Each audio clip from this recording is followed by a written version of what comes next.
I think people venerating parents too much. Like they don't get criticized enough. Why aren't they paying attention to what their kids are doing online? Again, like Taylor said, choose to not get them a phone.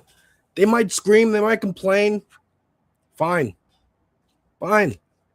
Be the bad guy. That's being a parent. Folks,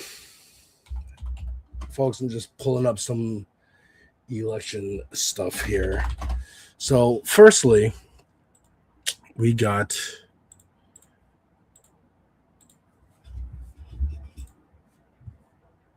these are the states today, folks. Washington, Kansas, Missouri, Michigan, and Virginia.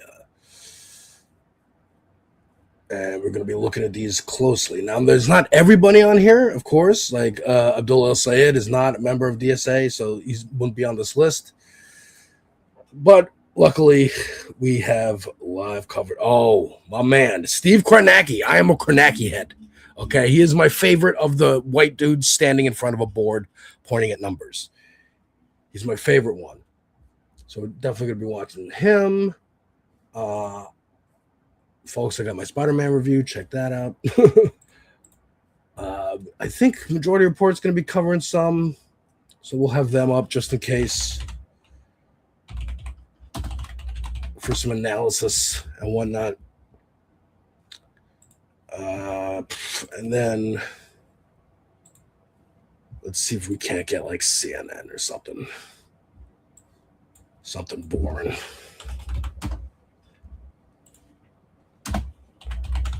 Or actually better than that would be C-SPAN. That's how you know I'm a real news nerd. I loved watching C-SPAN. All right, so that's upcoming too. Great. You're seeing me get everything together, folks. You're seeing a little bit behind the scenes. What's going on? Yeah, we are on this space. Share this space. Tell people about this space. We are building out as Kristina said, a working class leftist collective. Eventually trying to get to 24/7 where we are live all the time. There will be coverage of breaking news. If breaking news happens, that was never more tested than the September 10th last year when Charlie Kirk had his moment, and we had to change, get people on and this and that. So we are here to cover breaking news. We're also here to play games and talk movies and talk pop culture and talk more esoterically about leftist politics in this country and in this world. And yeah, we are going to be checking out election coverage pretty soon. Matter of fact, let's get up some of this primary election. All right.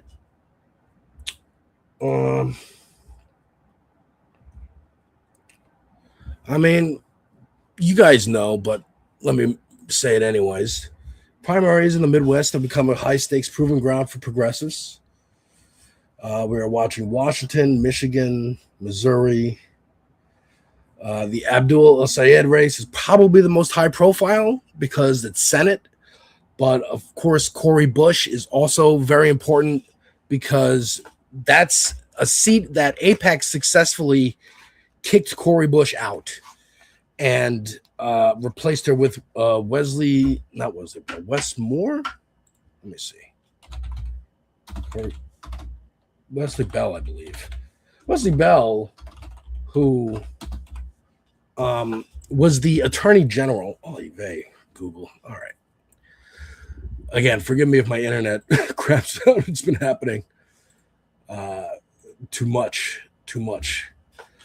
But Wesley Bell was the Attorney General during the George Floyd case and chose initially not to prosecute the cops who were responsible.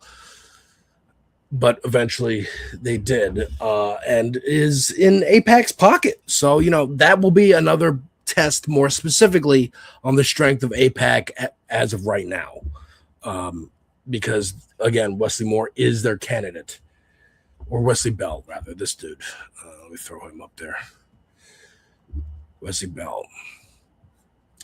So, yeah, good evening, Opalus Qual. Thank you. Good evening, Come to Politics, having dinner in the background. Wanda. Let's see, Chuck. And we had Jeff and Latino Mufune. Matter of fact, folks, check out the Discord.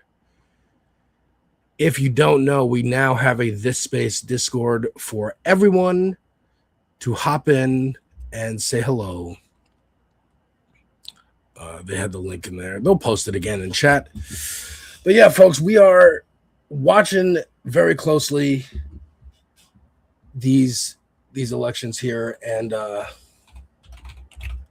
I am very excited to see if we can get some wins. I mean, look, let's check out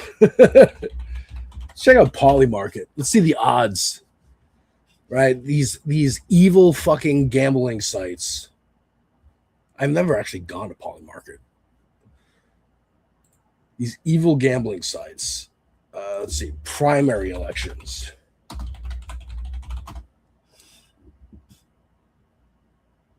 It's all vibes. It's so gross.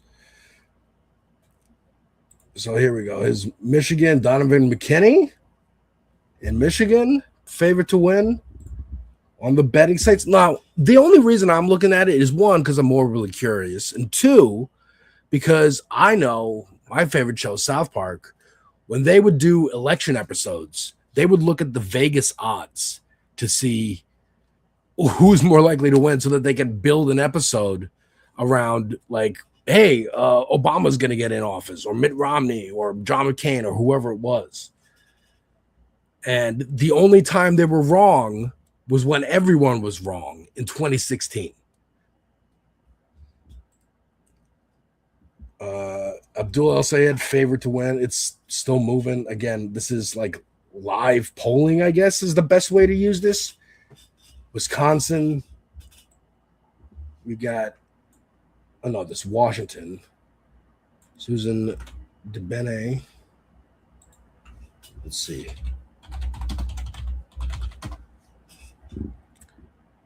Who are you?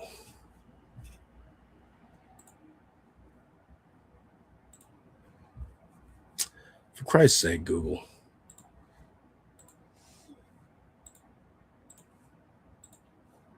Just open. All right. All right. Let's bring up a little bit. Bring up someone who endorsed her. Goofy motherfucker who's all over the goddamn place. Every time. For a minute. Every motherfucking damn time, bro. That is wild to me. See what's going on with him. Anyway. Referring to Piker, Stevens said, some of this stuff just makes people uncomfortable. Frankly, it makes me uncomfortable. We don't need these demagogues or people citing allegiance to Mao coming into Michigan, which is crazy. He's like, the borders of Michigan are closed to people whose political opinion I misunderstand and don't like. It's awesome.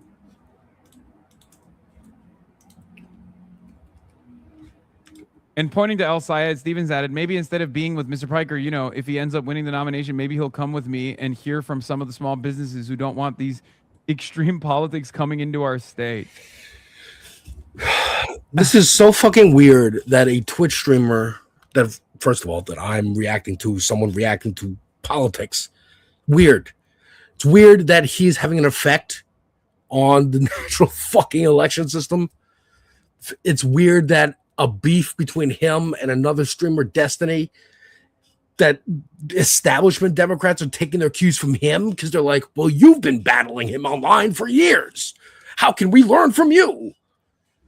Not researching at all his history is fucking weird. I have to point that out. It's fucking weird. Hours before the pool party, Piker was at a campaign event with SAYED where a reporter asked him if he plans to campaign with the Progressive Senate candidate after Tuesday night's primary. Are you crazy? Piker responded, of course. Fox News Digital has reached out to SAYED's campaign and Piker's team for comment. SAYED is set to square off against Stevens. By the way, I didn't even know that was a CBS reporter. I thought it was a random fan with a phone camera out. And they were like, "Oh, are you gonna come back in the general?" I was like, "Yeah, are you kidding me? Of course." I like that they're positioning this as like, oh, in the general, Abdul is going to distance himself, which he that's might. enough for him for right now. We'll check back with him later. But yeah, folks, I'm excited. We're gonna have a full-on panel stream soon. Put out the word to the folks. We are live.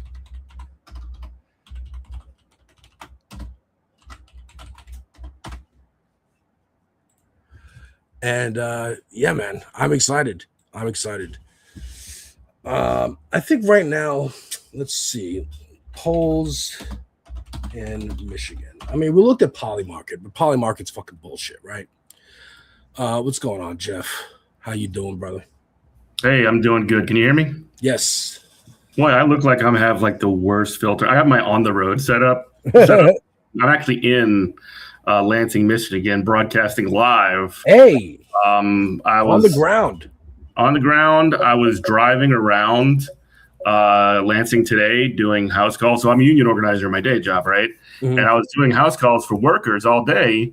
And I can say, at least anecdotally, that I saw, it wasn't a ton, but there were quite a few ABDUL al-Sayed signs sprinkled around Lansing.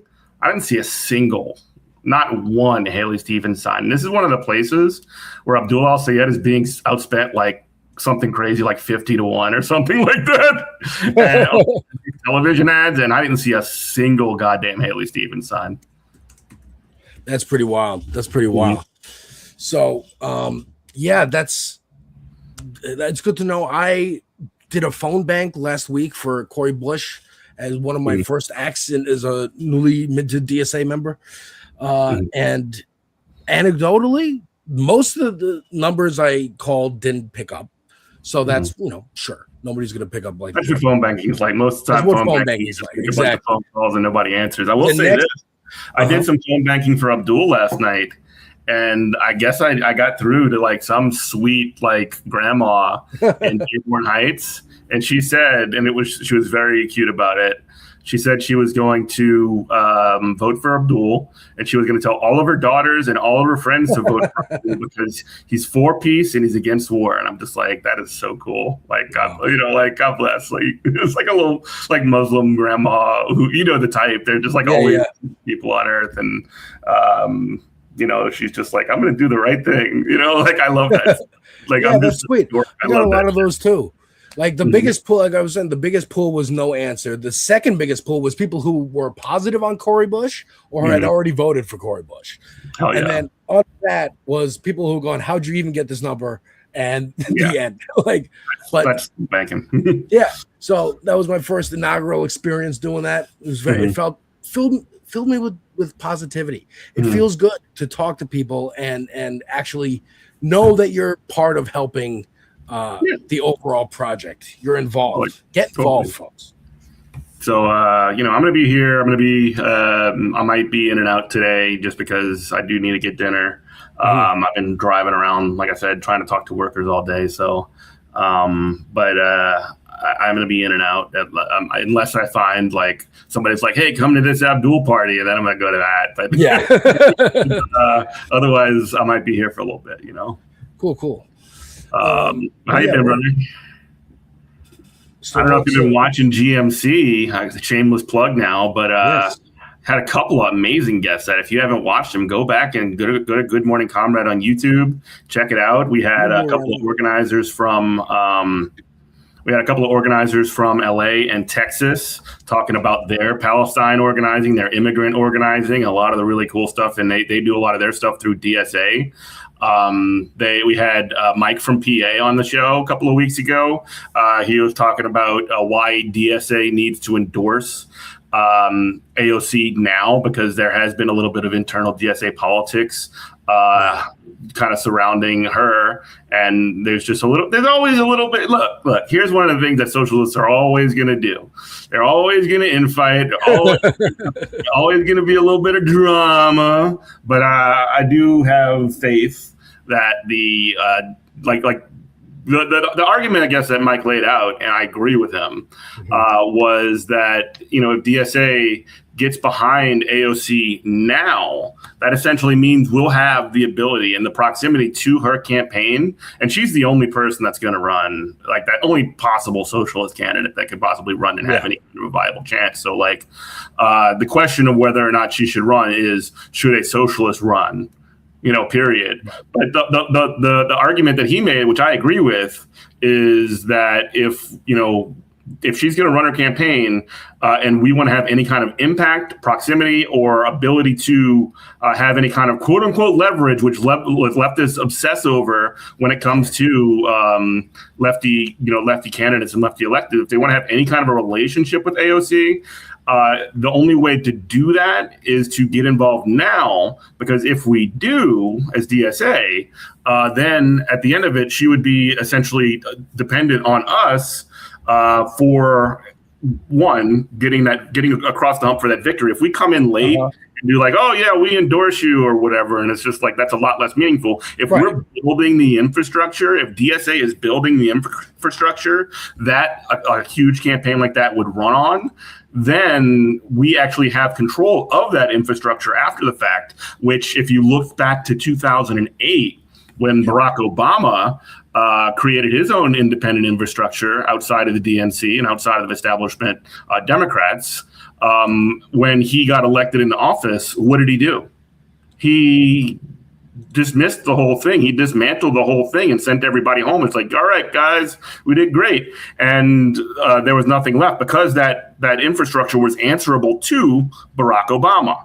If there's an independent infrastructure that is outside of the DNC, that is outside of any of the campaigns, and not necessarily loyal to those campaigns, not necessarily in the sense that, like, they could just tell us what to do or whatever, we could essentially be in a position where we have a large national organized infrastructure that can be used to run other campaigns, to build support, and to hold people that we get elected accountable. That doesn't happen if you don't get engaged on the front end. Like, if you want to have any kind of a relationship or any kind of leverage over an elected official, you need to have them. They will understand if you are the one that builds up those structures to make it so that it's even possible for them to win, then they'll at least have a reason to respect you. If they don't, if you just kind of come crashing in like the Kool-Aid man and be like, hey, we support you, and now at the end they can be just like, yeah, fuck off,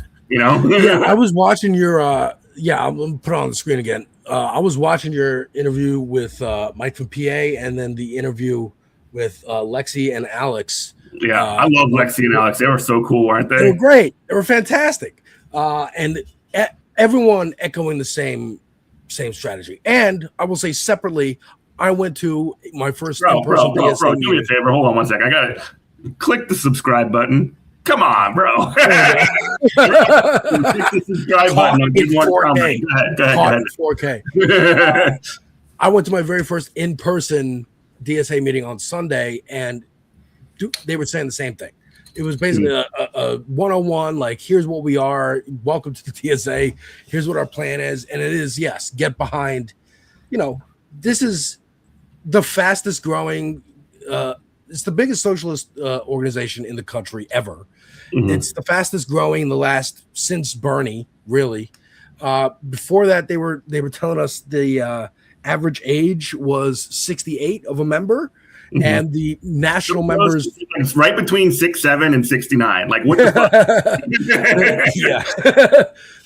the membership nationwide was around 5,000-6,000, and then After Bernie, it grew to about 80,000, where it stayed until Zohar Mamdani, where it hit 100, and we covered that on the show, and then 120 now post the New York City DSA wins a couple weeks ago. So it's just growing and growing and growing. Hey, what's up, Kristina? Great interview. Dope interview with Taylor Lorenz. Thank you. One thing I will say. Don't block you. We saw it in the chat. Also, Alex, I'm noticing this. Shout out to you for having the exact same CPAP machine that I have. I still have to get used to using it. I've been a CPAP boy for like 4 years now. Yeah, man. Totally. Never Sleep fun. apnea. I'm in my leather daddy outfit. That's a sick jacket. That is a dope jacket. I love it. It's a whole jumpsuit. Oh, no shit. Get my American flag. Yeah. You need cat ears. Yeah, when I'm planning on going to Graceland next year for the 50th anniversary of Elvis's death, because I don't do anything with my life. One of my mods, who's Australian, she's coming next year, so that should be fun. So I'm like, I'm gonna wear this to pay tribute to Elvis and Lisa Marie, because they do a whole thing. They do like a candlelight walk to the graves and all that. So I'm like, and also too, you know, her daughter Riley might be there. Priscilla might be there. I'll have some choice words to say to Priscilla.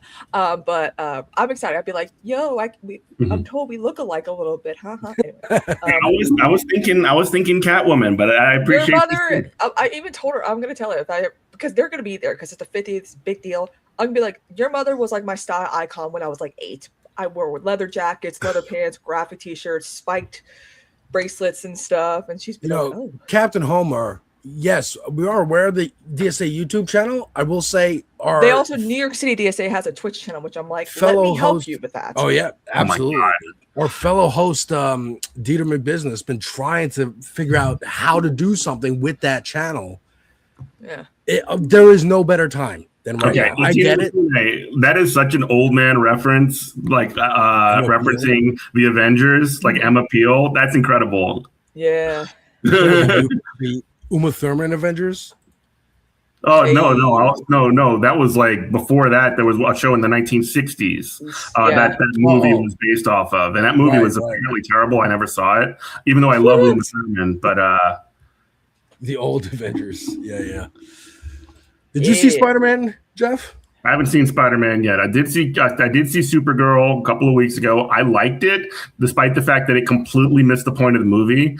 I really liked Millie Alcock as Supergirl. Yeah. The girl that played Ruth I was sufficiently annoying. And I'm not going to complain that like some people were like, why is Lobo in this movie? I was like, Lobo was fucking awesome. Yeah, put him in. I don't care.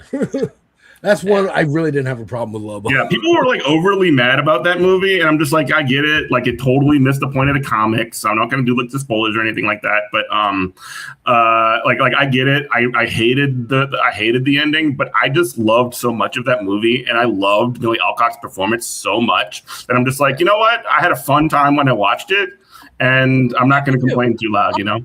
Also, too, it shows why Superman was so nice to Lex Luthor when it came to crypto. Because I'm like, if anything happened to that dog, she was going to genocide the entire Earth. That was the whole point of the movie. It was just Superman was just a setup to Supergirl. It's obviously, but like, it's just. You know what else I didn't like? By the way, this is a spoiler. I didn't like that. So one of the things I loved about the comics, and just like spoiler territory here, like Crypto gets shot by a poison dart by what's his fucking name? Krem of the Red Hills. Oh, Krem of the Yellow Hills, I should say. And like the whole part of the plot was like, oh yeah, we need to save Crypto, which is the plot of the movie. But in the end, it was just sort of like laughed off as like, it's Superdog. Like, he wasn't actually in peril. She did the whole journey to help out Ruthai. And in the movie, it was actually like they actually saved Crypto. And I'm just like, I don't know. I like the other way better. It was just weird to me. Like, it was weird to me that you're gonna. I'm sorry. Go ahead. No. The other thing that I didn't like as much either, as well, is that they kind of made Krem too much of a badass. Like, he's supposed to be a loser, supposed to be a wuss. He was kind of too much of a badass in the movie. He's supposed to be like this whining little freak. The only reason why that the conservatives hated it is because, he was basically a Jeffrey Epstein stand-in. Yeah, that's true. Mm-hmm. But I think it was just weird to me that you're gonna choose a book that specifically has like racial politics and genocide in the it, purples and the blues, and you just made a Superman movie that features a genocide happening, that not too dissimilar, or a war happening not too dissimilar from either Ukraine, Russia, or Israel, Palestine. And that's not based on a book that has that story. So you kind of like almost used it for that. And then we're like, and then the next movie coming out is also a super character, and also it's too many Kryptonians. Yeah, like vary it up a little the bit. The banter in Man of Tomorrow between Lex Luthor and Superman's gonna be great, though. That's gonna be like, oh, yeah. I just think that James Gunn is Latina Mafune. I like the comic book, the graphic novel, like 100 times better than I like the movie, but I still like the movie. Yeah, I just really like that comic. I did my Eve cosplay last night because we rewatched Superman, and everyone's like, "Wow, you did good." I'm like, "Yeah, it's her little purple dress at the end." And Eve Tessmacher. Honestly, I feel like her and Crypto should have their own spinoff together because that'd be cute. Oh my god, what a wacky movie that would be! But you could tell that Eve was not happy with the way Crypto was kidnapped and all that. So that's my girl. She is the real hero of the movie, if you think about it, because she was taking selfies in front of all the classified information that exposed Lex Luthor. True. Yeah. True. I'm a Molecule Man too, right? Yeah, I think James Gunn needs to either gonna keep your director hat on and get somebody else to be studio executive, or you got to step back a little bit and be more studio executive. Well, he wasn't the director of Supergirl. That was Gillespie, and I think that's but they're all kind of imitating. Also, Gillespie, in my opinion, when it comes to women's stories, he does a really good job as a man to like understand women. So I'm like, he did Tanya, he did the Pamela Tommy thing, he did Cruella. So I'm like, I trust him when it comes to like women's stories. He's one of the female directors that I trust with that. I agree that it was a good women's story. It just wasn't a great Supergirl story, if you know what I mean. Yeah. But again, I liked the movie. I just, that was just my take. And I'm excited for the X-Men though. All these casting rumors and casting, I'm like, Samara Weaving as Emma. Oh, I was like, yeah, let's go. Okay. And Kaylee Spaney being Rogue, perfect casting too. Oh, that's good. I mean, I have actually all of the like Marvel side movies, and I've been doing like a Marvel side catch up, and I have not been watching like this. I've gotten past. I just watched for the first time the Scarlet. No, it's not the Scarlet Witch. The Multiverse of Madness.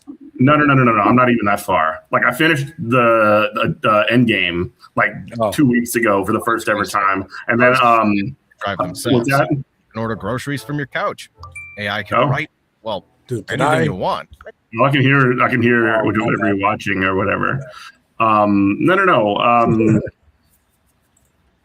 Oh gosh, Natasha. Oh, Black Widow. Black Widow, yeah, and that movie I liked. I liked Florence Pugh a lot in that movie. Actually, she was great. Doing a lot of heavy lifting for this whole era of Marvel. I hate. Let me give you an old take from a movie that I just saw. I cannot stand how they fucking killed Black Widow in that Endgame. It was fucking bullshit. Oh yeah. How? Same thing for Gamora, really. Like the Soul Stone, that's just like a bullshit storyline. You know what I mean? Yeah, it's a plot point of like, hey, we want to get rid of somebody's gotta die. There's your big emotional moment. Fucking bullshit. Yeah. Yeah. Agreed. So, guys, what do you think Kalshi's accurate? No, we don't think Kalshi's accurate. We're predicting all these people. They're like, I'm like, listen, a lot of these predictions on the day of end up going the opposite direction. Like Darlisa was down by 35 points or whatever, but then she still pulled through. So I have no idea. Betting markets are not the way to go. Mm-hmm. That's not how they're not depending on polling or whatever. And plus with the Cori Bush thing, I'm a little pipped about that because we don't have any polling. But this race is the one where I'm like, what's going on? I don't know anything, Yeah, that's why I'm pulling it up here just to see. I love my favorite thing that I've seen was Mallory Morrow says she will attend the winner's election night party in the Democratic primary. Yeah. She's just like literally doing the like. I hope both sides have fun. But, you know? Crazy. Yeah, exactly. Like she cannot help but be a centrist. It's awesome. Yeah, it's like I'm fence sitting. Let's go. I mean, she could have been like a Brad Lander type, you know, and go all in. I mean, everyone's like exactly. Mallory Morrow will attend the winner's election night event in the Democratic primary for U.S. Senate in Michigan as a show of unity and issue her endorsement immediately once it's called, because she has no fucking scruples. There it is. There's no scruples. She's just like, whoever wins, I'll go endorse them. I don't care. Just don't bring that giant head, carve head of you.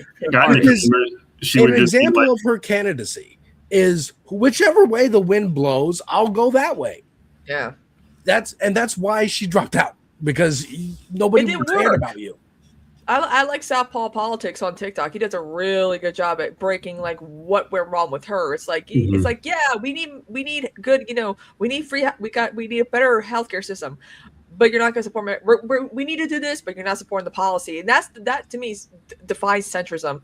You know, they're like, we need to do this, but they're not going to support the policy that actually ends up fixing that. Did that interview with Matt Bernstein and Emma, and that was good. And you don't come back from that. She said she joked about like, oh, maybe we can give Gaza an Iron Dome. Like, yeah, that was a joke. And you're joking about people who are being slaughtered for 3 years. Like, fuck you. They literally get like a small warning bomb before the bigger bomb, while Israel has like a whole like emergency alert system. When they start, the fact that she even joked about like, oh, we can look into that. Like, no, we can't. You know, you can't. You're fucking making a joke to like get them to move on from the topic. Yeah. But they're not going to do that.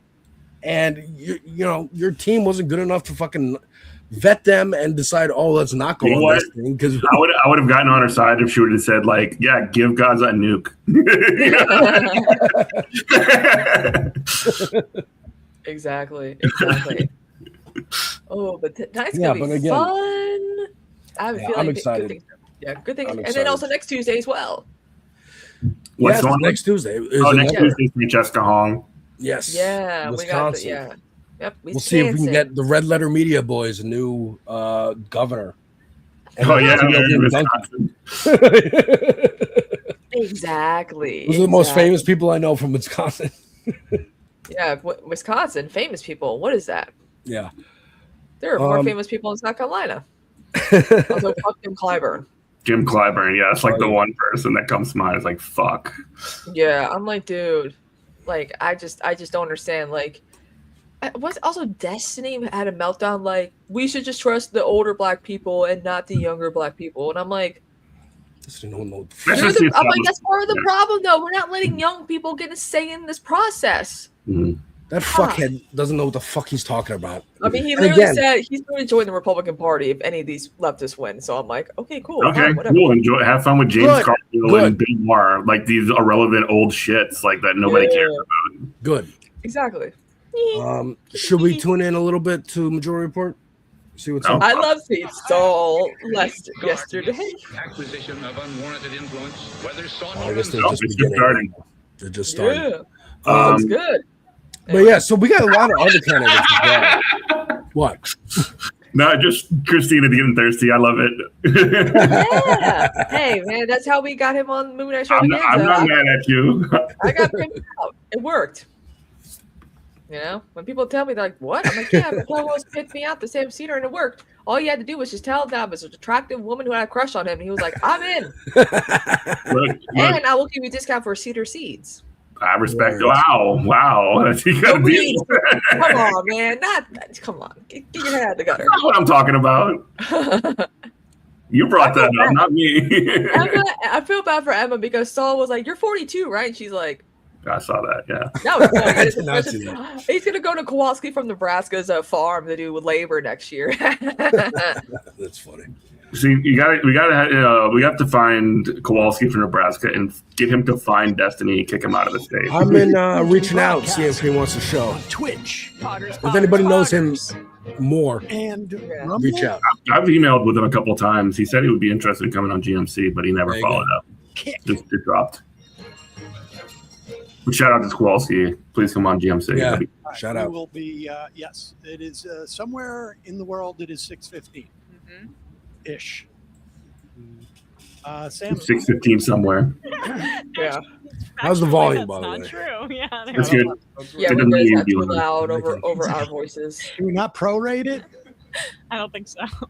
Somewhere as you move west, it is Usually the or minutes east 6:15. I think the minutes So, pretty much stay the same. Before we get fully into Okay. this, let's just look at the fucking the odds here. So Polymarket has got Abdul 99%. Okay. Corey Bush, let's see, less, like 56. No, Bell is 56. Corey Bush 33. So same thing over here in Kalshi. No, hopefully, hopefully, Hopefully it's fucking wrong. that's not polling percentages. So like polling is different. And so these are percentages so remember 538. This is what Nate Silver used to do, and he was wrong a lot too. Like he would give a percentage of like, oh, this state has an X percentage amount based off of the aggregation of polls, and my dumb bullshit ass that I just pulled this numbers out of. I'm gonna say that this has a 63% chance of winning or whatever, and like that's just a quantification. Vox did a lot of this shit back in the day too. Right. Like it's not like, oh, Corey Bush is down 33 points or whatever. It's the fact that we just don't know a whole lot. yeah, it's just a percentage, and they're making a prediction because it's gambling. Yes, Yeah. it's Also, gambling. too, God, what was I gonna say? But like with these prediction markets, I'm like, that's not like they were doing like the Golden Globes or whatever. Like, look, if you're gonna do like a war prediction, just predict the Oscars. Don't start with the Golden Globes because you need a trend to set to lead up to like the major film awards or whatever. But like, I feel like with Corey Bush, even if she loses, knock on wood, she doesn't, it's gonna be like a Jessica Cesaris situation with Henry Cuellar, where it was like a point and a half or whatever. It's Oh gonna be yeah, so that was close. so close, man. And Also, that too, she's even- getting attacked so much. I don't like it. even the losing candidates, like they're making headway. They're getting closer and closer. Yeah, I mean, because a lot of people are like, what did Corey Bush do? I'm like, well, she was a Black Lives Matter activist, and she was there. She sat on the while steps of the Roosevelt wasn't. Capitol. Isn't she like a pastor in the community? Yeah, the thing is, she's the reason why there was an eviction moratorium. A lot of people during COVID were worried about rent going up. There was rent freezes, and also people were worried about getting evicted during COVID. So they put a pause on that for like a year or so. Corey Bush did that. People seem to forget that. And that's why I will always support her, because as someone who's faced eviction and struggled, that it was important. And people forget about that. They just think, oh, well, her infrastructure vote. I'm like, okay, but here's the thing. Cinema and Manchin made sure that shit wasn't in the bill. Like all the good stuff, like Biden's, FDR progressive, whatever, was watered down so much that, you can say all you want that Joe Biden, cut child poverty, in half, but like Joe Manchin brought it back by getting rid of the child tax credit. So like, don't be mad at Corey Bush. And also too, and this is something I've noticed about when it comes to AIPAC running in elections or whatever. They ran against AOC once, failed. They ran against Rashida Tlaib once, failed. They did Ilhan Omar because they thought that she would, again, failed. So with Corey Bush, I feel like AIPAC was like, we did our thing. We don't have to worry about her. So they're probably getting cocky and not thinking they have to worry about her, because that's what they do. If AIPAC takes out a candidate, they feel like they've done their job. They don't have to worry about it anymore. Or if they fail once, like with AOC and all that, they don't try to. They realize how popular these people are in their districts, so they don't try to, go after them. And that's what I've noticed with AIPAC in the last decade or so. Yeah, which is why it's so important for people like Abdul to win tonight, because if he does, he's kind of in. He's made in the shade, right? I mean, not made in the shade from the perspective of he still needs to win the general, and it's going to be a tough race too. But what I mean is that he'll have the ground game. He'll have the support Yeah. still. That's the thing Haley Stevens has. I'm like, she can't fill up, rallies. no, she town can't go to a halls. high school gym. She has no volunteers. Yeah. All she got is like Israel money, and that's about it. And Israel All comes that to her no dream. way if she wins. All that What money gives? could be gone. Yeah, what gives? Israel comes. I have a sound alert on my Twitch, which is ironically 1948 points. If you know, where it's Israel comes to me in my dreams. Mhm. People love using that. They love clicking that multiple times, and I'm like, oh my god. All right, let's check out some of this coverage here. My Oh, boy. God, what the fuck? Will Kane. So, okay, I posted this on Twitter today. But there was Hassan was at a rally holding a tiny microphone, a megaphone, I should say. And I gotta say, and Alex, if you want to pull up the tweet, go ahead. He was holding the tiny microphone because it made his head look normal size. Yeah.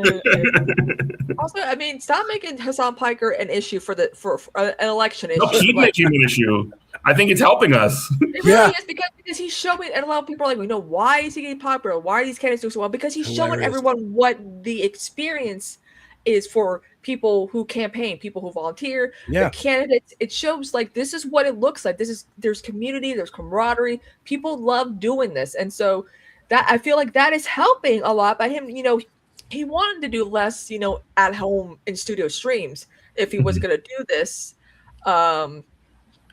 He's just going to interview more candidates, and it's been working. Snaps, this election is we're looking at 3 places in particular. We're looking at these states here: Washington, Kansas, Missouri, Michigan, and Virginia. Yeah. That is a great tweet. Shout out Socialist Adri, who got to interview. And on my channel, you can also see it here on this space. If you go to videos, check that out. I watched that video, and I gotta say, she is a delight. Yeah, she is. I mean, she kind of fantastic. She credits me and a few others for like helping like boost her account in the beginning. She's like, when I was just doing this as like a hobby or whatever, because she used to be one of those who like believed Hassan was racist and all that stuff. So for her to be like doing the thing that kind of helped her get out of that mentality, great, we love it. Yeah, fantastic. It's been helpful too, because 5-second soundbite of a 10+ hour stream is not the stream itself, which is what we all explained on that video. With it's a great archive that she's doing. What's amazing to me? Like, I don't know how she physically does it. Like, I don't know how she clips in real time like that. It's incredible. Well, it is. She said on that video about that we all did with the fans and all that is that she, being Canadian, she has more opportunity to do that. So she has a nice income, she has time, and she's a mom. I'm like, girl, I didn't know you had kids. Yeah. And so she's like, I'm lucky enough to live in a government where I'm able to do this. Look at what a social safety net can do. You too can be a mom student, going to school, being a mom, and going home and watching and clipping Hassan Piker on stream it's for 8 hours. She probably makes sense. She's got like the blue check. She's probably doing pretty well with that little extra income for sure for that stuff going viral. But in the beginning, like that's all for the love of the game. Yeah, but now people depend on her. Huge shout out, by the way. This is a little bit off topic, but I just saw this. This is breaking news. Atlanta DSA has called for DSA for AOC to run in 2026. So one of the things we were talking about earlier was that DSA is sort of having a little bit of controversy at the national level of getting behind AOC. But what we're seeing is these large chapters that are running incredible campaigns. And I know for a fact that there are amazing elected officials that are DSA members. I'm thinking Kelsey Bond, I'm thinking Gabriel Sanchez, and others, and also some other folks that I've met in Atlanta, because I spend a little bit of time in Atlanta for work. There are folks that are DSA elected or DSA candidates that are running in Atlanta as well, that have won their primaries and moving on to the general election. So shout out to Atlanta DSA. Yeah. They're doing amazing work. They're one of the sort of read this. They're one of the, so yeah, on July 25th, rank and file DSA Atlanta members voted at our general meeting by a supermajority to urge AOC to run for president in the United States in 2028. The largest DSA chapter in the Southeast says, run, AOC, run. Only one thing can defeat MAGA, an organized working class. Workers deserve more. Socialism beats fascism. Shout out, because they are absolutely correct. And I was saying this earlier to Alex, like, if AOC doesn't run for president, there will not be a socialist running for president in 2028. Maybe there'll be like maybe Gloria La Riva, they'll dust her off and run her again, or some PSL candidate or something like that. Yeah. But like in reality, like in terms of viable candidates, there's nobody going to even. Everyone needs to get look. Mm-hmm. Yeah, I can't think who else can run in 2028. Totally understand folks in general. I'm thinking Letterhack from Thursday, FD Signifier, Olayemi, Lil Bill, who I watch a lot. Shout out Lil Bill. And Black Red Guard, who will be joining us in about an hour or so. There is almost only so much you can do talking into a camera on the internet.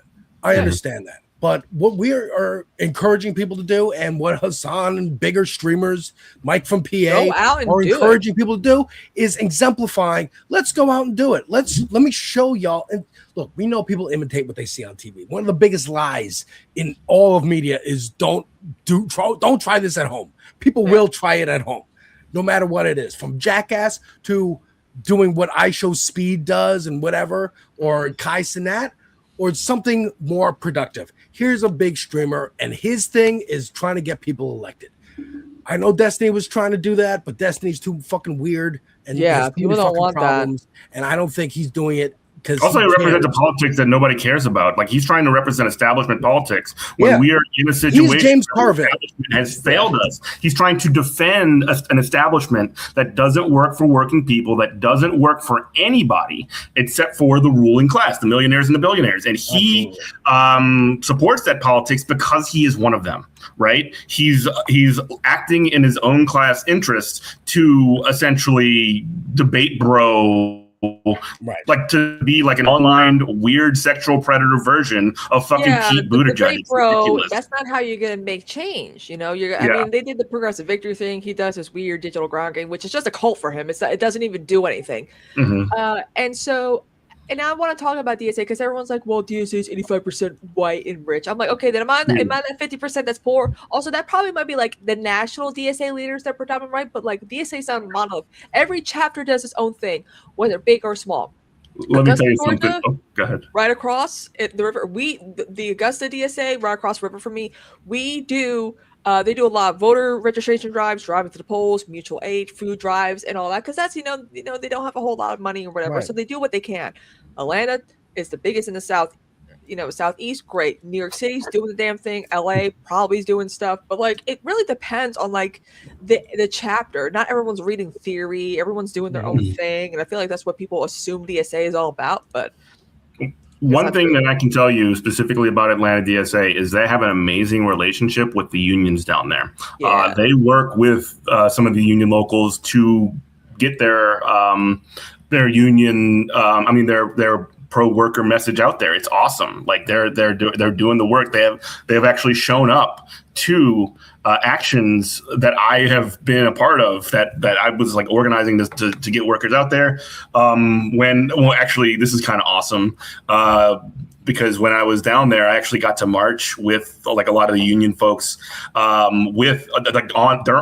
Atlanta, down the streets of Atlanta. It was cold as shit, but down the streets of Atlanta, I got to march with like all the unions, and DSA was there, so walking right with us on the Martin Luther King Day parade. It was sick as fuck.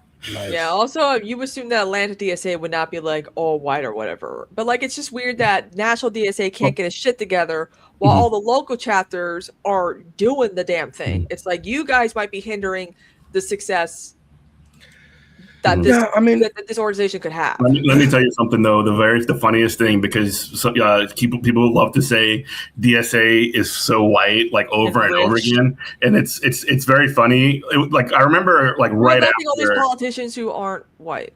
Yeah. No, it's Well, I remember when Valdez and Avila Chevalier and all the folks from DSA just won in New York City, and Ashik, who is one of the he's one of the DSA co-chairs, right? Him and Megan Romer are the two co-chairs. He's Bangladeshi. He's not a white guy, right? He goes on Fox News and fucking Will Kane, Clan TV Will Kane, like right-wing fucking Fox News commentator, goes up and he's like, one of the things I think about with DSA is how white it is. I'm just like, you should love that. You're the Klan. Yeah.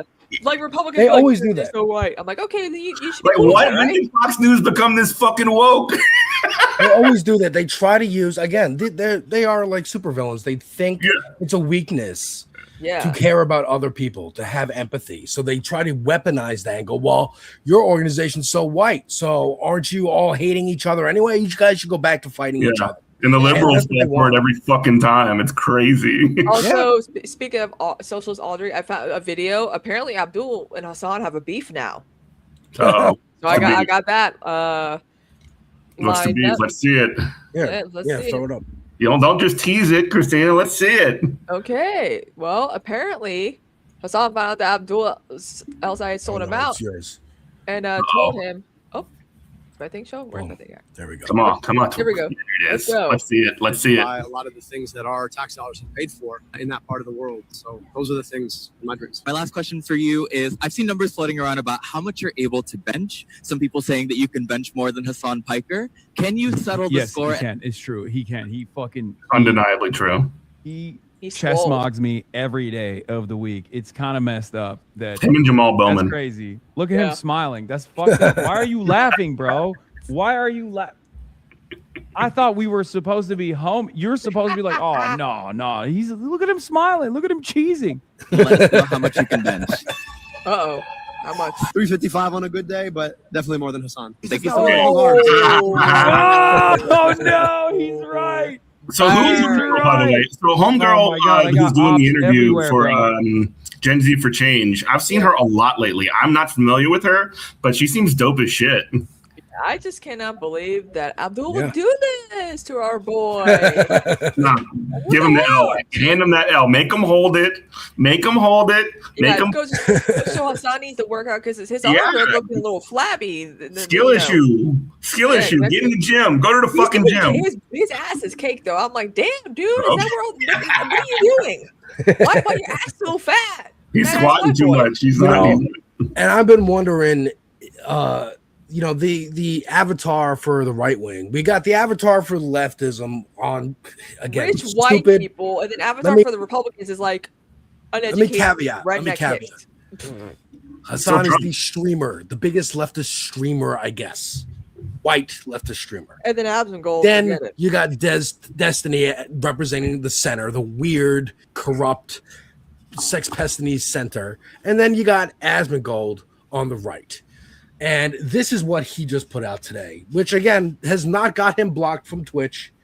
He is still on Twitch and Kick and YouTube saying this kind of shit. Well, Kick is the clan as well, Yeah. KK Kick. Hold on, let me turn it up. If you don't want to get shot, then don't bring your fucking kids. It's really cool. Ugh. You mean you'd shoot adults and deport the kids, right? Well, I'd shoot whoever. Yeah, I'd shoot whoever. I mean, no, you wouldn't, you fucking wuss. Yeah, you don't get out of your house. You're gonna stop coming or your basement over, or whatever the hell that is. Because if you don't do that, they'll use children and women as shields to get themselves over, and then This is what Jeff Bezos endorses on his channel.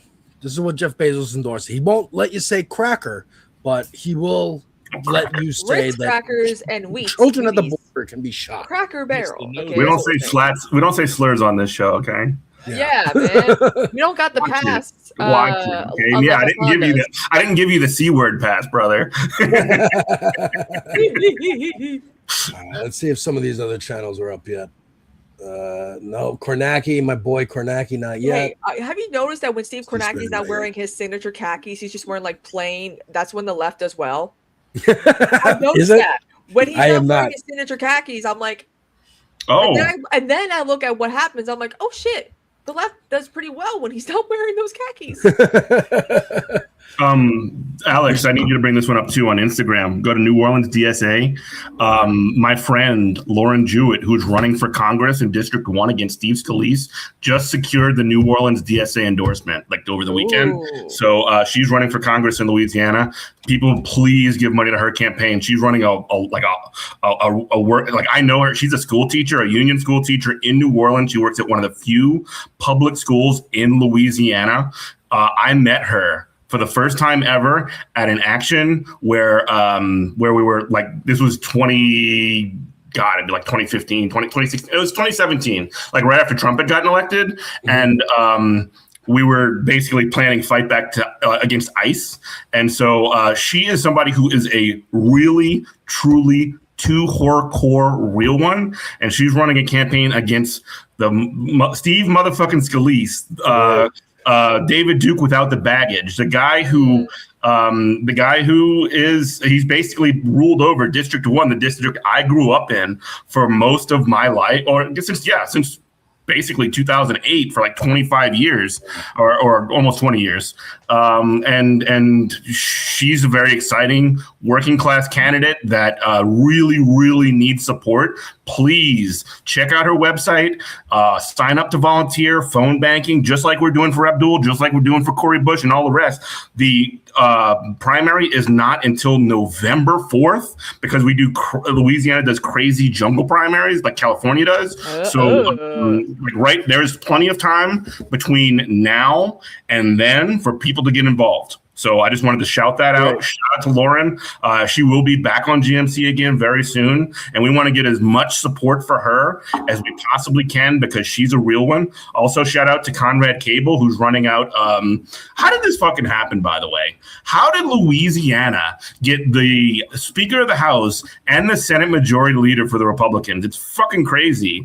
But shout out to Comrade Cable, who's running in Northeast Louisiana, also against Mike Johnson.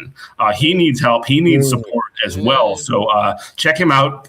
He was also on Good Morning Comrade months ago, and I have him back as well because we need to make sure that we get folks to come out and support these working class candidates.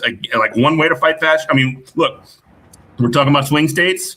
We're talking about blue states where we think we can win major gains. We need to start punching everywhere. We need to be fighting in every single place, including red states like Louisiana, because Louisiana is always a red state.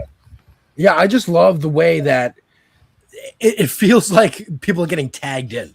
Like as soon as they win their primary, then they start endorsing. They go, oh, by the way, them too. Oh, get my spotlight. Let me shine it over there a little bit too. That's the community, the collectivism, the warmth of collectivism that we can expect. She's about it. Like Lauren is about it. Like, believe me, she shows up to DSA brake light clinics, to every event that we can possibly have. Shout out to her because she's the best. Folks, what's up with A Difficult Truth? Carlos, come on in. Come on in if you can. Apparently, he's got like a bad storm, so keeps getting in and out. That's great. That's great news. I love all these. Okay, so we got some live coverage. 30 seconds.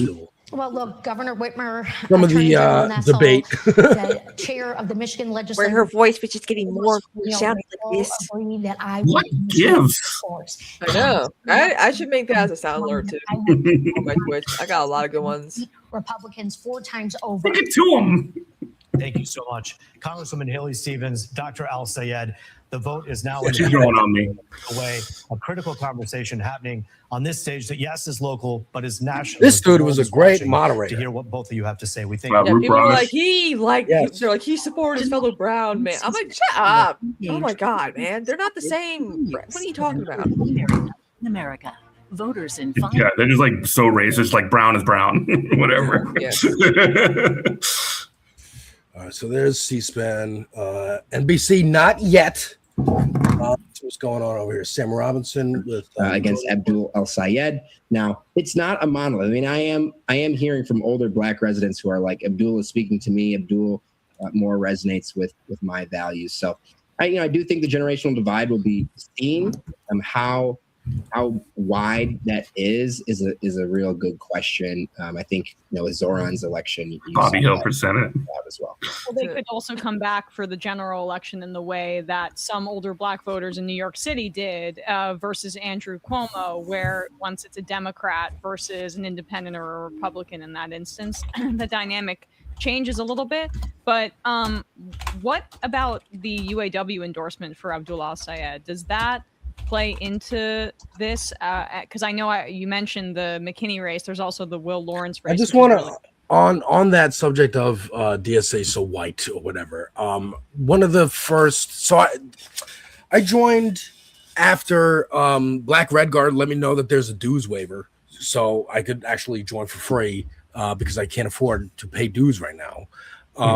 And it was right after I had watched I got my card. A Zoom meeting about the DSA platform. The workers deserve more platform. Hell yeah! Shout out to my friend Francis, who was on the MPC, who was a part of that as well. Yeah, that was great. OG Louisiana DSA member, or one of the leaders that put that chapter together. Actually, that's great. That's great. It was a really good explainer for me on like what the actual policies are, what the goals are, what I am supporting, because I do support it. So let me know the details. And then the second thing that I joined so that I could watch this, because this was exclusive to members. Cori Bush and Chris Rabb talked about the history of Black radicalism in this country and how, they made mention of that narrative that the DSA is so white. It is a centrist narrative meant to fracture the party, keep Black folks wary of this keep them in their place, right? And essentially, this was a way of them saying, and Redguard had said this something similar, how this is a community. If you are protesting a data center alone by yourself, they can make you disappear. They can lock you up. If you're doing it with a community who cares about you, they have your phone number, your contact information, they will make a big stink if you disappear. That is important. Whether your politics are more centrist than someone who calls himself a Maoist or a Leninist or a Marxist, doesn't matter. If you agree with these policies, I encourage you to join DSA. I encourage you to pay dues if you can. If you can't, join for free and pay dues later. If you want to just see what it's like, attend one of these meetings, DSA 101 meetings. They are usually open to people who are curious, socialist curious, as they said. Yeah, I remember for 2020, we had so many people from DSA chapters all over the country come to my little Bernie office, doing canvassing, doing events for us. It was so, I was like, this is what I want to do with my life. And this is the only game in town, folks. Like I don't know what splinter groups there are. I don't know what other subgroups there are in the. I'm sure just like with Hassan getting as popular as he is, and all the streamers and YouTubers and whatever the fuck who had a problem with him coming up and for some kind of personal beef, and now they have a problem that he's the guy. Yeah, ContraPoints and fucking, some of these other folks are like mad that he's getting all the attention and their hard work isn't being noticed. Fine, whatever. They put it aside. If you really give a shit, put it aside and fucking work together. Just like here in New York, the Dream Team, right? When we had the ranked choice voting and more than five candidates for mayor, all decided we're going to cross endorse each other. We're going to look at the polls. We're going to humble ourselves and go, okay, look, there's no chance I can win. But what I can do is I can cross endorse Zoran. He can cross endorse me. We can make sure we keep Cuomo off the fucking ballot, because that's the most important thing, is keep that motherfucker off the fucking ballot. Yeah. And we did. And again, it's that team mentality of, okay, I win. I broke through the Red Rover gate. That is the gatekeepers of politics. Now I endorse this person. I bring this person behind me to make sure that we can all get in. We can all get our piece. And I think, these next couple weeks are big primary elections for the test cases of, can this work outside of New York, which it already did in Colorado, but can it work at a state level with Abdul? Can it work for a governorship next week with Francesca Hong? Can Cori Bush come back? Can the same candidate run again on the same platform that she ran on a couple of years ago when she lost, when APEC poured money into her race and Jamal Bowman's race to get them out? Can they run again and win because of the tide turning against APEC and that kind of support? And this is going to be a big test case. I'm very excited for what I just put the DSA join link in the private chat. If you could just please share that into the regular chat, I'd appreciate it. Chat, listen to me. This would be the hard sell. If you want, we love that you're listening. We love that you're watching. That is awesome. That's great. We love it. Stay tuned to This Space TV. That's cool. More important than watching this space, join DSA. Join a socialist organization, whatever one it is that fits your criteria or whatever, whatever makes your heart feel good. But DSA is the one where the motion is at. DSA is the one where the action is. And DSA is the organization that is pushing and making working class candidates, basically getting them in the position where they can actually seize state power. Nobody else is doing that right now that I know of. I mean, what is it? I know Shama Sawant is running right now she's not a DSA member. She's running in Washington today. And I suspect that she's going to get creamed because she doesn't have the support of an organization such as DSA behind her. She's got a different organization. No disrespect to them. They don't have the motion that we do. So please, if you want to join that other organization, make that stronger, that's cool. But join DSA if you want to be where the action really is right now. If you're hard sell. And we need it. We need it. I can't get out of my system. I'm just like no. We need it, dude. That's why I need you, brother. Al-Sayed has said himself he's not a socialist. He's not endorsed by the Democratic Socialists of America, who are. Thank you. Then he's a capitalist. We need to be reminded. But again, we're taking our wins here. We're doing what we can. Exactly. But the I don't think people realize that. As a left-wing movement, yes, this seems to be the. It goes to show that leftists are very reasonable when it comes to picking people who are still technically capitalist, but are still very much like FDR, New Deal Democrat types. And he supports the Bernie platform. So, he supports Medicare for all. He supports ending the genocide in fucking Gaza and ending the war in Iran. He said the line that he keeps rolling out: money in your pocket, money out of politics, and Medicare for all. That is that reminds me how concise that message is, of how concise Zoran's message was with freeze the rent, with freeze the rent, fast and free buses, and what was the third one? What was the third one? Oh, universal childcare. Yeah, universal childcare. So boom, literally money in your pocket. That was the thing he already did. Money in your pocket, money out of politics, Medicare for all. They all start with an M. Alliteration is there, baby. Let's go. I'm still I'm upset Eminem did not endorse Abdul. He should have. Yeah, dude, you're from Detroit, Michigan. What the fuck? Maybe he'll endorse in the general. Yeah. This very desk. Like Mallory McMorrow. He just hopes both sides have fun.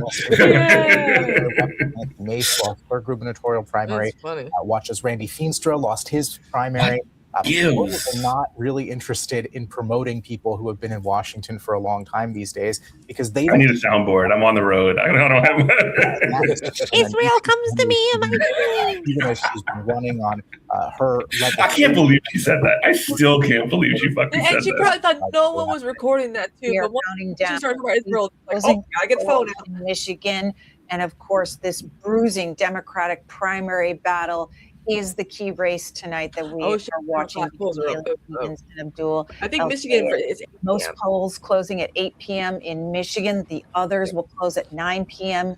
Eastern time. We're also watching races in Virginia, Missouri, Kansas. Much later in the evening is Washington State at 11 p.m. Eastern time. And we're going to bring you candidate speeches throughout the evening as well.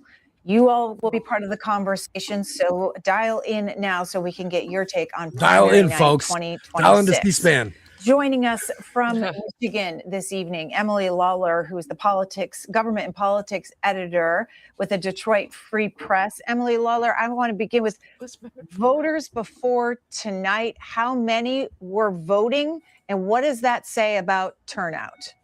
Yeah, so before the polls even opened today with absentee and early voting, we had more than 1 million votes cast. I think that people are looking at the turnout. This is an unusual primary, unusual interest nationally and here in Michigan. And I think people are thinking the turnout's going to be relatively high compared to other primaries. What does the turnout tonight say about this race? Yeah, I mean, I think people are really engaged in this race. I think that, for Democrats, there is sort of a sense that you're deciding the future of your party. So we saw some progressive energy, I think, at our Democratic convention in Michigan this year, where they were picking like AG and Secretary of State candidates.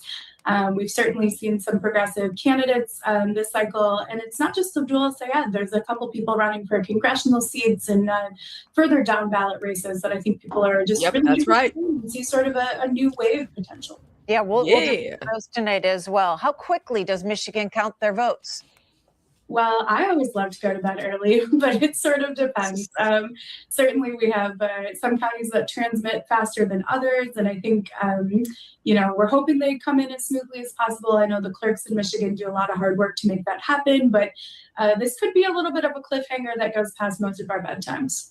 So we're sitting here till 12. We're sitting here all night. Remember, in the primary for Zohar Mamdani, they said it also could take days to count, but it was a blowout. So we shall see. If it's a blowout, dude, oh my God, we got the motion. Yeah, that was crazy. Is seated, and then Oakland. Dan was on the street interviewing people over on the west side of the state. I think those are sort of the ones that everyone's targeting and is hoping they can pull out because if you win in some of those higher population counties, then conventional wisdom says you'll pick some momentum up for the rest of the state as well. You have a governor's race in the Wolverine State tonight. Tell us about the candidates on Twitter. Yeah, so ABDUL SAYED has sort of got that progressive energy behind him. Certainly, he's been making the rounds, knocking the doors, has a really energized volunteer base here in Michigan. And Haley Stevens has a lot of experience. She's represented Michigan in Congress before. Had the pleasure of talking to some voters in her congressional district that she currently represents. And I think people are impressed with her record and her experience. And that sort of pits us with an establishment candidate against a more progressive candidate, which is, I assume, why we're talking about this on a national stage as well. And in the governor's race? Yeah, so in the governor's race on the Republican side, still running, we have John James and Perry Johnson. A couple other candidates dropped out after Donald Trump threw his support. Endorsement was seen as a little bit prohibitive to candidates who maybe weren't polling as well, but John James has that support. He was at a Trump rally recently. Donald Trump was here last week. And then Perry Johnson is a businessman and a self. Yeah, it's her versus ABDUL Snap. So that's actually going to be interesting too, is seeing if Republicans who were endorsed by Trump, if that still carries weight, because they hate him now. Yep, we want ABDUL really to win. Turn on him. He's cool. He's swole. He's a doctor. He's very much for Medicare for all. Oh, I have a whole list. So I'd say number one is Corny. We love him. Our toss-up. Certainly, Tom Barrett is the Republican currently representing that district. There are 3 Democrats all vying to represent the district. 2 sort of in the really more moderate establishment mode, and then one who's certainly from that. It's funny they went from Sam Robinson to Nathan Robinson on the Majority Report. Can't tell 2 Robinsons apart. Governor, of course. And so that's an open district. There's competitive primaries on both sides, although Donald. Let's switch over to MR. See what they're talking about. What's particularly unique? No, I don't do much reporting, but I had gone out to Michigan for New York Magazine in 2018 because a friend of mine who lives there told me we have this incredible candidate for governor. You've got to hear. I think that the younger voter turnout is going to be great tonight. Almost charisma with. I think so too. And I think we're seeing more of that now. We're going to see more younger voter turnout. And that's really going to scare the establishment, because there's no way to predict where they're going to go. Like they went for Trump in 2024. Largely, I guess the analysis was due to podcasts. But now, why do you think again, doing all this to counteract all that. Right. Absolutely. And it's working. A long thing for the nation early in July about what this race could mean. And Well, what does it mean in your could it be? estimation? Yeah, what could it be? Well, I mean, people are really catching on. I'm not saying now, so I'm not sure that I'm saying anything that is not already being said across the media, because people are starting to notice, what's happening in Michigan's Senate primary right now has huge implications for the future of Democratic politics, and there's a lot of reasons for that. One of them is that it's kind of AIPAC's last stand. They have funneled tens of millions of dollars into this race to prop up Haley Stevens. And blanketed the state with attack ads, and it doesn't seem to have worked, which means that if El Sayed wins, AIPAC might become pretty toxic in Democratic politics overnight, because people are going to realize that their money is actually a liability and not an asset. And of course, it's just this big showdown for the progressive versus centrist/establishment fight within the Democratic Party. And if Abdul wins the general election, it's going to be a test of the theory that the Bernie people have been pushing since 2016, which is that progressive politics are actually an asset and not a liability in states like Michigan, Wisconsin, Pennsylvania, et cetera.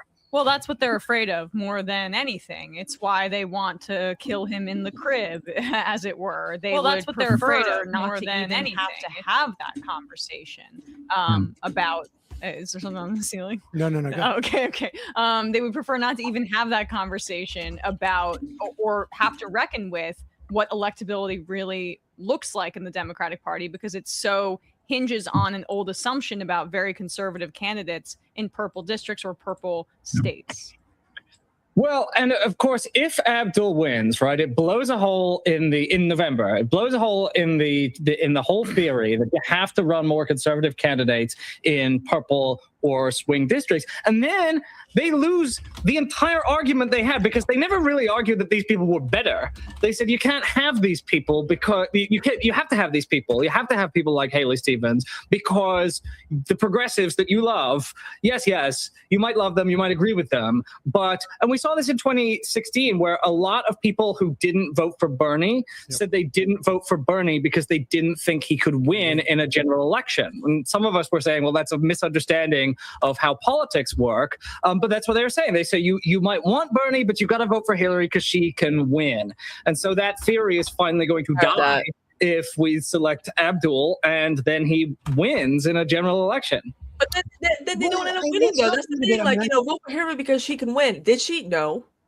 Who? Haley? No, talk about like Hillary Clinton versus Bernie Sanders. Like, everyone's like, "Oh, she's more electable." I'm like, okay.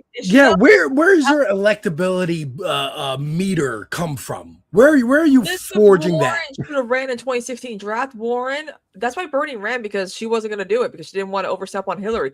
Elizabeth Warren peaked in 2016 post Wall Street and all the her questioning the Senate stuff. So if Elizabeth Warren had run, and she probably would have won, because she would have been the complete opposite. She'd be like, I tackled people like Donald Trump in my Senate hearings. She definitely would have won, I feel like, and we would not be in this mess. Yeah, absolutely. Really mean it, because I won't sacrifice much to achieve it. Like, I'll acknowledge that your aims are just, but I will do very little to achieve them. That's the lane she was going in. And the thing that we got fixated on, I mean, the thing that we got fixated, or that I got fixated on, I think we all did to some extent, was her response about single payer health insurance. You wouldn't want Bobby Kennedy in charge of everybody's health insurance, which is probably true, but I wouldn't want him in charge of anything for that matter. And so it's sort of a silly framing of it.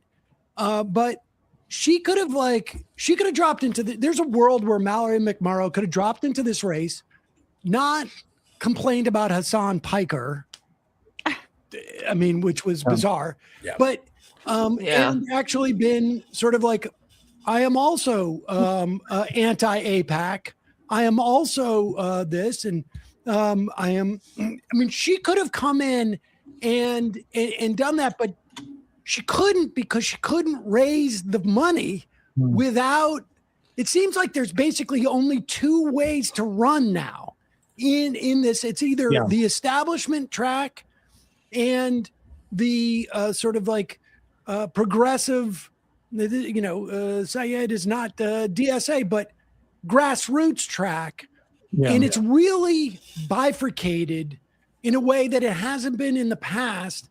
And the grassroots, you need more than a typical person. I mean, you saw the difference. Generate that. It's a perfect race to illustrate the difference. There's the Haley Stevens, the hard center, like establishment candidate, not exciting, not mobilizing anybody. You got the McMorrow that has the aesthetics of excitement and change, and we're dancing in the hallways, and we got the big cutout faces and this and that. But when it comes to substance on policies, she doesn't have it. And then you got the ABDUL SAYED, he's been around. He's been in the healthcare sector in Michigan, in the public sector, helping folks eliminate medical debt and actually on the ground helping people, and got the excitement because of the grassroots behind him. DSA not endorsed, but adjacent. And yeah, those are the three examples, folks. You got the establishment, the left, and whoever's trying to split the difference. And we're not splitting the difference anymore. It's not happening. Maybe in races here and there around the country that'll happen, and those candidates will win. But you have to have a really weak left candidate for those fake progressives to get in.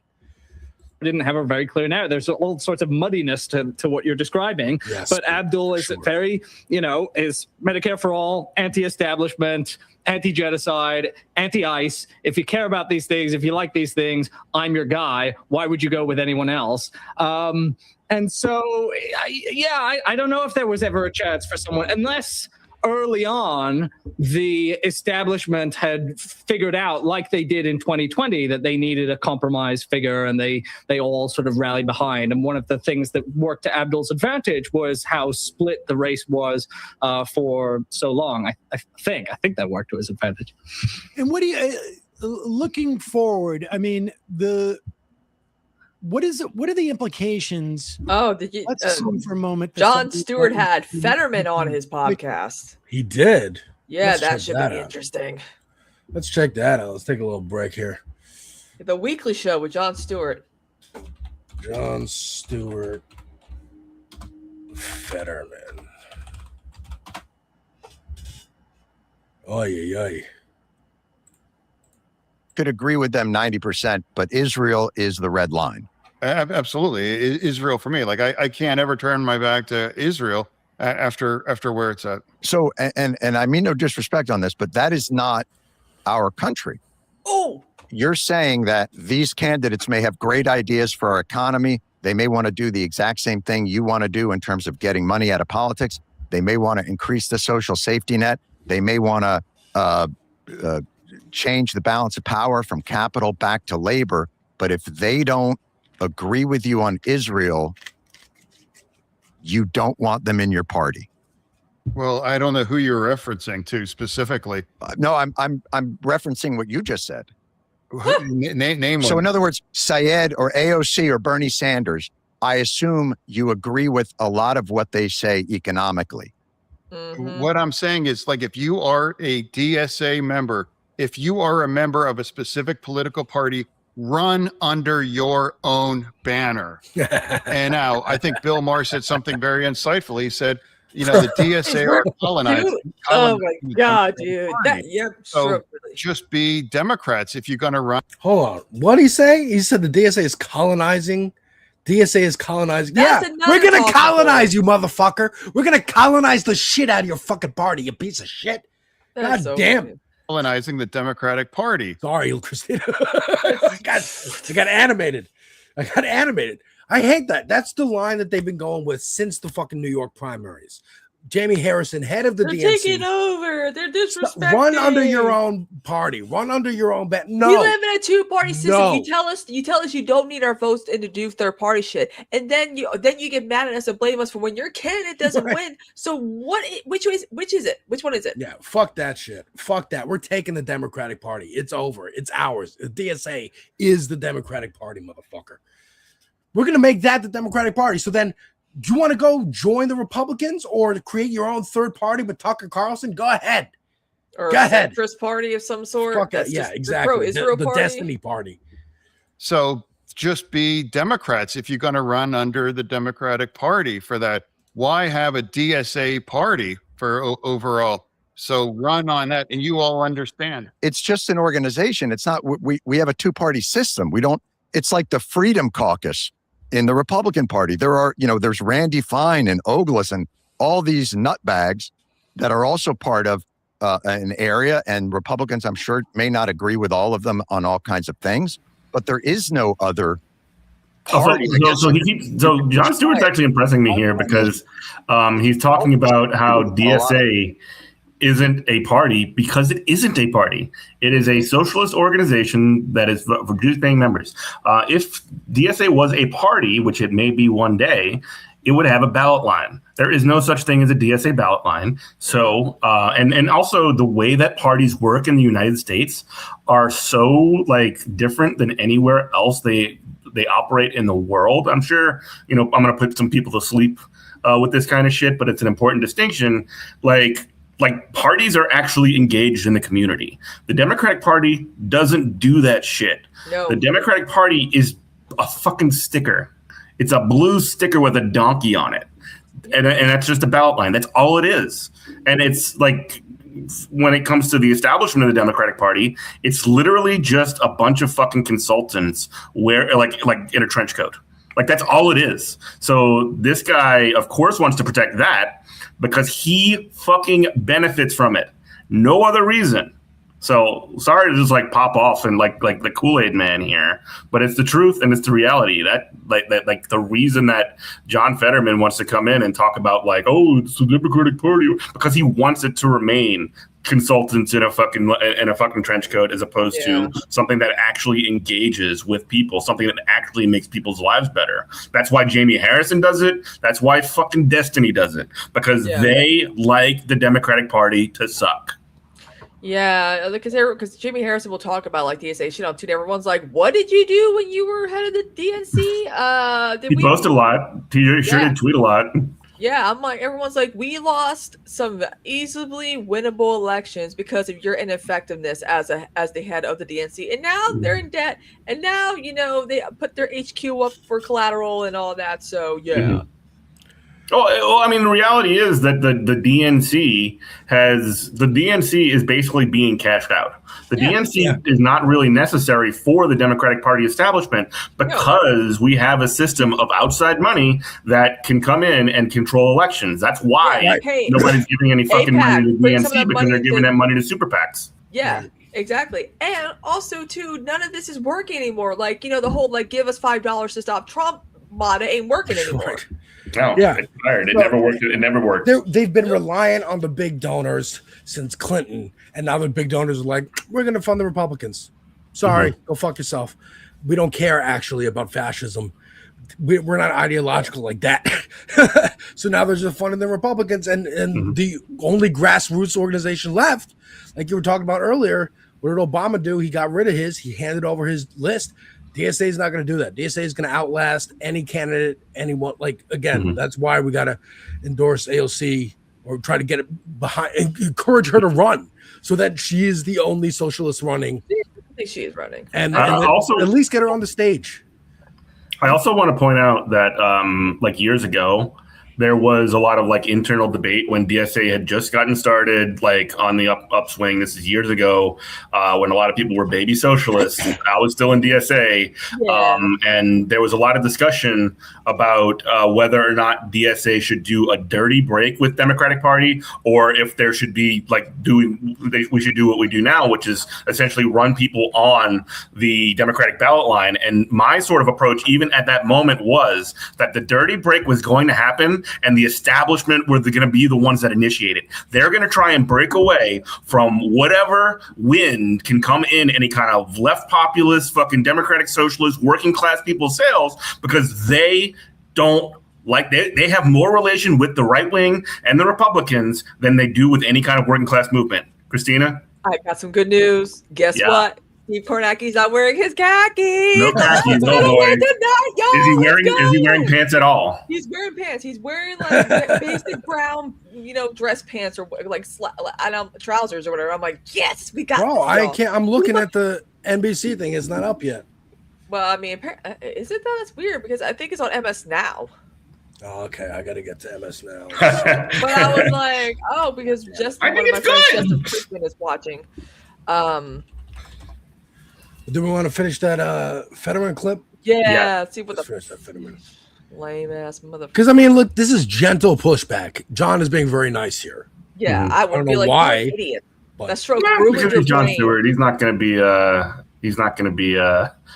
Thank you, Pinkerbell. You're interviewed by the independent socialist Jon Stewart If you here. don't disagree with him on a lot of things, why not use some of that energy? And even like Mamdani in New York is DSA, but there are things in the DSA platform that he disagrees with. And I'm assuming there's probably things in the Democratic platform that you might disagree with, but you don't disavow the entire thing. You're literally saying it's all, we can all have discussions, except when it comes to Israel, which is not America. Damn, bro. It's a weird line to draw. Well, so then, I don't think Brain that's damage, can't I think respond. what this demonstrates Yeah, really. is that when people or a government He's a or good people interviewer. turn their back to, Dude, he's not even a good puppet. Like, it's ridiculous. Yeah, he's a terrible puppet. He's like, He like lives in the basement of Fox News now. It's crazy. and really Yeah. badly, and it's a dangerous. Jewish community and Israel are not the same thing, brother man. Ooh. They're not. That is not the same thing. Got his dude.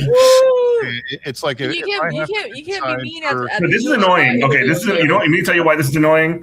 Because now fucking Kyle Kalinske is gonna get on his fucking shit about Jon Stewart 2028. Fuck Yeah. that. Man, God damn it, Jon Stewart. Why you gotta be so, and again, this is like gentle pushback. He's like, brother man, there's a difference between Israeli Jews and just like Jews are not a monolith and neither are Muslims. Like, you gotta understand that. I mean, Jon Stewart Leibowitz, correction. And like, I'm just saying, like, this is crazy that he's like, It's you nuts. can disagree with this and still not make it like your entire personality is what Jon Stewart's saying here. He's like, why are you making Israel like the end all be all of like whether or not you want to still be a Democrat? It makes no sense.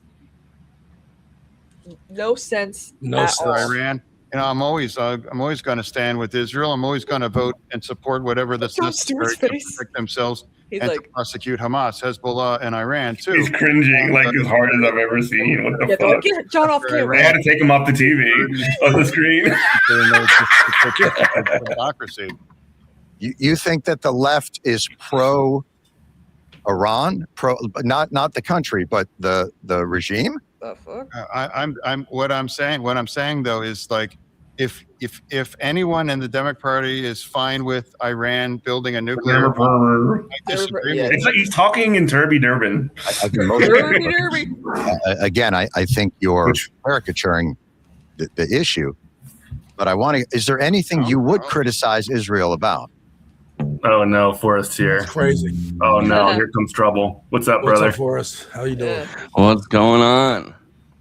We were just talking about Turby Derby for a second. Politics land. I've been sleeping. What for is the this? last What is this 2 shirt you're wearing? What the fuck shirt are you wearing? It's incredible. Is it a This Okay. Space shirt? There you go. Yeah, that should be the logo. It's this space. I thought it was the Sam Cedar Thanos shirt where he was flexing. Remember that? God. I mean, if I had that, I would wear it right now. Show off the guns, big dog. Yeah, we just watched Jon Stewart basically doing like, gentle pushback to John Farron, being like, you, dude, are kind of going a weird route with this Israel thing. There are things that even, Mamdani disagrees with DSA, yet here you are making Israel your entire personality. And John Fetterman's being an idiot with his responses. That even they had to cut Jon Stewart out of the shot because he's just looking at him like, Yo, should I make us live on Absurdity Space right now? yeah, you can do go that too. for it. Why not? Do the whole shebang. Adding everything. Everything everywhere at once. It's a collab with every single channel on this space. Yeah. I should just press every single one on right now, even the people that aren't on screen. Put it on Movie Night Extravaganza. Who gives a shit?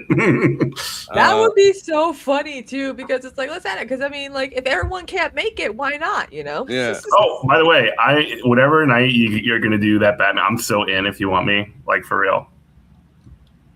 Oh, what? Like, what do you want? You to said do the Dark Knight the Dark Knight Rises, right? Oh yeah, Yeah, definitely yeah. come on for that one. We have no guest for that one. Yeah, I'm in. I'm better than nobody, right? I hope I am. Oh, you think this space is your ally? I was made by this space, molded by it. Israel wants to be in my dreams. Oh my god, you know what? That kind of sounds like Dave Rubin doing his Yoda impression. Yoda. Oh my god, when I found that, when Jordan Report went over that, I was like, oh my god.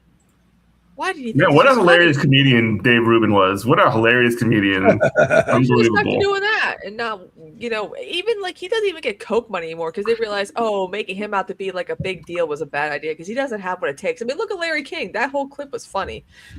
You know what's funny? You know what, like, kind of it disappoints me a little bit. So we're coming up on Michael Brooks' birthday, right? And he just passed 6 years ago now.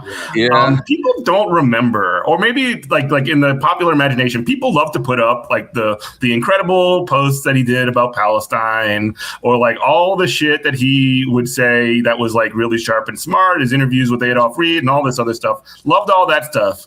But people don't remember just how much he dunked on fucking Dave Rubin in his book. Like, that book was literally just an reply to fucking Dave Rubin and Jordan Peterson and shit. It was awesome. Yeah, I try to share more of the funny stuff. The funny stuff. He was hilarious.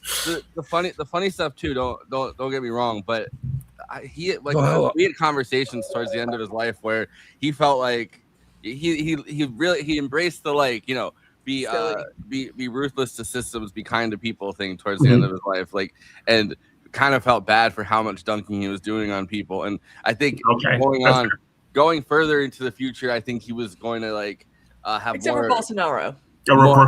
Just more. He wasn't going to stop dunking on people, but he's going to have more radical empathy towards people, and he felt like I think he was going to get, not to say typecast, but cast and just being the guy that dunks on the IDW, which he kind of had this amazing forethought, because right after that time, the wheels fell off on the whole idea. Oh, it was over. All of us hate each other now.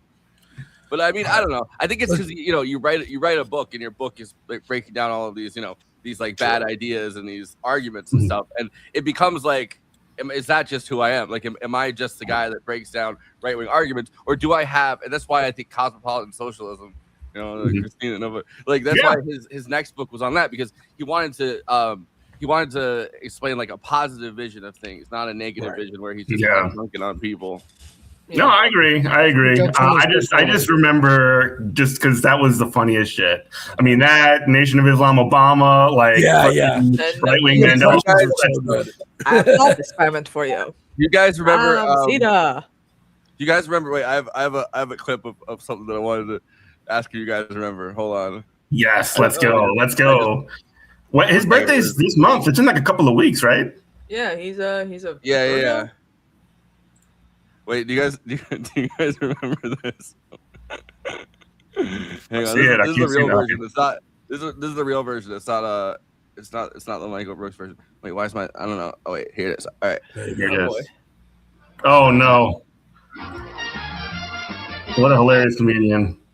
Hot gay comics. Oh yeah, Dave Rubin.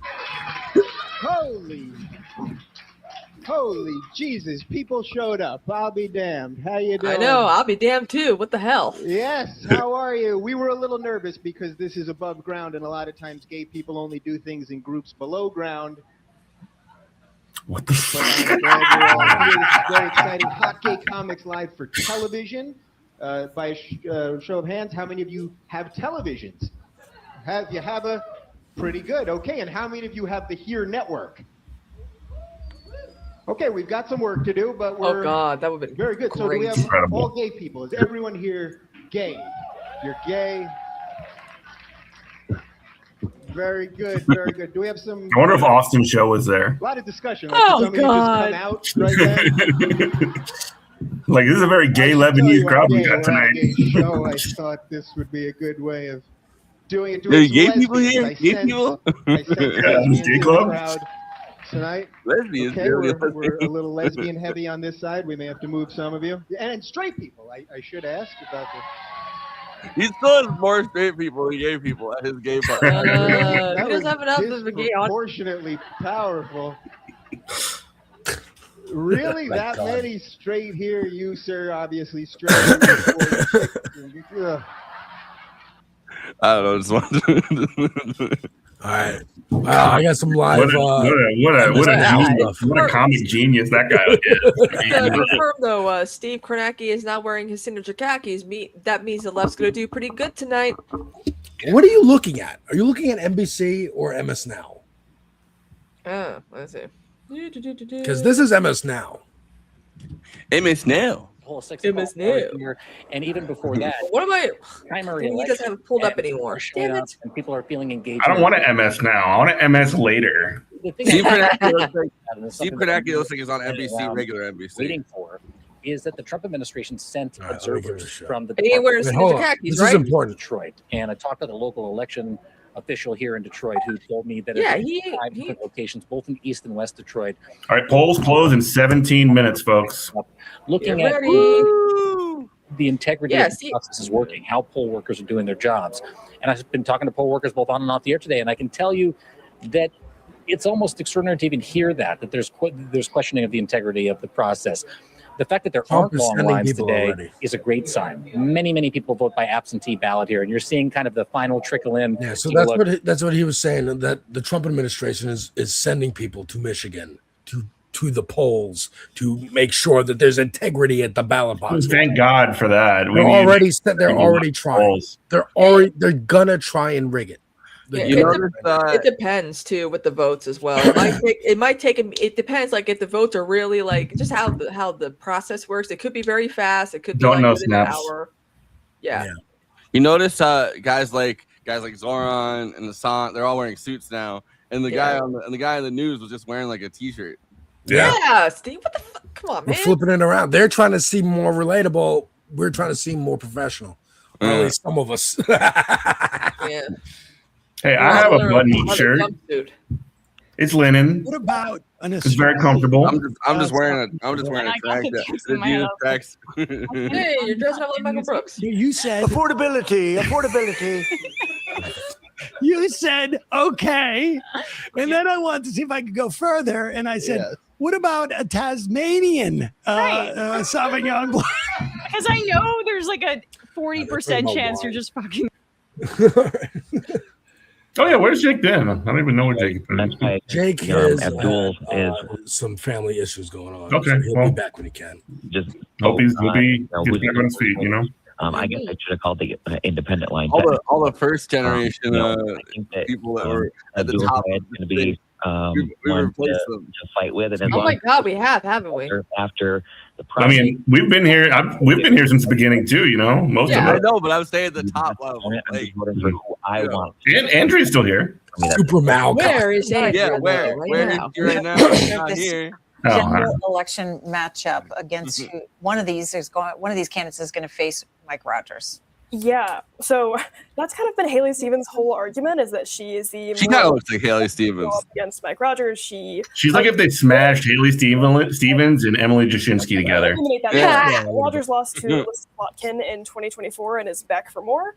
They put him in the like kind of like in the trade machine or something. Her name's Erica Filter. That's great. That's a funny name. I think it's an open question right now. Like the national headwinds appear to be favoring Democrats, whereas in 2024 That was cool. Taylor Lorenz showed up, and I got to interview her. Yeah, that was great, Christina. You need an electable candidate. So disappointed in you. Did you ask her about AI? Disadvantaged. He Even literally was shitting on like how people are using AI for every little thing now. I was like, oh. So Stephen, My biggest complaint about AI is less like and Robert uses AI a lot more than I do, but like my biggest problem with AI is that People use it like for slop. yeah, it sucks. Like that's the problem. Like I know it's got all these other problems, like it's destroying the world, it's increasing and poisoning the water, increasing the temperature of the world, but the art is such shit.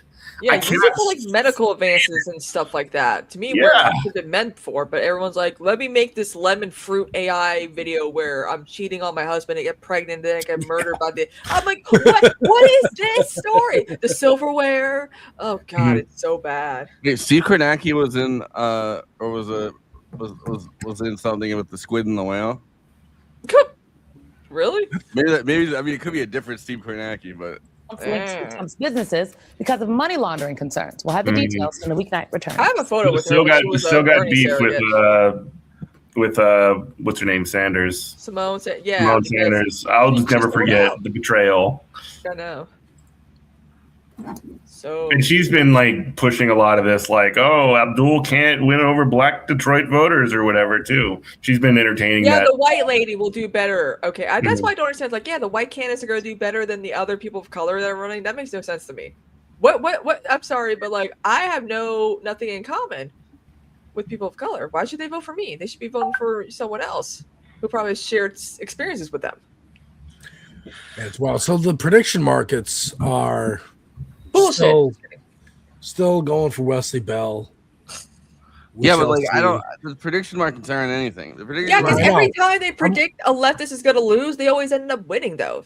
I'm using it as an example to see how fucking right or wrong they are. Yeah, because Kalshi's different from Polymarket. Polymarket's different from this. It's crazy. They're saying there's a 99% chance of Abdul, so I mean, that was also the same. That could be wrong too, but I think the polling backs up Abdul a lot more than the other stuff.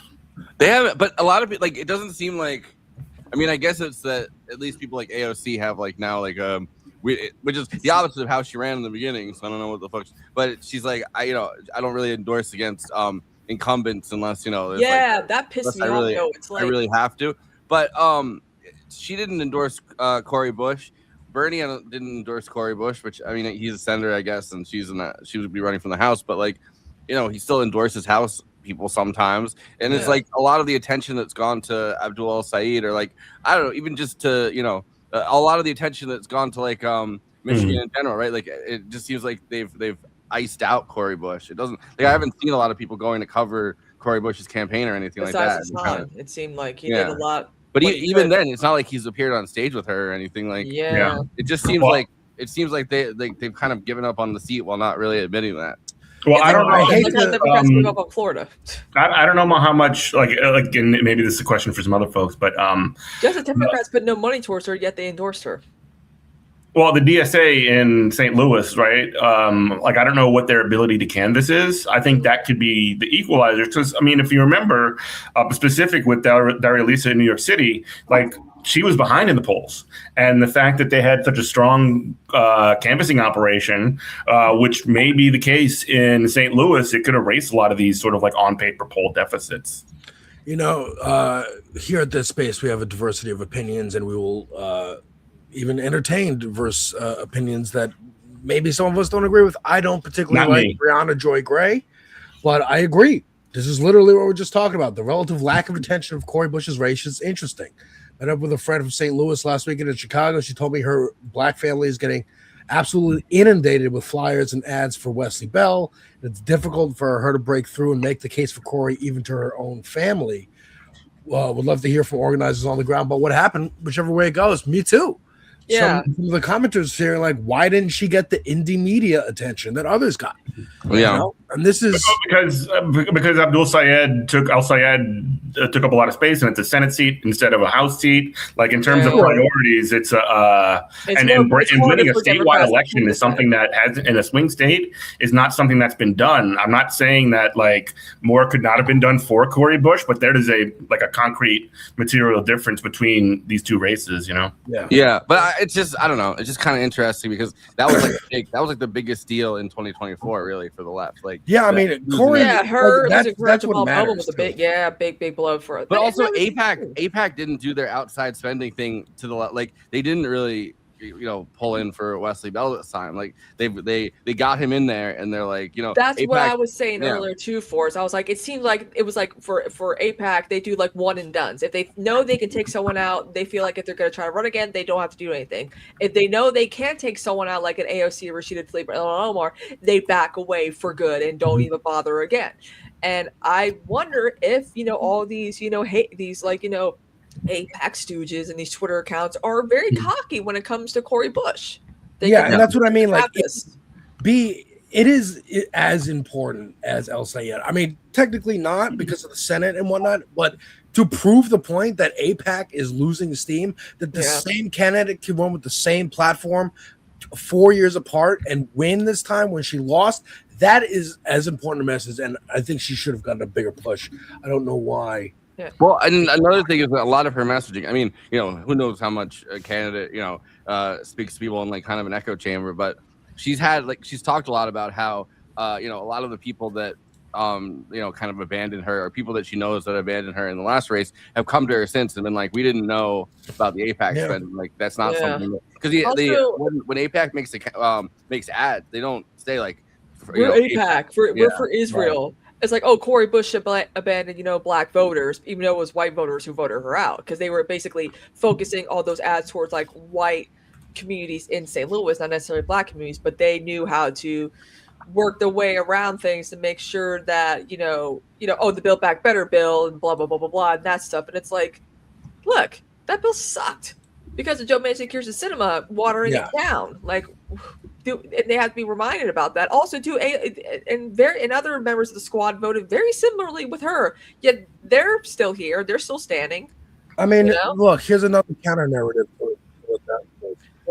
Cori Bush got very little support from leftists. Even Justice Democrats endorsed her, but spent nothing in her race. But Hassan was on stage with her. Yeah, that's what I'm talking about. So, he also was kept, mentioning and other. He's also split between every fucking race in the country that I'm sure is asking him. Like, you know who else? Sorry. Well, you know who else? She's Brianna Joy Gray is taking a lot of time to say like, oh, we need to make sure we support Kshama Sawant too, yes, and like again, like I mentioned earlier, she's polling like in single digits in a multi-way race. She's not going to win. This is my problem with Joy Gray is that she will constantly just look for like ways to be like an annoying nuisance, so that her legitimate these divisions sort of come out. What's that? So that she seems legitimate, but also too that counts. She's just not forced to vote in 2026. Yeah.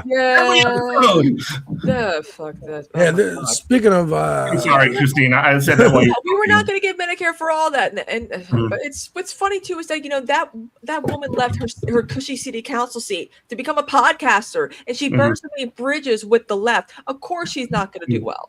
Also, where's Virgil? Where's Virgil? But let me throw up this example of a voter in Michigan.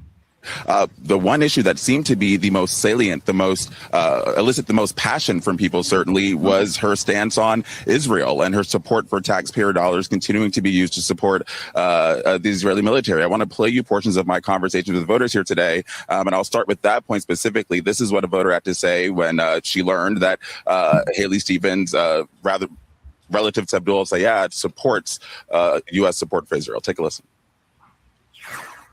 I just wouldn't want a single of our family's tax-paying dollars to go towards something like that. It's like giving money to violence.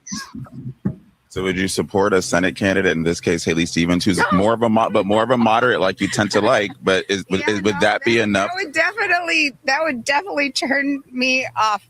As her accent sounds legitimate. I couldn't. I would vote for a communist first. Beast mode. This is what we're talking about. I'll be right back, the policy and the issues is what attracts people. Who cares about like the stupid little interpersonal stuff? Like there are moderates who are like, I will vote for a communist before a moderate. That's like me. Okay, you know why? Because Israel is an issue that is important for people. They don't like, and I've said this, some people probably don't care about the genocide, but what you can bring people in is be like, hey, you know why we don't have free healthcare here? Is because all of your taxpayer dollars are going to Israel's free healthcare, their housing, their transportation, and the bombs too. I would also say it's like, I think a lot of people can get brought in by it literally being like an issue of national sovereignty. Like as we get more, as people kind of reject Israel as like a concept, as people reject taxpayer dollars to Israel, as much as Netanyahu loves to do this thing every 5 years where he's like, we could survive on our own. If you guys abandon us, we'll just build more of our own weapons, which he's tried a bunch of times and never happens. As this kind of stuff happens, as more people reject Israel, obviously, like that bill that passed a couple weeks ago, where it's just literally like a bill that intertwines our military and Israel's even further. It's like, it feels like an issue of national sovereignty. It feels like literally we're losing our sovereignty as a country by binding ourselves to another country. And I really think Americans, especially, kind of have like an aversion to that. I mean, that goes all the way back to the founding fathers. You know, all the way back to Washington and his speech about no entangling alliances. And I think the issue of like national sovereignty is a real one. Yeah, 100%. Also, keep going, Jeff. No, you're good.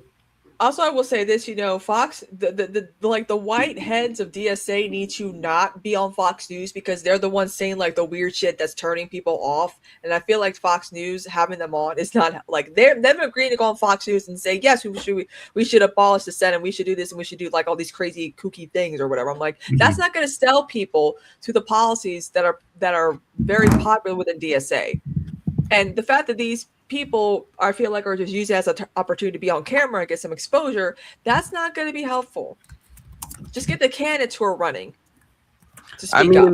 No, I don't know. I think that kind of Ben Burgess made this point. There's always been like a minimalist kind of platform and a maximalist platform in every like socialist party or every socialist movement, really. And it's like, they're focusing right now, obviously, on the maximalist program, which is a lot of it is like stuff that makes sense. Like I really do think that the Senate is like an undemocratic institution. Oh yeah, definitely. Yeah. Can I just maybe I can split the difference on this, and I don't think I do agree that there's a maximalist and a pragmatic platform within DSA, and there always has been and there always will be. There is definitely ways that you can articulate that platform in a way that is better than just like yes, no, we'll abolish the Senate, instead of like contextualizing. And you're talking about Megan Roman's appearance on Fox News Sunday a couple of weeks ago, I believe. Like there's a way to contextualize that in such a way as that I believe in democracy. Like you could basically just say, you want to abolish the Senate? Yeah, I want to abolish undemocratic institutions, and that's what the Senate is. That's the way that does it.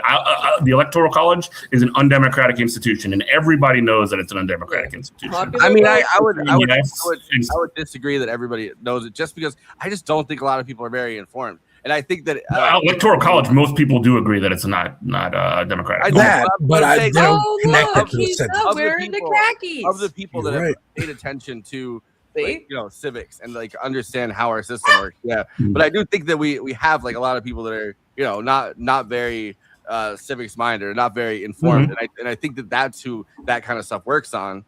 Because it's like I just think people need to be educated on how this stuff works. Like people need more like political education. I think just normal people I'm talking about. Like just regular people off the street, right? Because that's who Fox News is really talking to. It's just a lot of them are like old people. It's kind of get busted into vote. Well, I will say I much preferred Ashik's appearances on Fox News because he he was able to turn it around onto what the program actually is and what DSA candidates are actually doing, as opposed to these sort of like less concrete goals that are like right in front of us. You see what I'm saying? Yeah.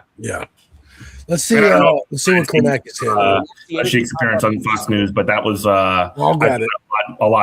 a lot more of a articulation of the direction that DSA, and in my opinion, should be going.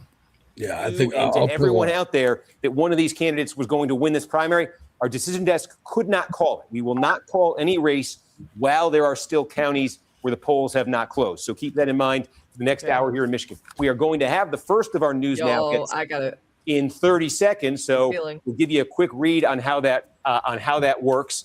And again, the minute we start getting results here in the Senate election, we're also going to be. Well, let me stop talking because we're going to it. That's crazy though. He's not wearing signature khakis. That goes to show. I noticed that too when he's not necessarily wearing the khakis. That's when the left does pretty well, and I'm like, so that was something that I started paying attention to. We should start betting on it whether or not Steve Kornacki is going to be wearing his khakis. Wait, I'm curious. What part of it you don't think is based on socialist principles? Ooh. Yeah. Who said that? I'm looking at chat. Pull it back up. I read part of the DSA agenda. It's rather radical and not at all based in socialist principles. What do you mean, W? Yeah, Well, I we really want to abolish the Senate. I mean, I in the long run, I agree with abolishing the Senate. I don't necessarily think that's what we need to put on banning it, because why should Wyoming have 2 senators and California as well when there's a much bigger population in California? If you're a democratic socialist, that means you believe in democracy. So if democratic socialist, if DSA is a democratic socialist organization, which is right there in the name, then yeah, you want to have democratic institutions as opposed to anti-democratic institutions. So, yeah, I agree in the long run about abolishing the Senate, no question. I just don't necessarily think it's strategic to just say, yeah, we want to abolish the Senate on Fox News. That's my point. And the way that they did those, the first one you're talking about, like Megan Romer, whatever, like that Fox News interview, they kind of just asked her yes or no to all bunch of stuff. I remember. I watched it. And I don't know, you never want to get kind of put into that box where it's like, it's real, like it's things like it's concepts that kind of are going to require an enormous amount of political education, like to even get to that point where people are talking about the Senate as, which I think people started to in, I want to say like 2018 or 2017, like people started to talk about that a little bit, but it's like that's one of those concepts I think that really people require a lot of political education to get to that point. Also, but I've always gerrymandering too has made it impossible for us to get the Senate. Because like even just the James Madison quote, right? Like as he was creating the Senate as like a bicameral legislature, he called it like the cooling saucer for the passions of the people. By definition, that's like an undemocratic thought. It's like basically it's this fear that we're going to live under mobocracy. Sorry, I was muted. If there's direct democracy, we're going to live under mobocracy, and the people are going to overwhelm the smart elite group of people at the center that kind of should be the real owners of democracy. It's aristocratic thinking is what it is. I mean, that's literally what it is the aristocratic thinking. What's up, BRG? Welcome. What's going on? I actually never met you on stream, even though we're Twitter mutuals. Yeah, I am supremely underwhelming. Hey, you said it, not me. I was watching your stream the other day. Very whelming. Whelming. Well, that's a good way of putting it. By the way, I feel like people don't really know. Like the Senate used to be appointed by a group of legislators who would sit there and basically decide who the senator was going to be. Even to the point where more people would vote for one party, and they would pick someone from the other party because they happened to elect enough legislators that that they were like, oh well, we're actually we're gonna have a Republican senator when more Democrats voted to the state, or Democratic senator when more Republicans voted to the state. Like it's just the most undemocratic of quote unquote democratic institutions.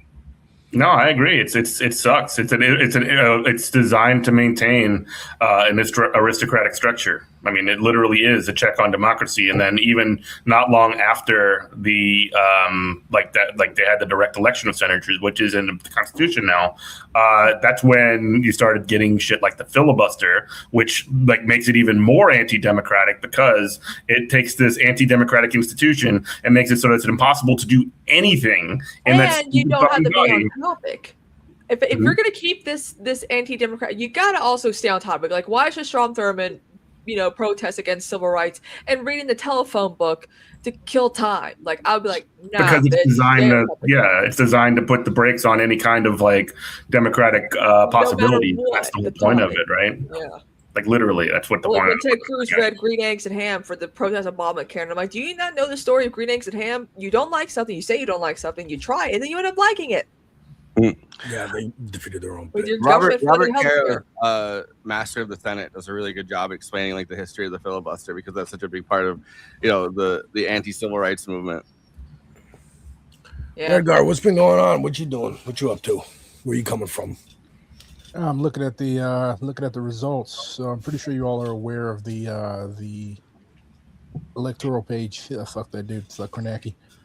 And I see that he's not wearing his khakis, therefore the left's probably going to do pretty well. I've noticed a pattern here. Kornacki's got to wear the khakis. Yep, for us to lose, it seems. It's black khaki.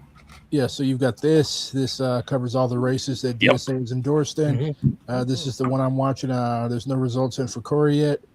How you feel about CORI? I think she's gonna squeak by. It's gonna I be hope very, so.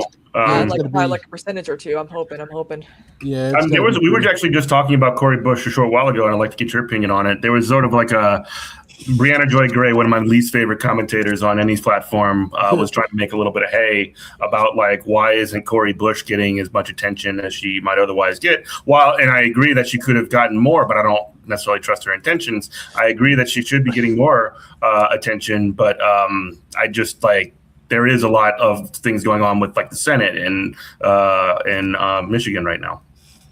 Yeah, hold on. Let me switch to that tab. So yeah, so they're already starting to count in Michigan. El Sayed's up 55. 55-39.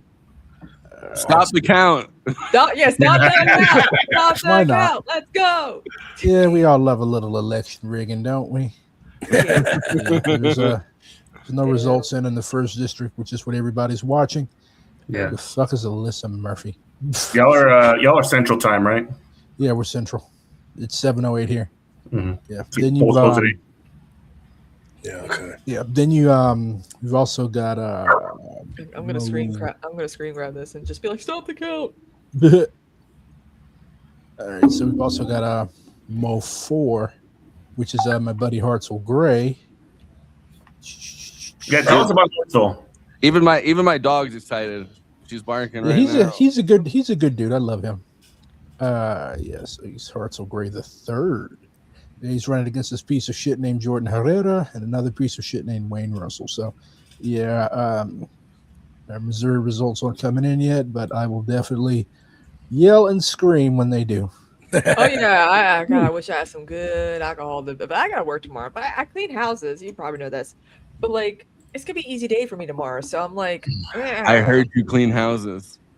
Yes. I also did want to mention also as a Virginian, I would be remiss to not at least give a little shout out to Salam Bati, who has a primary as well. He's running on the basic sort of Medicare for all Bernie Crat kind of platform. So he's running in his primary today. I'm not exactly sure what the support level of his chances are, but I've talked with him a little bit. He came to some union events that I've held in Richmond, and wish him luck. Maybe he'll shock the world. Alex, are they coming for you? I hear sirens. No, they are outside though. It's That's New just York City. bro. You hear a siren every 10 years. It is pretty funny how as someone that was like born and lived in New York City for the first like few years of my life, and then also goes back like randomly. Like it is funny how quickly you get like inured to that, where it's like by the middle of the first Dude, night, I can't fall asleep if there's no siren, if there's no traffic. That's how it is, like noise machine. Like when we lose like power in the middle of the night, I'm like, there's no noise. Well, Noise machine. Why is it quiet? It's funny because like living now, like more in the country than like anywhere near a city. Like when I hear like a helicopter or a car rolling down the street, like it really distracts me. And then I go to the city and I'll stay with people. And I'll go to the city. I'll stay with people for like a couple of days, and then by the end of it, I'm just like now my brain needs to hear. I need like the constant drip of like or else I can't sleep. It's like a noise machine. Like it's the sound to the city. It becomes a baseline, Absolutely. By the way, shout out to the to the 407 people so far that have voted for Mallory McMorrow. I'll never forget that fucking video of her. Like she hired a band off the street somewhere. Yeah, and like they were marching through this convention center and wherever. And like the they band don't was like not you. feeling it. Nobody's Nobody's like all black band. I'm like, oh come on, girl, seriously. Like I doubt that. And like you could did tell for that PR these people purposes. were hired. You could tell that these people were just doing it. Like these Yeah, people were and that not big fucking. head. Is she gonna? Okay, if she I feel like she was stealing New Orleans valor. Keep that giant cardboard head at Yeah, home, like how the okay? fuck you gonna have a second line in Michigan? I mean, Michigan does have like a French heritage, like their fleur de lis is in Detroit's like heraldry, just like St. Louis, just like New Orleans. But like, come on, when you think of French, you do not think of Stealing my culture. Yeah, By the way, I talked to Jack the other day. By the way, bullshitting with him. He's my boy, man. I mean, he's been around for a long he gave time. me at DSA Con last year. He gave me like rare hot sauce that you can only get in New Orleans, and I told him, Jack, I don't eat hot sauce. I'm sorry, but there was another guy in the St. Louis delegation who loves hot sauce, so I just gave it to him. Got hot sauce in your bag. Yeah, I was gonna say He ain't still Ballard either, by the way. He's from fucking Baton Rouge. Hillary Clinton shows up to the DSA convention. Is like, I'll take that hot sauce. Thank you, Black Red Guard guy. I'm still going to have you. I'm still going to put you in prison, but thank you. Thank you for this hot sauce for my bag.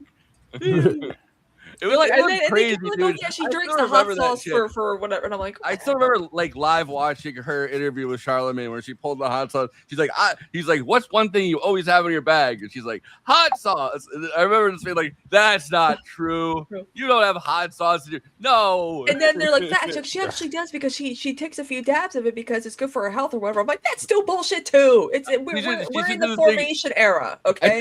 I said this already to you, but she should do the thing where she puts it in her eye. Yeah, that'll do it. That'll do it. Every day is a first date for Hillary Clinton. She puts hot sauce in her eye. Yeah.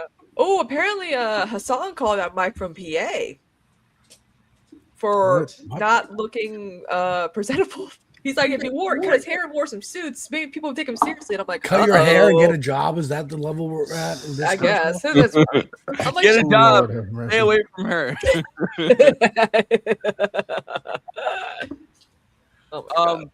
I don't know. It was very funny, like, because I don't know. I have a soft spot for him because like he's cool. But Nathan Robinson put out that article that was like why socialists should wear suits or whatever, and it's like, bro, your version of a suit is not the American version of a suit. Like the kind of suits that you wear are like the kind of suits Willy Wonka wore. Like it's yeah.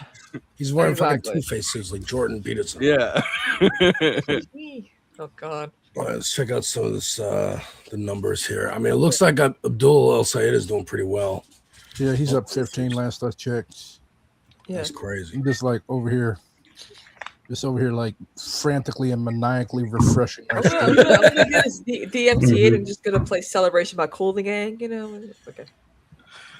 I mean, he's got a huge lead early on, and so from what I understand, and I'm no elections prognosticator, but Stevens, like a lot of times, the early votes are counted first. Early votes, absentee votes, and they were supposed to lean Stevens. So if that's the case, you might see Abdul Sayed actually increase his lead. Let's go. We're gonna have Michiganistan. Maybe that's like hoping or some shit, but I like thought that already was a thing. It's funny how established Democrats are using Dearborn as a slur now. Yeah, like, really. Dearborn is the reason why Kamala lost all 7 swing states. Okay. No, Kamala is the reason why Kamala lost all 7 swing states. Yeah, she got the coconut vibes going, and Republicans are weird shit. She probably would have like got that, but she would have named one fucking policy as opposed to like any like that entire bullshit campaign that she ran, which is like, oh yeah, we're gonna stop price gouging, and that is like a way to like that's like focus group tested to not appeal to any working class person ever. Like it's incredible. What would you do if Kamala Harris came out in 2028 and was like, we need to abolish the Senate and we need democratic socialism? She's already talking about packing the court. Yeah. She's blowing in the wind. Well, I'll tell you this: it would be not the worst thing in the world. Like, obviously, she ain't gonna do none of that shit. But at least the centrists can identify, just like they did with abundance and affordability and all this other bullshit. That at least they know what sounds they need to make. And I think they're quite discredited at this point, and they're not going to be the face of whatever battle against fascism there's going to be, because they have essentially proven that they don't actually believe in anything, they don't actually fight in anything. I mean, like, it would be disastrous if they did get power again, because we would literally just be caught in a Biden 2020 loop over and over again. Oh my God, I don't want to be stuck in that. Like, Do you remember what her? I'm trying to find the exact wording of it. Do you remember her signature? Everyone was like, "This is basically the signature Kamala policy." The you can only get your student loans forgiven if you live in a certain specific district with a certain specific income, and you're a small business owner. Yeah, it was. You could get your student loans forgiven if you start a small business in a majority black neighborhood, and you have your small business for 3 years. Like, it was the craziest policy I've ever seen in my life. Paul Squall, I don't disagree that, well, I actually don't think we've been in the Biden loop for 50 years. I think that there has been this sort of like tag team, like Republican, Democrat, you're it bullshit that's been going on for about that long. But it's been gradually ratcheting towards the right. And we're at a point now where it's actually getting like the fucking RPMs are in the red. Like we're at a point where this motherfucking car is going to overheat and it's going to explode. Get on this fucking broadcast, Lumencast. Where the fuck are you? Oh, God. Vote red. Trump is the emperor of mankind on the golden throne. Capitalism all day. Socialism, no way. And then you got to do the Kamala laugh. I love good news. I just love good news. He's debugging his mobile game. My man's too busy. He's got his side gigs going. Oh. But yeah, shout out to Robert, my co-host on Good Morning Comrade. You the man, bro. Yeah. So still 55.2 to 39.1. This might be a pretty. If it keeps up, like this might be like the percentage difference between the two. If this keeps up, you know what I'm saying? Like that's gonna be crazy. Yeah. Last time they didn't call any of the Mo races until like 11 o'clock in the evening. So it's gonna be a pretty long night. Hey, I don't care. Yeah, we still do our ballots the old school way. They have to be transmitted to Jeff City by horse and buggy. Hopefully they're Teamsters at least. Yeah. That's what they're like. Stop the count. Stop the count. Stop the count. Oh boy. I'm glad that we're doing this week and next week. It's gonna be busy. And I get him, stream Johnny. Get him, Johnny. and I've been streaming for like over 72 hours because it was my affiliate anniversary. So happy anniversary, by the way. Yeah, and I got the interview 5 years. today. Yeah, 5 years on this godforsaken platform we call Twitch. We crossed 7 for GMC back in May. We crossed 5 for movie night extravaganza at the beginning of July, and then Kristina crossed 5 years on Twitch at the beginning of August. So yeah, like I just hit 1,000 subs on my YouTube. There we go. Bum bum. all right, well now you can actually get it. You can actually apply at least to get it monetized. Yeah, I'm trying to figure that out. We'll see. Apparently, they're gonna send me something in the mail that I gotta. Yeah. They send you a verification code in the mail. Oh, really? Okay, cool, good. That's a question. Take that long. I think it takes 1 or 2 weeks usually. Great. It doesn't take very long. By the way, programming note: I will be on Thursday. I'm going up upstate to vacation for 2 weeks. I will be tuning in to the program via satellite on remote, like Jeff so I'm right in now. charge of this. What part of upstate? Okay, I get it. Yeah. A mystery part of upstate where there's no one who can find us. Why are you trying to get him to post his assassination coordinates? Exactly. Do not make me post assassination. I'm upstate. I don't know. I want to know where he was going. How about we handle this offline, guys? I gotta find the Cory Bush election. I don't think there's anything yet. Yeah, so far there's it's been nothing. like zeros because I got I'm seeing Associated Press. I'm seeing the reports for the shitty ballot measures 4 and 5. My chapter my chapter recommended a no votes, and with less than 1% of the votes, and it's 82% no for 5 and 79% no for 4. So they're probably good. Oh yeah. What is the Missouri legislature like? Is it a right-wing legislature? Pretty much. Mm-hmm. Yeah, Missouri is outside of St. Louis and Kansas City. Missouri might as well be Alabama. Mm-hmm. Yeah, understandable. I mean, Louisiana's like that. I mean, Missouri is basically kind of the South, you know? Yeah, we just don't have the accents. Well, if you go down to the Boot Heel or to the Ozarks, they do have the accents there. Like, yeah, it's Arkansas. Louis, yeah, it's basically Arkansas. Arkansas can have it for all I care. Oh, Puppy, hey, I got one of my cats here. I'm so glad that McGraw didn't get too interruptive during my interview with Taylor Lorenz. I was like, oh, thank God, he wasn't. Let's see him. What Oppie? Yeah, our state senate has 24 Republicans and only 10 Democrats in our state house. has 111 Republicans and only 52 Democrats. So yeah, we basically have a Republican supermajority in both chambers and a Republican governor. So yeah, we are basically a Republican Sounds dictatorship. like Louisiana. Yeah. He knows what I'm trying to do. That's the problem. Nah, don't worry about it. I haven't read it yet because it's I just haven't gotten a copy of it yet. But I've heard a bunch of the interviews with Devin Thomas O'Shea that just wrote The Veiled Prophet. Well, I really want to read that. It's like secret societies, white supremacy, and the struggle for dead weight though. I don't know. BRG, have you read that yet? Read what? The Devin Thomas O'Shea's book he just wrote about The Veiled Prophet. You don't like this? No, I haven't gotten a copy yet.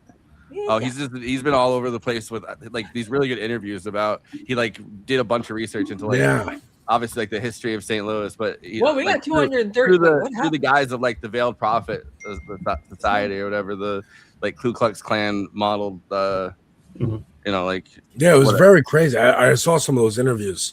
Yeah, like they just kept changing the name of it until they called it the VP. Ball or whatever, and then it's like, well, what does that stand for? Why do you still need to keep this white supremacist? Because they want to let everybody know who's still in control. It's basically what it was the entire time. I had like I guess I had like memory hold it, but the girl from Unbreakable Kimmy Schmidt was caught being like the or whatever, like it was revealed. Yeah, that's crazy. Ellie Kemper. The bride Wesley or whatever. Bell's campaign manager was Bell's campaign minister was a Veiled Prophet debutante. Interesting. And also, like, there's all these connections to the MLK assassination and people that were in the Veiled Prophet Society, and like, yeah, it's no good.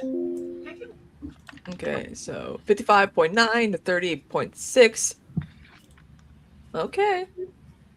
That's like holding steady. It might be increasing at least so far. Count. Exactly. With 1% of votes counted. Stop the count. Did you guys see that insane photo of like Eric Adams went to Grand Rapids? Yeah. Why would you send Eric Adams? Why would you send Eric Adams anywhere? Like, why would you send a photo?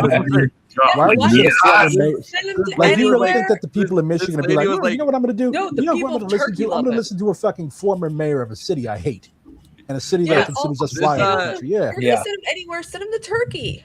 This lady was like wearing a black shirt, and she's like, "Will you take a picture with me, Eric Adams?" And he was like, "Yeah." And she turned around, and it said, "Eric Adams, leave Grand Rapids alone." Got his ass. His face. I love that. Here have their own stream. Check out Good Morning Comrade on YouTube, Good Morning Comrade Radio on Twitch, and also if you're in the New Orleans area, listen to Good Morning Comrade Radio, WHIV-LP New Orleans 102.3. You can listen anywhere in the world, WHIVFM.org/listen. We come on at 10 a.m. on Mondays. Yes. Yeah, of course, you love the former cop mayor.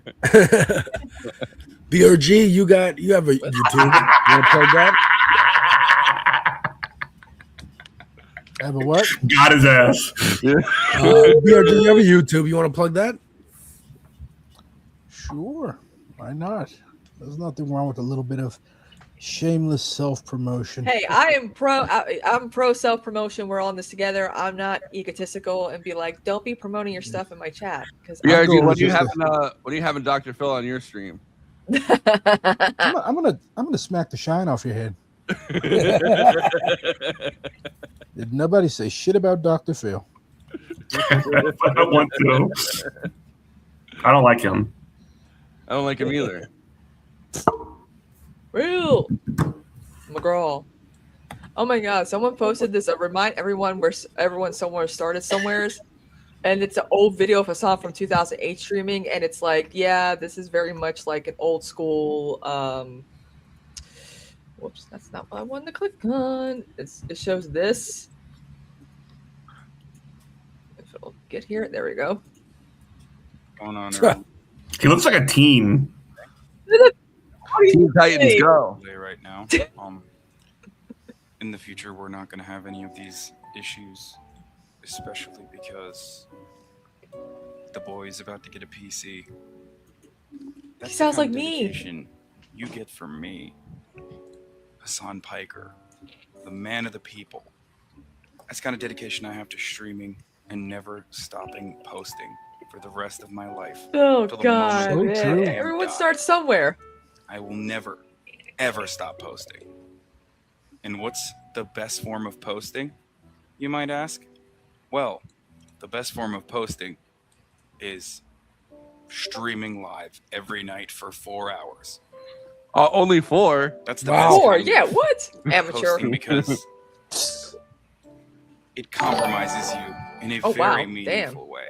I forgot he had the old school You're notifications ultimately- too. You're naked in front of 200 people every night. 200. As you kind of decide, what topic should I talk about today? I don't know. But he's only gotten more cringe in the last 10 years. I know. That's basically how And it now he has like 40,000 people watching. But in any case, I don't. There is a delay. Oh, of course, there's a delay. It sounds like these fucking results that I keep maniacally refreshing every 30 seconds. Mm-hmm.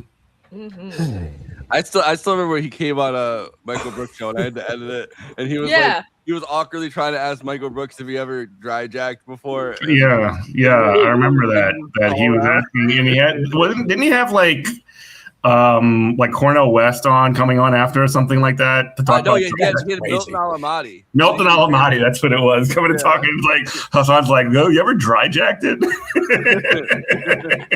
He like gave him a speech. He's like, right after you, I have Milton Alamati, one of the premier scholars of African history in the United States or really anywhere. That And this is why we need to fix the education system in this country, so people start being motivated by reading fucking books or even hearing audiobooks and not whatever streamer's opinion that they watch. Except for mine. It's crazy. Oh my God. Yeah, it's kind of it's just funny how far you can seeing someone's streaming podcasting journeys come along. Yeah. So yeah. And yeah, folks, I hit 1,000 subs. Devil's Advocate Productions. Talk movies, music, TV, video games, and politics within those videos. I'm trying to combat the geeks and gamers, the nerdrotics, the fandom menace, the geeks, the fucking motherfuckers pulling everybody to the right wing using geek culture. I'm a geek. I'm using my fucking shit to try and push people left. That's what I'm trying to do. Geeks get so mad about shit that doesn't matter at all. That's what I mean. I'm a Star Wars fan. I'm a comic book fan. I understand toxic fandoms. You can't. You don't think that it's important that they made the character in Stellar Blade have one shred more clothing, so she's slightly less nude on the screen right in front of you, so you can't see all of her ass. You don't think that's important? They're trying to distract you by having video game ads, so you don't think about class war. Exactly. No, they're trying to talk about class war to distract you from the video games. All right, facts. All right, yeah. I got my priorities messed up there. Forrest, You were so close, you just had it backwards. Forrest, with working with Michael Brooks, what was your favorite video or interview to edit for him? Was it the Lula one or? I mean, I was very proud when he did the Lula one. I was in it was actually funny. He messaged me. He was like, hey, get on I can't remember if it was, I think it was WhatsApp. I don't think it was Signal, because I also had Signal to talk to random people too, but at the time, I think it was WhatsApp. He's like, get on WhatsApp, I got something to tell you. And I was like, all right. So I messaged him on WhatsApp, and he's like, I'm in Brazil right now and I'm about to sit down with Lula. I was proud of him for that. I think my favorite thing to actually edit, because they were like, oh, you can edit the you could edit the video of him talking to Lula, and then it turns out they edited it in Brazil, and I was like, goddamn Brazilians stealing my job. But but I was very proud of the impressions compilations that we did more than anything, because I had the most say over those. Corey says that if Wesley Bell beats her in the primary, she will not vote for him because she considers him basically to be a Republican. I love her so much. But that is the epitome of St. Louis right there. No, I'm not fucking voting for you. Are you insane? Why would I do that? Yeah. That like encapsulates the spirit of my city right there. We were a rebel city, and we are also a city that has no problem with openly saying "go fuck yourself." Yeah, love it. That's great. Indeed. I've been playing Skylines 2 all day. So like what I do when I play City Builders is like I do like an alt history or a possible future where the United States is balkanized. So I built basically an alternate version of Washington D.C., except it's called Potomac. It's going pretty cool. It has about 150,000 miserable fuckers living in it. Really bad traffic. But it also has streetcars and subways. It's not my fault that people don't want to use it. I want to get good at playing like Total War or like Victoria, like those kind of games, like the Risk games, and try that. But I still can't wrap my head around those. When the Warhammer 40,000 one comes out, I want to do the orcs, socialist orcs. That's my goal. I basically play almost exclusively like City Builders or RTSs. I do my Civ 4. I grew up on this is just how you know I'm old. I grew up on Command and Conquer. The first one. Damn. How's your back feeling? Not great. I grew up with playing my friends Nintendo 64 and the OG PlayStation. Oh, good times. Oh, I had a regular NES before the Super NES came out. It was great. I loved it. The first Super game system Nintendo. I remember fucking around with my stepdad's PS1. And that's the first game system I remember. No, the old Sega. When I was dead broke, man, I couldn't picture this. Yeah. my cousin had an Atari 2600 and my uncle had a Coleco. Damn. Guys, right now, Abdul 62.3 to Haley Stevens 34%. Abdul intensifies. He's pulling ahead. That's right. How many for Big Mario? Nice, 69.6. Nice. Let me look at the county. I'm gonna miss the thing like call the prayer in a minute. Holy shit! If you're still on, vote for Mallory, he's doing really good. She's got this. He seems to be doing pretty good. Washington County, that's where Ann Arbor is. Yeah, he basically blew her out in Washington County. Keep posting them. That's college. Yeah, college done. So he's 70%. Her 29. Let's see, Wayne County. That's where Detroit is. Okay, there's less than 1% of the votes in there. I can say anecdotally that I'm in Lansing right now. I've been driving around Lansing all day, and I didn't see a single Steven sign. I saw a couple Abduls like kind of sprinkled about, but if that's any indication, he might actually win despite being outspent like 50-1 in Lansing. Yeah, that's how it is with Wesley Bell here. Like I have not seen a single Wesley Bell sign, not a single one. And obviously signs don't vote, but it's a possible indicator, you know. I think to fight against Citizens United, if they're like, money votes, we should be like, all right, well then signs vote. A signocracy. Yeah. The dictatorship of the signatariat. It's looking good. It's looking good. It's still very early. This is going to be very early. Yeah, they still don't even have any shit in from Missouri yet. What gives? Some of these polls are closing. I'm looking at the. This is a very nifty tool. Thank you, BRG, for letting me know about this as well. Hold on. Okay, so I'm looking some at of the polls are closing at 9. I'm looking at 4 now. Let's see. All right, let's see. Hartzell is at so Herrera is at 38.8. Hartzell is at 21.6, and then Jeanette Cass, I don't know who the fuck she is 13.9, and there's a bunch of other relevant people towards the bottom. So are these folks nationally endorsed, BRG? Hartzell is nationally endorsed, yes. Okay. So is CORI. Cool. There's still nothing in on let's look at Mo 1, still nothing in yet. Wait a minute. Okay. So they just dropped a big chunk of North County and Mid County. So Bell is at 76.9. CORI is at 19.8. It's 16% of the votes, and this is just updated. Just the tip, okay. But they haven't counted the city yet. The city is where CORI is really strong, and turnout is higher than it was last time. So we'll see. But yeah, it ain't over yet. But yeah, they just dropped. They dropped the big fucking load of county votes. Starting off, 29% of the county. But they haven't even done the city yet, so we'll see. We'll see. Yeah, a lot of people they get disheartened from early results. You can't do that. You gotta do your math. I see a lot of people hyped from those early results because they don't like Cory Bush. I don't know. Twitter pushes I feel like just I don't even listen to those idiots. Yeah, fuck that shit. Can you post that tool actually in the chat? I don't know where it's at. The tool, the DSA electoral dashboard. I can't find it. Yeah. Boom. Please. There you go. Appreciate it. I'll post it for the people too if you want to follow along. Jesus Christ, like 30 motherfuckers just posted it. Yeah, well, that's how it is.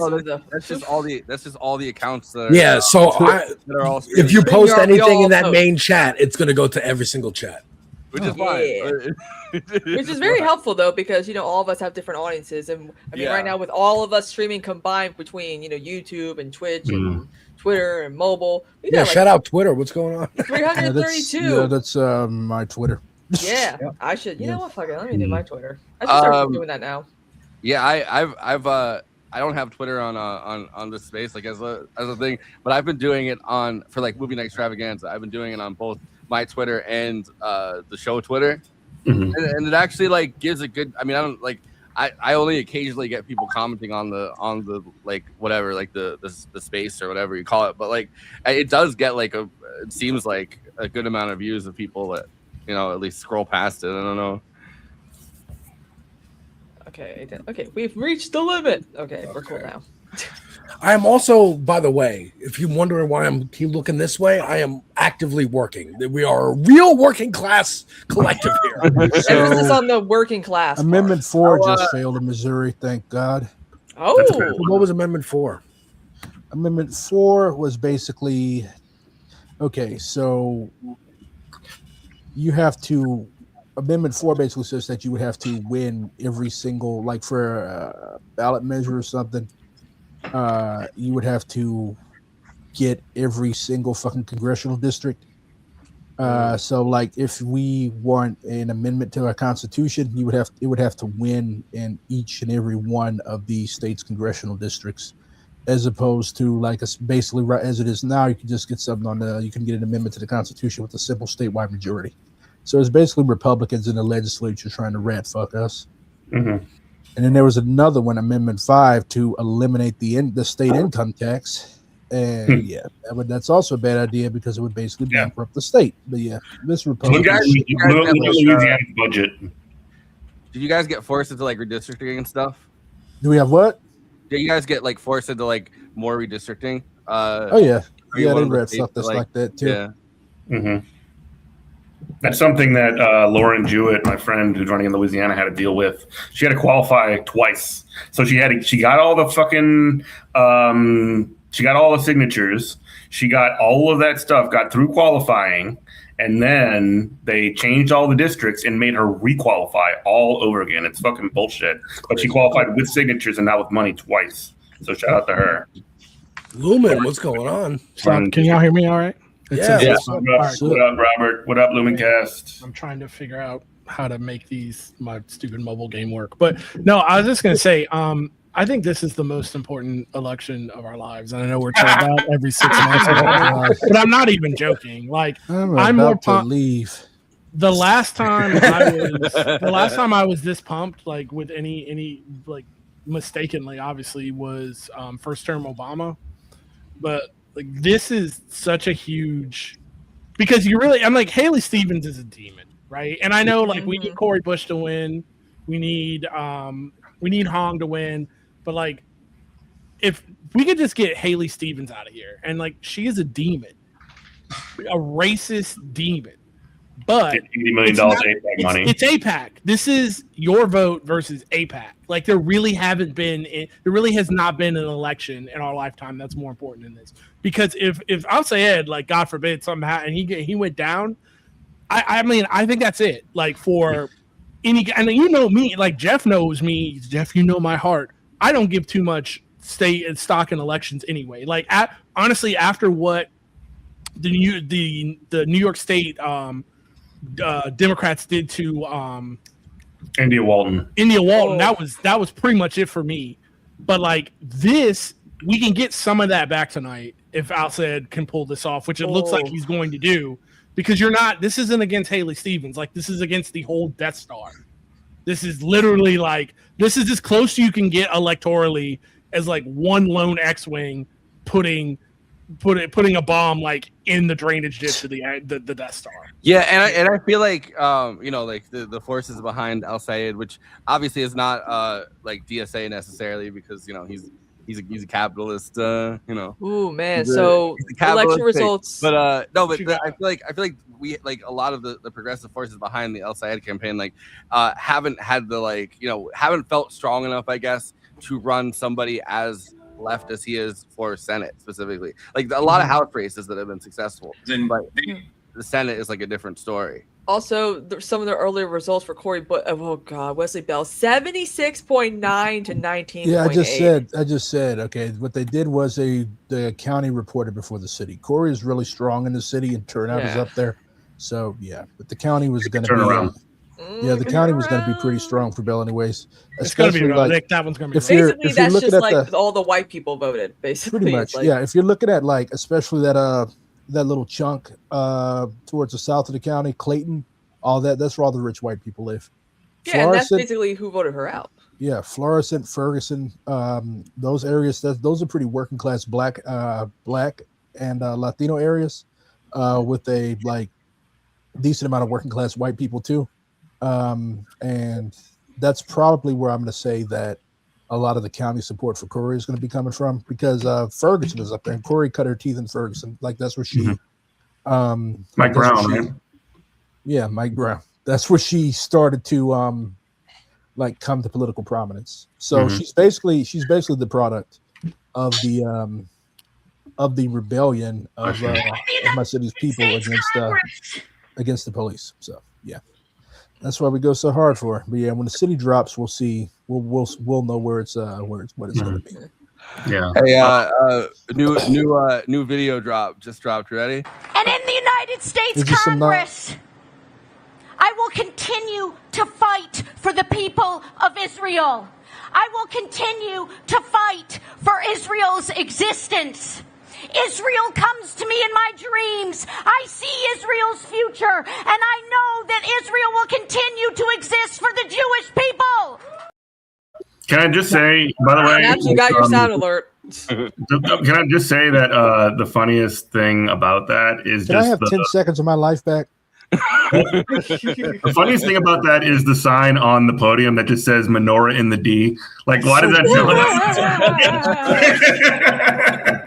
Here's the thing though, like about her, and I'm gonna say something. You voted for her. You would vote for her a third time, is what you're saying, right? Like, I want to say something real charitable about her, to be like, I can understand the position she's in, because she is like, her thing is like she is in the Hillary Clinton kind of mindset of, it's my time. I don't understand how I'm being jumped like this. I've done everything the party's told me I was supposed to do. I've punched, dotted all my I's. I've crossed all my T's. I've paid my dues in the party. And now this is just owed to me. Even though you're dead wrong about that, I completely understand where she's coming from. Mindset, right? This fake bullshit, like my turn, like literally Hillary, when she ran in 2016, it like the bumper stickers all said it's her turn. It was ridiculous. Exactly. It's the same kind of delusion that makes people like Cuomo think they can win the mayoral race in New York City. It's that kind of thing. But like, even with all that said, that she can't read the writing on the wall, and she chose to like crash out and go super racist like this whole campaign, even up to the last minute, where she could have like conceded with grace and then just weaseled her way into a position somewhere in the DNC, because it's not going anywhere. She can still be like, she can go work for APAC. She can be Israel lobby, but to her core, that's why I called her a demon, because to her core, like, you got to see her with her mask off when she was pushed. When you push people into corners, you see who they really are. And it's like, she's just gross, but I can understand it. But it's like, I hate her so much. That clip is actually good, a good example of where she's coming. She's imitating a evangelical preacher going, I see the future. I see. She's trying to be spiritual. It's not in her. Yeah. I mean, if she was, and this is going to be now, I just said all that the kind of like nice stuff about her, but I'm going to say something super spicy. If she was a white man and not a white woman, I'd want her on a list, because this is the kind of person who's like a school shooter. This kind of person that shoots up them, because they can't figure out why the world's not working for them in the way that they've been told it should. That's actually, and it's like it blows their mind, and that's why she's crashing out like this. I feel personally attacked by that, by the way. You should feel personally attacked. So I guess someone from like Vote Hub or whatever, ABDUL SAYED is outperforming his benchmarks in every county reporting so far. Though all are areas where he was expected to run well, unless Stevens significantly overperforms in the Detroit area. This is said to be an early night. So yeah, damn, he's at 62% now. And she's at 35. She's washed. Yeah, so let me just say, and again, this speaks to the power of having an organizing base. Like, I know that he wasn't a DSA, he's a capitalist or whatever, but like, I've been on the campaign calls. Those campaign calls has hundreds of people on them every single week. I've been on the phone banking calls. I've done phone banking for ABDUL SAYED. There are dozens of people on those calls every single week, and so like. The polls can't account for that. The polls can't account for a machine. Now, again, what I was describing earlier is the problem with the ABDUL campaign that doesn't exist as much as it does with DSA is, at least in DSA's case, the machine is independent of the individual candidate. So like ABDUL and his campaign built this machine, and so he gets to control where that's going to go. If you have an organization like DSA that is the machine, then they have the ability to steer or hold accountable that individual, that candidate. Because I mean, really, if it's outside, then it's advantageous to an organization such as DSA as opposed to the internal.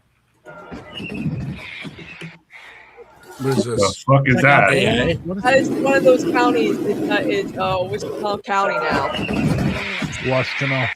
Yeah, that's what's happening. But that's exactly what's happening. Yep, that's what's happening in that county, because it overwhelmingly went for ABDUL. Rip. I also want to say on the Haley Stevens thing, they've APAC has spent $36 million on her. So it's like it was like over 60, I thought. Yeah. Well, they updated. No, well, it's been over 60 in the race altogether. Okay. Got you. But just in general, over the course of her career, right? Like APAC has spent $36 million. So it's not even like she can pivot and pivot any kind of stance on anything, right? Like, it's not like she's had the ability to say, all right, well, which you can if you're kind of financed by small donors and like not corporate PACs, right? You can recalibrate some of your thoughts and go, all right, this is clearly not working. She hasn't even had that ability throughout this. Not that she would have, but like, even to recalibrate her thoughts on it, like she's literally just has to walk away when people ask her about Palestine. Yeah, because there's nothing she can do. You're right.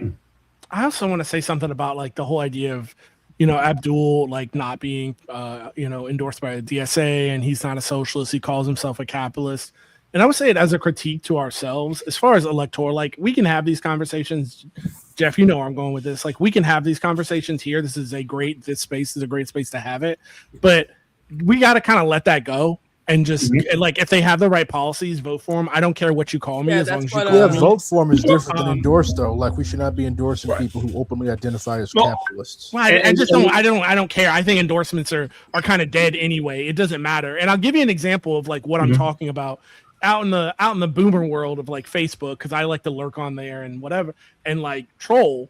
Hell yeah, he does. People will put in the ABDUL comments or whatever, his page, not pages. God, he's a communist. Yeah, no, exactly. So they'll say vote red, and what they're talking about is they're like, don't vote for ABDUL, vote for GOP candidate or whatever. And I put, I vote red every single time I can, and I put like a gif of like a Russian flag or like Karl Marx or something.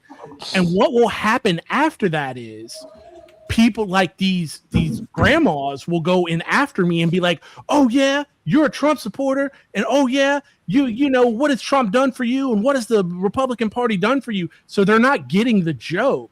But what that means is I don't flame them, I click the heart, because what that means is to these grandmas and memas and papas that Medicare for all, free college, all these things that are no longer socialism to them. Yeah. And I'm willing to let them hold that. They can have that all day. They can be like, if they want to call it freedom share or whatever the fuck they want to call it, I don't care as long as at the end of the day it gets done. Yeah, I mean, I would also say, like, you know, we live under the system we live under, and it's like it's just unquestionably a good thing if candidates like Abdul al-Sayed get in, because it moves the allowable political window. And I'm not talking about like the Overton window as like an abstract concept, but like the actual allowable window for politics. Right. Like it pushes it ever further. And it's like if we want to eventually have, like, you know, besides Bernie, obviously, like, you know, self-proclaimed democratic socialists that are actually part of DSA, unlike Bernie. Like, if you want to have people like that running for Senate in the future, this is how you do it. It's just over time. It's just it's not something that happens quickly. So I think that it is like I think it is unquestionably a good thing that al-Sayed wins. And if he was to lose this race, I think it would say a lot for, you know, left politics in general. Like winning is a big thing, losing would also be a big thing. Can I just clarify a little bit of my position? Like, I'm glad Abdul al-Sayed is going to win. I'm just saying the only distinction I was making, and maybe this is a angels on a head of a pin distinction, but I think it's important because we saw it in 2008 with Obama, and I think I mentioned this at the top of the show. Like when in 2008, when Obama won, he won with an infrastructure that he created outside of the establishment Democratic Party structures, outside of the DNC, and basically he owned that infrastructure. So when it came to time for him to govern, he dismissed that infrastructure. He dismantled it. When you have, and this is sort of what we have with Abdul al-Sayed. Hopefully he'll do something better with that infrastructure than what Obama did, because Obama just decided to shit the bed for 8 years. 69% reporting in Michigan, 13. Donovan McKinney is at 66.25. Sharif Thanadar is at 33.75. So, get his ass. I don't know how Donovan's Can I just finish my point? Yeah. I think it's a significantly and concrete difference between what AOC, what DSA could do as an organization to provide that infrastructure from the outside, so that the candidate does not control it in the same way as is the case with Abdul al-Sayed now, or as with Obama in 2008. I mean, you take the dubs wherever you can get them, but I think that those are two like different models that I think need to be go on. I'm sorry, Forrest, but go ahead. Abdul's machine should be incorporated, or at least adjacent to the DSA. The DSA is its own machine putting out candidates, rather than a candidate emerging and then creating their own machine. And DSA won't endorse somebody like Abdul because he's not a capitalist. I mean, because he is a capitalist, and that, I'm fine with that. I'm just saying that. But there are volunteers who are associated with DSA who, you know, volunteer for him regardless. But they understand the big picture. Right, but the umbrella is Abdul as opposed to DSA. I want DSA to be the umbrella. Right. Yeah, I want DSA to be running campaigns and running socialists. I think over time, like, that is going to be more of a thing, right? Like, it's going to be more of the, like, that has to be the goal. And you know, I think also you know, and I'm not precious about it, by the way. I'm just saying that we are here now and we need to move towards that direction in the future. Go ahead. I think this was leftists are very reasonable after all. They're going to vote for a capitalist who has good policies. I think that I mean, we learned that lesson kind of from Graham Plattner. It's like you know, just having these kind of outside populist forces that are like kind of nebulous in the, you know, in the progressive space, but are not DSA and don't have any actual you know, leverage, even if that's kind of a hypothetical thing. Like in the end, like you know, when we've tried to discipline like candidates, it doesn't always work the way that we were hoping. But like you know, that kind of vetting. Donovan McKinney wins is proof that we need to start playing "They Not Like Us." Yeah, like I'm a big supporter of the left upgrading its culture. Like nobody wants to hear that old fucking dry, dead ass morgue music. Like, yeah, I definitely appreciate the history of our culture, and like yeah, like these songs were purchased with the blood of tens of thousands, hundreds of thousands of American workers. But like at the same time, people are not listening to Woody Guthrie. Hey, I'm listening to Woody Guthrie. But yeah, but you're a leftist. So There's a place for all of it. The There's a average place for all of it. normie is not listening to Woody Guthrie at work. They're listening to King Von and I was about to say Kanye. Well, yeah, people. Well, that's on. So we have to. That's on the culture to step up as well. That's a fantastic point. That's a fantastic point because that's what I was going to say. How that cultural thing about just flippant thing about music that you just made goes back to what Jeff was talking about with the angels and the head of a pin. Like this is the place to talk about stuff like that. Like we could talk about how many socialists can we fit on the head of a pin, but when we go out into the world. Like, stop revealing our power level. Yeah. Like, let just be chill. Like, you want to talk about revolutionary music? I will point you to these two albums: "Cry Baby" by Vince Staples. I have not stopped listening to since I made that video, and "Independence Day" by Brian Andrews, who Boston Brian interviewed. Shout out Boston Brian. This is country. Vince Staples is more rap / punk rock. That album, both of which are very. Take our country back from these fucking fascists in the vein of Woody Guthrie and whatnot, but updated. I mean, Brian Andrews is on a mission to bring country back to its roots of being outlaw fucking, rebel God, music. Actually cool music as opposed to the bullshit that you have now. So definitely check out those videos and support the artists if you can. I also live in like the part of New York State where Pete Seeger lived his whole life and like had his boat, when he had like the Clearwater. So the Nice. so like I have a deep connection to that because but that Crybaby album, man, is fucking. For the majority of my life, I lived in like when he was alive, I saw Pete Seeger actually playing and like Arlo Guthrie, like Woody Guthrie's son. Like so I have like I don't know, my connection to that stuff is like is pretty deeper than like the average person that's listening to whether it's King Von or Kanye at work. Oh, you're cool, man. Like on my gym playlist is like IRA songs. Like I'm listening to like Black and Tan. I'm listening to like, Kneecap. Kneecap is another one. Yeah. Finian. Oh yeah, I've been putting Kneecap on that. Oh god, my political playlist for like 2020 was hilarious because you would have like which side are you on, and then fuck the police, and we got like these old white people like doing little things for Bernie's campaign, and my field organizer like, can you change these songs? And I'm like, no, they're like doing this when they're working. They like the song, and she's like, oh wow, they're bopping to NWA. Okay, I'm like, yeah. What was it? Alexa, please call the police. Playing "Fuck the Police" by NWA. That was the best moment of us. Everyone just laughed their asses off when I was in the theater. I was like, yeah, this is gonna be fun.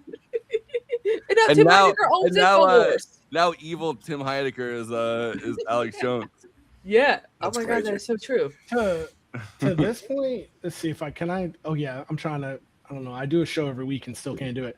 To this point right here, no, for sure. I'm not going to say that out loud, but like things we need to, this is a completely derailed conversation. Things we need to take back as leftists: country music, stock car racing, golf, believe it or not. Do not let the worst people on earth like fuck up a walk with your friends drinking beer. Like smacking a stick with smacking balls with a stick. Don't let them do that. Stop letting fuckers take stuff from you. That's cool. Yeah. Well, Chris Jackson's going to be a future the space host too. Woo-hoo. We need Who is? Chris Jackson. Hell yeah. Yep. I got. But shout out to him. I don't know Chris, but shout out to you, Chris. Yeah. Thank you. We need to take back country music without Richmond north of Richmond. No, seriously, bullshit. He wasn't right. Whatever happened to that guy? Did he like just disappear and fade into the ether or something? Yeah, I mean, dude, Chris Christopherson was awesome. Oh yeah, they were like, "Fuck them cops," and they would talk about like the faux patriotism trend that country music was gearing towards in the 90s, and they're like, "This shit sucks. All right, this is not gonna be cool, and it's gonna take over country music, and it's gonna be bad, and we're all gonna hate it." And they were right. Yeah. Listen to the Highwaymen and especially Waylon Jennings. Like, every song's about him trying to like either he's high on cocaine writing bad checks in Mississippi. Ryan Andrews kept mentioning them, and now I'm gonna do it on my channel. I got it. And Johnny Cash too, right? And Jason Yeah, Aldean's somewhat. concerts are like MAGA rallies now, and my sister's they like, are, I too. can't do it. I can't go to his concert because they're just like, you think Bruce Springsteen's concerts are so Corey's political? biting into Bill's lead. She's at 25.81%. Yeah. Springsteen's like a labor lib. Like he's fine. There was Alright, so yeah. there's been good like All right, sturdy so the citizens. city Rasheed's dropped. rolling, that's good. Let's see. All right, so 22% of the vote in the city. Bell is up in the city with 22% of the votes in. He's at 61. Corey's at 35. County, Bell is at 77. Bush is at 20.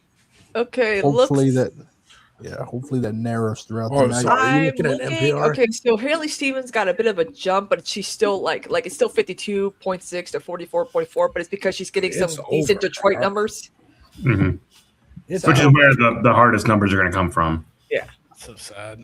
That's so sad. But we're getting there. We're getting there. We're breaking it down. Like There's a lot of state left. That's why Boomers I can't said we hold have on to- forever. That's why I said we have to stop the count back when it was good. Yeah, like 60 to 20 or Let's whatever. do like right? the shining path did. Just go into the fucking ballot. Let's just go into the fucking polling places and seize the ballot boxes. throw every Wesley Bale and Haley Stevens vote out. Yeah, It's just throw all the votes gangs in trash. New York. It just brings up, I don't know. I mean, the thing that we're kind of tiptoeing around with, like, we're tiptoeing around with Detroit is just like, yeah, it's a lot of black people there. And it's like, Jeff and I have this conversation all the time to where it's like, I live in New Orleans. I work at an office with like pretty much all black people. And I have, I'm black myself. And if I have a conversation with somebody about my critiques about Obama, I have to be like very careful because it's not even that because Obama's like such a sacred cow. And it's because these people are normies. And it's like, so it's like on one level, I'm like, I want to be like, yeah, he belongs in the Hague.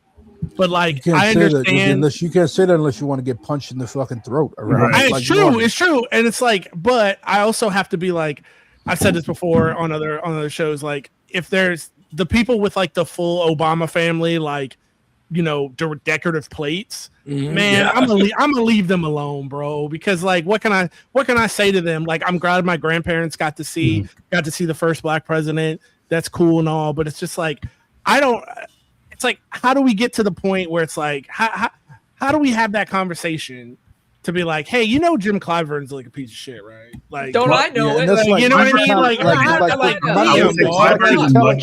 What I keep telling white people is that like, these are not your conversations to have. Your job is to stop your people from voting fucking MAGA. Agreed. Like, that's a bigger problem than my 90-year-old grandma still loving Obama because she literally grew up picking cotton in Mississippi. Exactly. And now she's had the chance to see the first black president in the United States. So like, those are conversations for black people, for us to have within our communities, because honestly, like, white people are not going to be able to like reach these black elders like I would be able to. Because I mean, Clyburn is known for having like his big like fish fry, and I've been to it, and I'm like, it's just hard to get through some of these older voters who just don't feel like the young people All right, but know how was better. the fish? Was it I good? don't eat fish. That's the point. Like my friend who worked with it was like, "Come on!" I'm like, I don't like him though. Like that was the I will whole say, thing. Clyburn is an easier target, at least publicly, and a much more justifiable target than Obama. Like, just straight up. But like, he just fucking limps around the country doing horrible things. And supporting horrible people. There are cracks in an affordable health clinic that I can go to, but other than that, he sucks. There are cracks like in the armor there. It's like, it's not even a thing where we have to just wait for all boomers and even Gen X to die. I'll give you an anecdote. It's not everybody, but you just see like, so when I was a delegate for Bernie Sanders, and like we were at the they put South Carolina and Clyburn's in that room. They put South Carolina and I'm gonna say New Orleans. Who told okay? So the New York Times just called Mo one for Wesley Bell. God based damn on it! the AP. Boo. Yeah. So good. How, like, what is with Wesley only Bell even 26% of the doing votes in that in. district? Like, what is Wesley Bell doing in that district? Like, I've never heard Nothing. anything he's done. That's what I thought. Like, Yeah, APEC just dumped a shitload of money in there again. Yeah, I mean, it's still gonna work until it doesn't. That's why I'll say it needs to win so bad. So But Corey's at 61% in the city. I mean, Corey's at 35% in the city. In the county, this is only 26% of the votes, and you shouldn't have called that. Anything. It depends on where they're at. I don't know much about that race, but it's obviously going to depend on what they have out for her still, you know, where they think she's going to do good or not in certain counties. My phone. Sucks though. But how much did APAC throw into that race? See, that's it. We know nothing about the race in there. That's why I don't understand. We don't know how much money they put in there. We didn't know anything about polling. Nothing. At least with Michigan, like, ooh, okay, Polling USA. Let's just wait a second. They're literally saying that Abdul is projected to win the. I'm like, okay, but yeah, I tell you, it's gonna be early. Yeah, it's gonna be early night. Well, now they're saying Wesley Bell over here. Places. Yeah, he's winning. Yeah, he's gonna win. He's projected to win. Yep, everyone's calling it. With how the system is built. Totally. Yeah, the system is built. And she was the one that was always going to be rough. Yeah. They wanted to hold gonna this do season real now? bad. She'll still be around. Like Corey is basically a St. Louis institution. Oh yeah. Why can't she? I don't know. It's just sad because as someone who's, you know, like, because people always get like the Build Back Better infrastructure bill on her, and I'm like, if that's the only thing you can critique her on, then that means she has like a litany of good things that she's actually done in her short time in office. Yeah, I mean, I think it kind of sucks that like she had that like history of I don't know why people get like hung up on this stuff. She was like she believed in like religious stuff that if she was like a Republican and like a white person, I feel like nobody would even talk about. The laying on of hands. Like people people really don't know shit about like how people really don't know shit about black people. Like laying on of hands and stuff like that is pretty common in black churches and in working class churches, regardless of race, all across the South. So it was just like Corey has suffered so much racist bullshit. Yes, It's racism, ridiculous. sexism, the whole They shebang. literally target her because she's a dark skinned working class black woman from St. Louis. That sounds like a dark skinned working class black woman from St. Louis. And it's like Corey reminds me of like the people I grew up around. That's why I love her so much. Yeah, like my aunts and my mom, they sound like Cori Bush. She is St. Louis to the bone, and I love her. There is definitely colorism within the Democratic Party because, again, you know, they took out Jamal Bowman over like the fire alarm thing or whatever. I'm like, you guys did not want to support Jamal Bowman. You know, people always say, you know, Democrats all like support black candidates. I'm like, okay, then why did you support the white guy who replaced him? Yeah. I feel like a white man and a Republican or like a conservative, if like that wouldn't even be the story. Like, you know what I mean? Well, why are they calling Corey's race already? There's only 25% reported. Because it's overwhelmingly going to be. Yeah, they know. Depending on where the counties are. Let me check on my boy Hart. Let's see how they know where the trend's going to go. Yeah.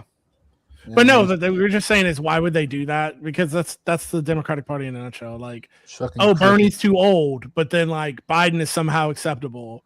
Yeah, I don't know. Like they do this all the time. Like the Democratic Party stands for nothing. Like it stands for nothing. They'll change vote blue no matter who, except the guy that we're pissed off at. Like Hartzell slumped down into third place.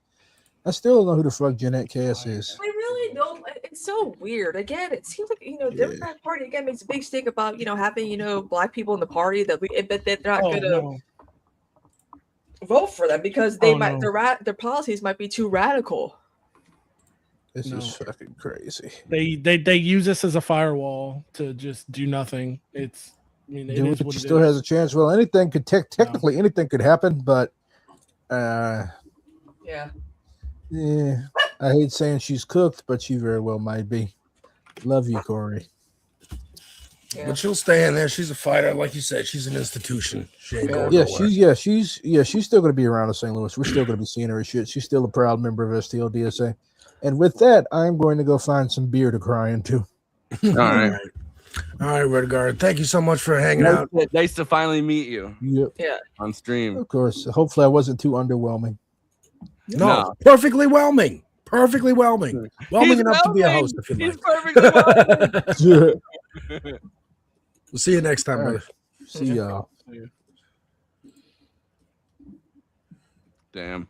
Okay, well now I can. Yeah, that really sucks, man. Corey, man. People really didn't put that much like I don't know, like Effort. energy or like whatever into it. I don't know. I guess you pick your battles, but like that seems like a one That seemed like a worthy battle. Yeah. That seemed like a worthy battle. Getting her back in after having been taken out, like that is like I wanted Bowman to run again, but he decided he didn't want to. But Corey did. I But don't think about it blame this way, though. We have like how far we've come electorally. Like we have multiple torpedoes in the water. It's not like we were like depending all of our hopes on. That's true. on That's Bush. true. I mean, it this was is- more I of a mean, we're personal thing spoiled for for me, choice. man. I Yeah, I really hear you. fucking love her. Like the sitting on the steps and making sure that the people didn't get evicted, the eviction moratorium didn't expire, or the child tax credit. Like that is some fucking dedication to your constituents. That is someone I want in fuck Congress, the Senate, the presidency. Like shit, that pisses me off, man. I want to hear some analysis. But there's still going to be 30, 40% have no idea. It's a hard thing to communicate. And I don't know what level of child poverty is in that district. Could that have been more of a pronounced impact when When the money gets cut off. When the money gets cut off, and then she gets blamed, even if there's not, Even communication. if that's not legit. Yeah. I mean, here's the thing that like AOC, I think fundamentally really understands. And having spent just a summer in a congressman's office in DC, you get a sense of like how locally oriented they are. And,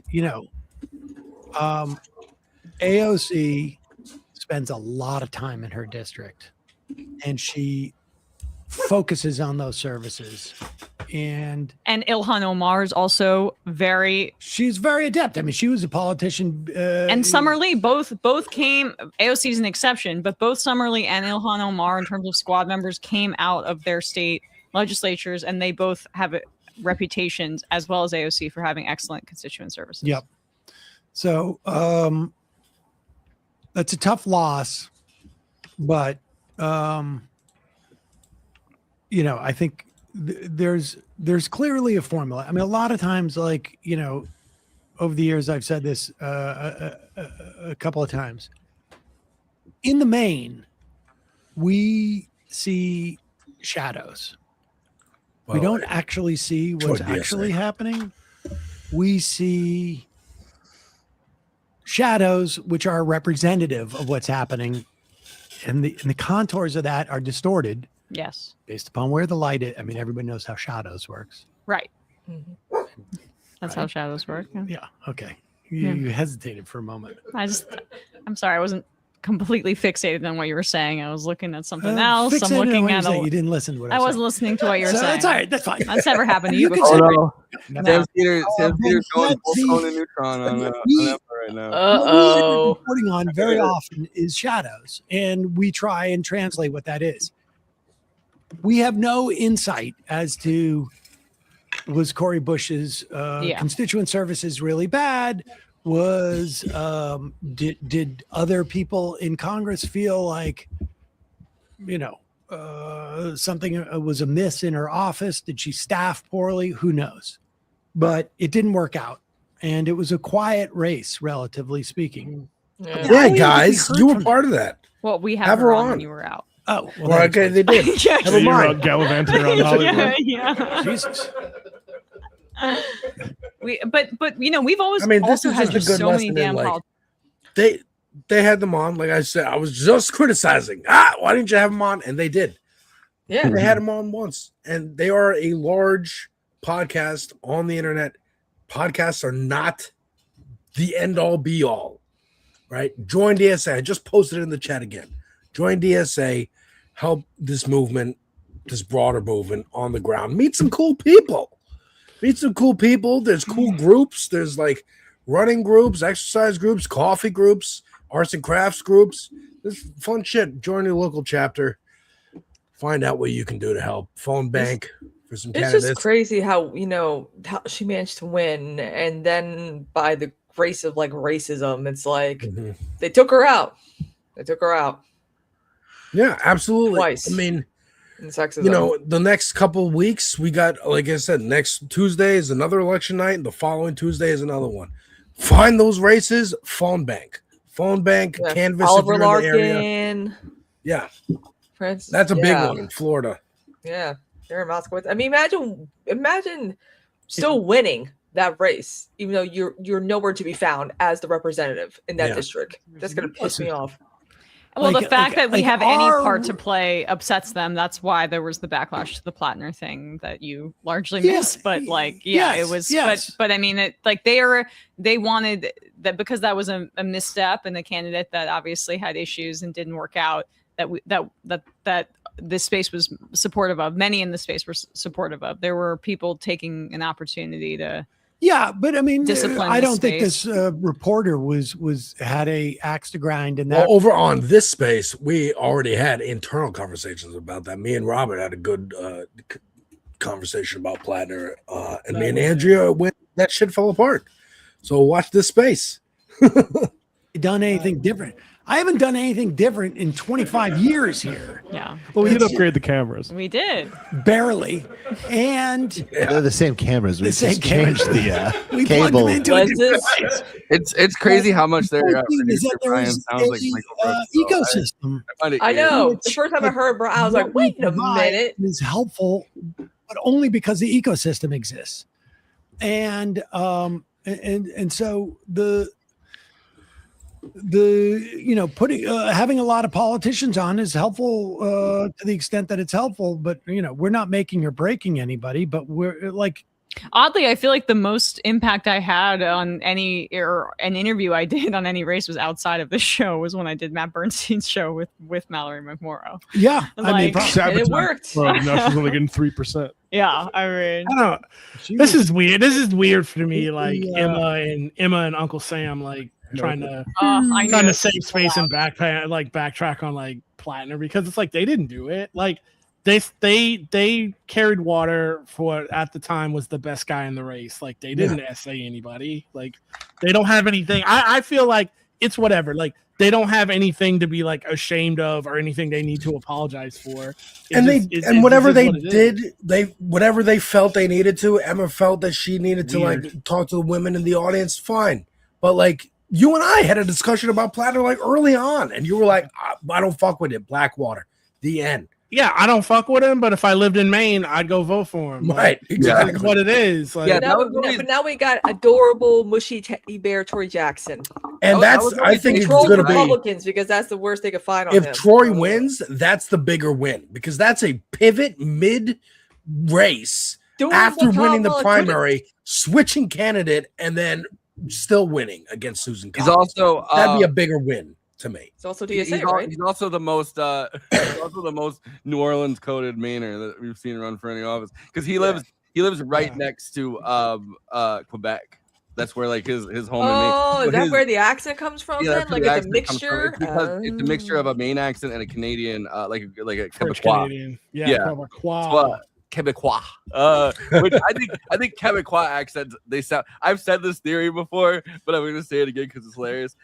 When I went to Montreal last year, I guess like a year ago, my theory is that a Montreal, like the Quebecois accent, kind of sounds like a mentally challenged French accent, and then or like a learning disabled French accent, and then an Israeli accent to me when they're trying to speak English sounds like a fully mentally disabled French person speaking. Interesting. But no, he's like, so that's where the accent comes from. It's Maine and like the Quebecois accent kind of combined. But it's like I don't know. My thought basically when Graham Plattner first started running and I found out about the Blackwater thing, he had like a Blackwater even though he said, oh, technically it wasn't a Blackwater because they changed their name, he had a Blackwater sticker on his fridge, like a magnet. And Kristina, remember we talked about the fact that his brother is like literally lives in Jerusalem. His stepbrother lives in Jerusalem. Like, so like I was like, I find it interesting that, that when someone who was in the military, it becomes like an anti-war candidate. And I feel like we haven't had someone to that level that he was kind of at, I guess, when it comes to like, talking about systems. And I kind of like that he had watched Michael Brooks' show because, I was like, Yeah. but I think that I was like, if I would vote for him, but I wouldn't. If I was like a public figure, I wouldn't endorse him. That was basically like my take on it. Let's see what Kornacki's got to say over here. Between the election day vote and how overwhelming it's going for Al-Sayed and that vote by mail and how strong that's going for Stevens, you know, in a place like this, I'm just checking in because we're slowly getting more and more updates here. What's been happening in this county? It feels good in a place like this. Lansing here, outside of Lansing, a little bit of Lansing here too, but it's largely outside Lansing. This number for Stevens has been ticking up all night because if you're still online to vote for McMorrow, stay online. Stay online. Got a huge number on here. Now, as the vote by mail has been coming in, as this percent in has been ticking up, so has Stevens' number. And so what we were looking at the start of the night here were numbers for Stevens that were like, whoa, these are, I don't see how she can win with these numbers. But if this number can continue to tick up for her, that could get interesting out of a place like Eaton County. Also, same thing here. The same thing has been happening in Livingston County. This is the fastest growing, one of the fastest growing counties in Michigan. It's big. There's like 200,000 people here. This is like the exurbs of Detroit right here. Okay. It's very high income too. We expected Stevens, to have maybe an opportunity here to do well. Well, she looked like she was getting clobbered early because we got the election day vote was counted right away. Al-Sayed went way ahead, but as the vote by mail has been coming in, getting more vote in, and that Stevens number has been ticking up more and more, where it's not looking as much for her like the disaster it initially did. And so to the extent that can continue in places like that, and another place we're looking here is around Grand Rapids, I say Saginaw, to the extent that can continue, that's a huge question. It heightens the stakes for what I just outlined in Detroit. Okay, Steve Kornacki, we will check back in with you in just a few minutes. In that hotly, Yes, we will. Let's check back in with click and clack slander. Yeah, everybody's on my side. I'm sure they are. I don't like it. I don't like it. Yeah. Sounds so much like Young kid up.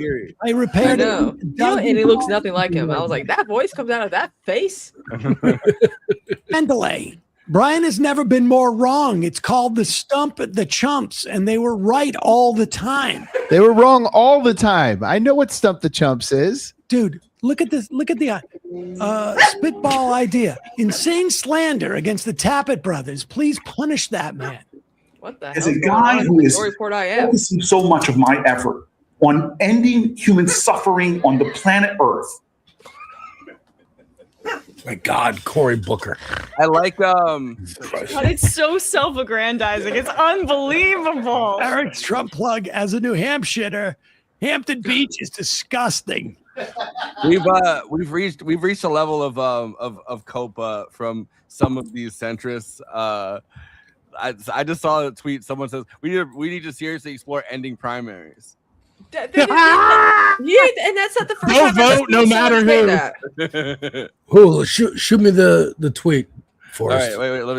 Let me link it. Wait, I'll just pull You can throw it up. Yeah, good. Throw it up. Throw it up. Throw it up and away. It's a picture of Abdul and Hassan. Probably just seriously explore ending primaries. And it's someone that does analysis on TV. That's crazy. That is fucking nuts. The fuck? Well, primaries have only existed since like the 1950s, which is crazy. When you think about at least presidential primaries have only existed since the 1950s. When you think about it, that's like kind of insane. Israel's older than primaries in the wow. Yeah. Barely. I think the first election that had serious primaries, I think, was 1952, and it was the primaries between Adlai Stevenson and the guy that finally became his VP. So wait, what would if they want to get rid of primaries? What are we saying? Just a jungle like main election? Because they don't want that either. Yeah, well, at the time, right, when primaries didn't really exist in that capacity, they would have like basically the DNC or their version of the DNC would choose the candidate, the convention, and then at least for Senate, I think you would still kind of like House primaries, but for Senate, it would until direct election of senators became a thing, it would literally be kind of the same thing where like it would be like a group of delegates going around to vote. Yeah. Maybe I'm being too naive then. Let's say there was no primary and it was just a general election. How could you stop Syed? Like, how could you stop Abdul from running under the Democratic ticket? Well, like he's already not getting support right now from national. Yeah. Well, so like, because how could the you only- stop the me only- running with the D? The only people that would choose would be in that scenario, right? The only people that would choose the candidate would be like, you know, notables in the Democratic Party, essentially. So you would go to the convention and you would lobby people at the convention, and you would have to have enough convention delegates to get it. But then, you know, if the convention delegates somehow, it would be a rush to choose convention delegates, because if the convention delegates all pledge to vote for like a progressive, then you still kind of have the same situation going on where it's like somebody from an insurgent candidate could get in. But there's a belief that like there's a belief, I guess, that the notables within the Democratic Party or within the state Democratic Party would never choose somebody that, you know, that centrists don't like. Yeah. Yeah, that feels like I think, and Jeff, you're like the guy to ask on this. That feels like the destruction of the Democratic Party if we're going to actually game that out, because now no it's just primaries. like, it doesn't look like, you're just like, oh, we're just going to put this APAC Raytheon guy up and Anoint someone. That just leaves the door open for like anybody to run against you, because you're already, democracy. these insurgent candidates aren't getting support from national anyway. So it's like, I don't see how that would change anything. Like, Abdul would still win. He would just win the general straight up. So yeah, go for it, I guess. Why the fuck is? I mean, Rashida Tlaib won again. Oh yeah, she was way up. Well, because because again, this is. I the just thing, need you know, more good news. APAC does that thing where it's like, we're gonna try to out someone. If it works, awesome. If it doesn't, okay, we'll back the fuck off for good. And Rashida Tlaib is proven to be very popular. Yeah, well, I mean, you know, as we've said multiple times on the 30 space, there's only so much money you can throw around. Like, even something like APAC, where they have, you know, like a pretty unlimited money flow, there still are so many races, and there's only so much money you can throw around. It's like you have to be strategic about where you want it. I didn't know. I mean, you know, BRG told us, like, I didn't actually know that APAC put that much money into the, like, my understanding from outside sources, outside media sources, I guess, was that they had kind of backed off of that race because they had just assumed Wesley Bell was going to win anyway. Yeah. So I just wanted to give an update on Michigan. Mallory McMorrow is now she's got 3.2% of the vote. 8,652 heroic American heroes have voted for my queen, Mallory McMorrow. Hell yeah.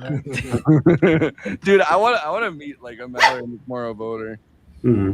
And just be like, No, you don't. I don't know. It would be fun. Well, all right, maybe not me. I want to see who like some of those people were that, like, stayed with her to the end. Kind of like Hogwatch. It's like Mallory Watch. Like Live Watch.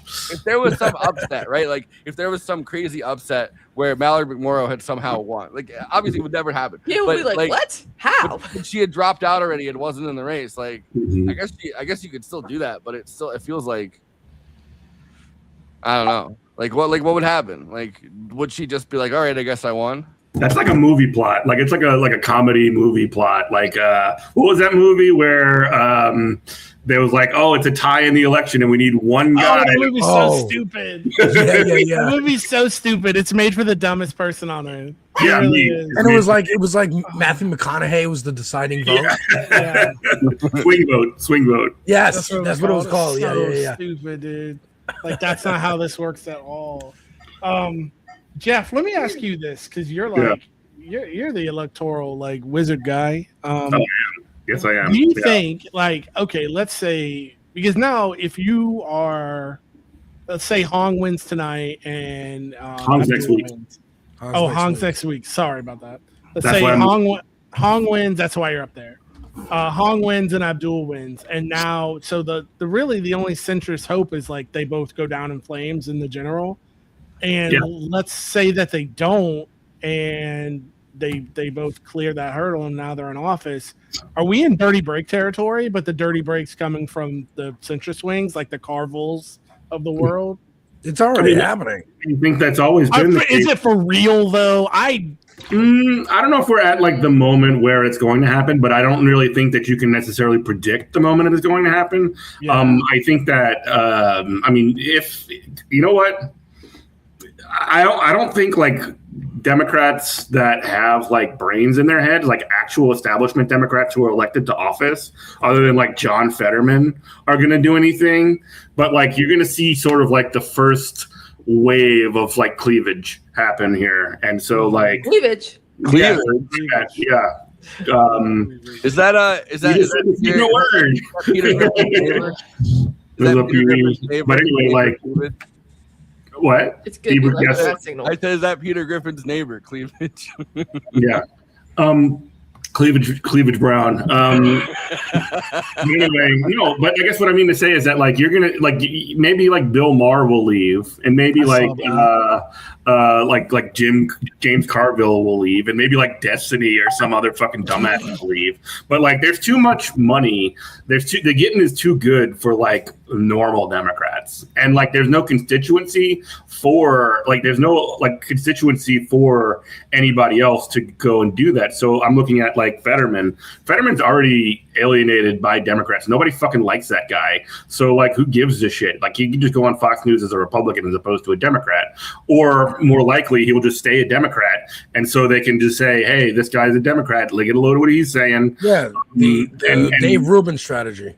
Yeah, the Dave Rubin strategy. Now, for Destiny might stay the same. James Carville, he doesn't fucking matter. Like he's gonna. James Carville, and my house looks like Jane Mansfield circa 1965. Have you seen his interior design in his house? It's really. I see this bitch every time I'm at the fucking Louis Armstrong Airport. It feels like My biggest problem every with fucking time. James Carville as a somebody who went to LSU is that he is permanently associated with Louisiana State University. So fuck him.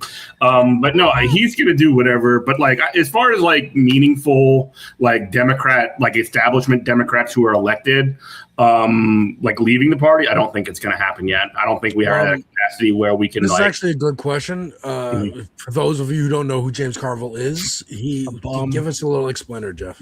I mean, James Carville is he's just a consultant, right? Yeah. Somebody who basically he's been around forever. He's like the Clinton guy. He helped Clinton win in the 90s. Yeah, that was his he's like one of those kind of. It was him and it was George Stephanopoulos, and they've that's his claim to fame. Very different career trajectories. Yeah, he looks like a deflated Shrek. He's got a giant head. Yeah, there he is. God, trigger warning, please. Yeah, sorry. Apologies, He looks folks. like Rick Scott. With glasses. He was right one time in his entire life. He was right one time in his entire life when he just said that, like, yeah, we need to talk more about the economy. It's the economy, stupid, which is right. But all he ever fucking talks about is how much he hates Democrats. Yeah. Yeah. I'm like, I hate when people are woke. He hates like any kind of like actual working class movement, I should say, because he loves like jacking it off to a donkey in a he's blue married to field. a Republican woman, so that tells you everything you need to know. Like they make that marriage work because he's willing. And that was their big Republican woman. He's married to the woman that worked for the Southern Strategy guy. Yeah, that was a selling point. That was a selling point. Look, I can be a Democrat and she can be a Republican. We can get along. It was very West Wing, very 90s. Dry Jack. It's fun. Sitcom, folks, and that's why they like to hold him up as like. And like he hasn't been right in like over 30 years, or even won an election over 30 years. No, you know what he's been doing? Actually, you know what he's been doing? He's been advising Palantir on getting fucking surveillance cameras that are not owned by the state, that use state infrastructure, city infrastructure, to surveil the entire city of New Orleans. He is an absolute like leech on society. He's a leech on humanity. Get him like if you're gonna leave the Democratic Party or politics altogether, good fucking riddance, bro. Nobody cares. Nobody likes you. We might throw a party and you're not invited. Yeah. So I just saw this clip of a member of DSA. I don't know if you know who she is. On Fox News talking about my friend Francis. Holy shit! I didn't know Francis Manassas. So Francis is an OG. So Francis, shout out to Francis. She's been a guest on Good Morning Comrade a couple of times. She is an OG from New Orleans chapter. She is a machine, and also she's a doctor. But also she is an OG from New Orleans, and she's now on the National Political Committee of DSA. She lives out in LA now. She is fucking awesome. I love Francis. I hopefully she kicks ass here. Yeah, this is from earlier today. Let's see. Do people have a right to make a profit? And is there a lid on how much you're allowed to make as a profit under your dream of a socialist America? What? Limit? I think you're kind of looking at it the opposite way that I would look at it. I think that people have a right to have, or should have a right to have, a safe place to live, to not be living on the streets in squalor. I think when we are seeing that right is being eroded, then that's when we have a problem. And I think that's the challenge that democratic socialist politics is trying to address. Is Socialism that is when no house or money. A healthy life and to a safe life and to a thriving life are being attacked. Do people have a right? That ass fucking goat. He is so good. He needs, the only note that I have is that she could have turned it around and said, you know what? You're going to turn around. I know you're going to call these people welfare queens or whatever. You're going to call them leeches on society. How much money do we give to Elon Musk? How much money do we give to Jeff Bezos? How much money do we give to private entities to Those just are job creators, though, Joe. into the giant bag? Yes. They fuck us all over like that. That's the only thing I would add to that. But other than that, chef's kiss. Francis does it again. Exactly. All right, I promised us to play some more from this interview here. Francis Bonanzas. Oh, let me throw her up. They promised us the same things that Francis is promising Americans, which is free housing. Everybody has a right to housing. Everybody has a right to food, right? We need government grocery stores. We created government grocery stores in Venezuela. We had government-run large I enterprises. was going to say, of course, they got someone from Venezuela. Venezuela expat that probably was within the capitalist class that just got disenfranchised. I'm not going to defend like every single thing that Venezuela has ever done. I'm sure that there's stuff that any state does that's like commissaries are government-owned grocery stores on military bases. At the same time, yes, Robert talks about commissaries all the fucking time because he was a Marine. Love them.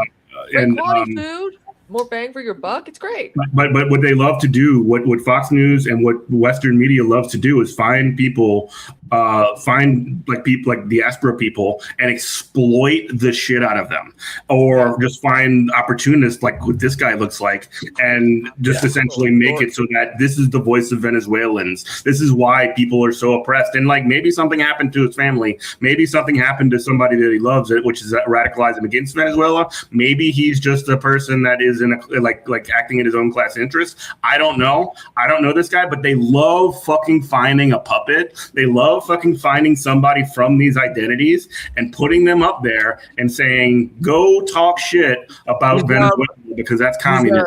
He's a Manhattan Institute guy. Oh God, okay. He's acting in his own. He's a Manhattan Institute guy, and he's like an economist or whatever, like trying to. He's an aspiring economist. Yeah, but he's speaking as though he's just aspiring economist. What the fuck does that even mean? He's acting or speaking as though he's just an average Venezuelan citizen. Yeah, exactly. To Jeff's point, this is the Cryon fled Venezuela as a teen in 2016. That's what he's known as now to the audience. Almost like the people who fled Cuba during Batista, but they say they fled Castro's whatever the fuck. But he's a they could have put refugee. 2016 was Maduro. But they don't want to use the word refugee. Fled Venezuela as what? As an immigrant? As a migrant? What are you saying? Anyways. It's the banks, right? Because you need a loan for your business. You need free electricity, free water, and everything that was made free was something that disappeared. So we had blackouts, we had no water, we had no good quality housing. It was destroyed in the earthquake, by the way. That is what they delivered. And by the way, housing in America delivers too. Frances said a few months ago in one of the DSA meetings that my colleague Stu recorded that she thinks every president of the U.S. since its founding has been evil. Francis, what makes you think, and why should Americans believe that you and your teammates at the DSA are not evil? Are you guys special, unlike all our presidents? Let's give her a. They promised us the same. All right, so that was. I wish we got a response there. That shit was. That guy made a. That guy sounds soy as shit. I know that's like a joke. Don't worry about that. Like Francis handled it. Whatever. Nobody on Fox News. I'm telling you right now, if the Fox chuds listen to that, we're like, if this guy don't shut the fuck up, I don't know what he's talking about, but he needs to shut the fuck up. Don't worry about it. He made this tweet about himself, which is really sad. It's you know like when someone is like hang on, when someone makes one of those things. He's like, you're a socialist about to get owned live on TV. You're not supposed to make someone. You're supposed to ask someone else to make that about you. You're not supposed to. You're not supposed to make your own like hey, guess what? I'm a meme, guys, and I made it myself. Yeah, he's not. And Robert, again, it only has 14 retweets. Like this. This is another example, by the way, of the right being woke, right? The right doing identity politics. Yes. It's like, you know what? White lady who's from the white organization, we might be on Klan TV, but here's a Venezuelan. Here's identity politics to defeat your socialism. We win. Yep. Because, I mean, quite frankly, we live in a liberal society. Everybody that is on this call, everybody that's watching, even if you're a socialist, even if you're a communist, you are not free of liberalism. It has touched you. It is the water in the fucking fish tank. Yep. So that is what they're going to try and deploy. And the only thing that you can do is be aware of it. Yeah. I mean, here's another clip that posted by a conservative account thinking this is a good dunk, but I don't know. I think Francis holds her own here. We didn't even get a chance to see what Francis was trying to find the whole clip, by the way. Yeah, I know. Francis, do you think killers should go to prison, rapists should go to prison, and especially, non-citizens? Should non-citizens that are killed or raped, should they be You should go to prison. I mean, you know who I think should go to prison are the people who are protecting the Jeffrey Epstein and people who are just answer the question. Oh. Simple. You could just say yes. I mean, you people should go to jail because they killed somebody. The billionaires who are stealing. Of course, I believe so. Like 1% of Americans. You're not even answering the question, Francis. You realize she cannot say. You're not she answering the cannot question. say. Yeah. So when someone breaks down your door and your family's inside, you're going to be like, I'm sorry. Cool moderating, just making it up. No, don't worry. They will send the police to take over our property. Benefit from armed enforcement, but I am going to suggest that right now what we're doing is way too far in the opposite direction. And what we're seeing is that So Francis, how do you working people? How are police times? How do you expect to take my property if you don't send the police? How do you expect to take my property if there is no police? Okay. Bitch, I will take it from you personally. I'll come, shove you into a fucking locker, and take it. I mean, that's so funny. She was holding her own. They even always in keep that adding biased more environment. hyperbolic scenarios, and it's like, Dude, can we just the- get back to the original question? The lady who's supposed to be just like the moderate voice, just like, answer the question. You're going to have people coming to your door, kicking it down and taking you away. Oh, Like, well, what about the Socialist Rifle Association? What about, people get, okay, what if I have a gun then? Is that okay? Or you don't like when leftists have guns? It's also like what property does he think that is gonna it's gonna be taken in the form of taxes? Like that's how our society works. It's like nobody's coming to his house to take his property. And if there's IRS agents that come and audit you and then tell you what you have to pay from the federal government if you don't pay your tax. Like it doesn't even make any sense. It's not the police that come to the police. Your don't come to your house your ambitious nature will lead to many rewards. Oh, let's go. What if you rise and grind, motherfucker. I'm a capitalist class now. what if you opened a fortune cookie and it said you should support Israel? You're like, what the hell is this fortune? Let's throw up some analysis here. Things. I mean, honestly, like I come from a long line of Jesus. There's a lot of brainiacs in the main Vokies. Yeah.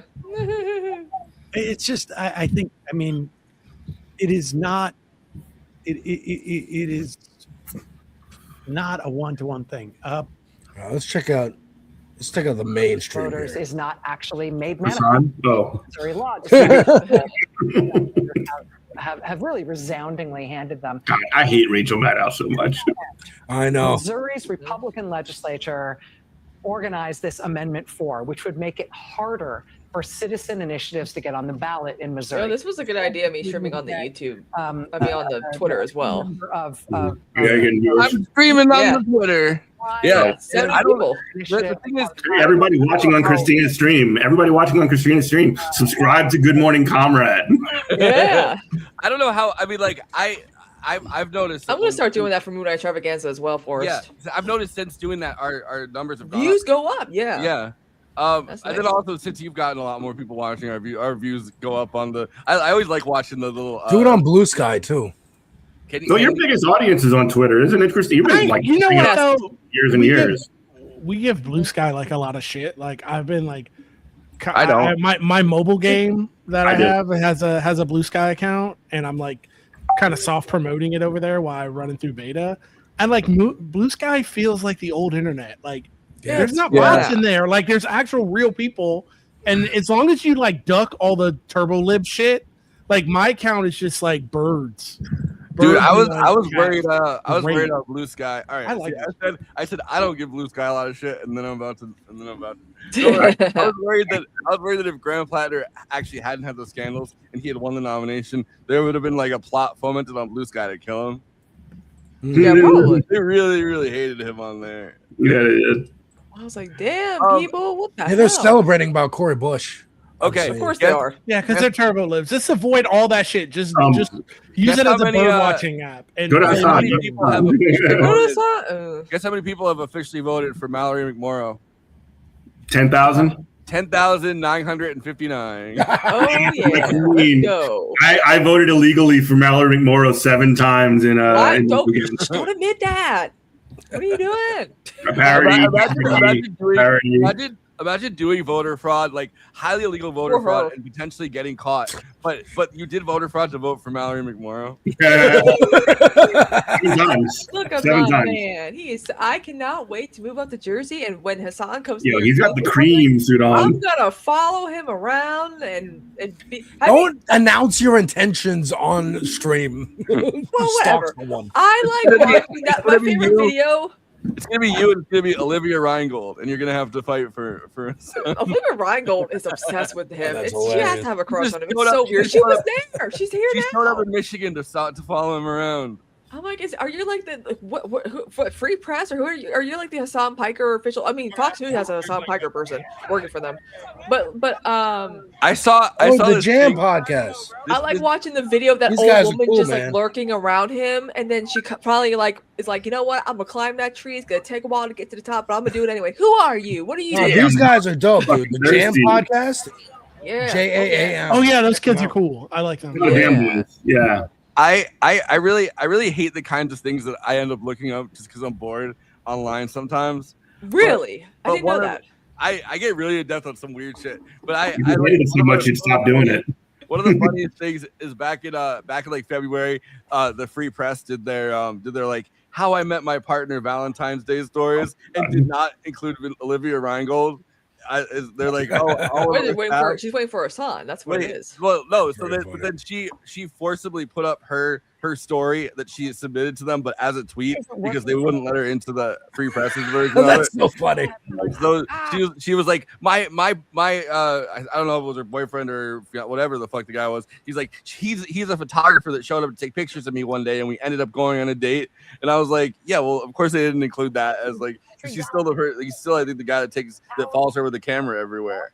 The American Yeah, she's in love with Let's see what herself. the MSNBC crowd has to say. To have Ali confirm for us the big turnout numbers in Michigan is a very constructive sign for Michigan. It doesn't tell you who's going to win, but it tells you that people are using the democratic system that they have. Look, in at order to least try to hopefully the effectuate the narrative outcomes they from want for their tonight lives. is just And in Missouri, this is the people momentum continues. jealously guarding. And compete with Hassan Piker a lot if you want to win. Focus too much on as Cory. citizens to determine If El Sayed wins, it was Russia.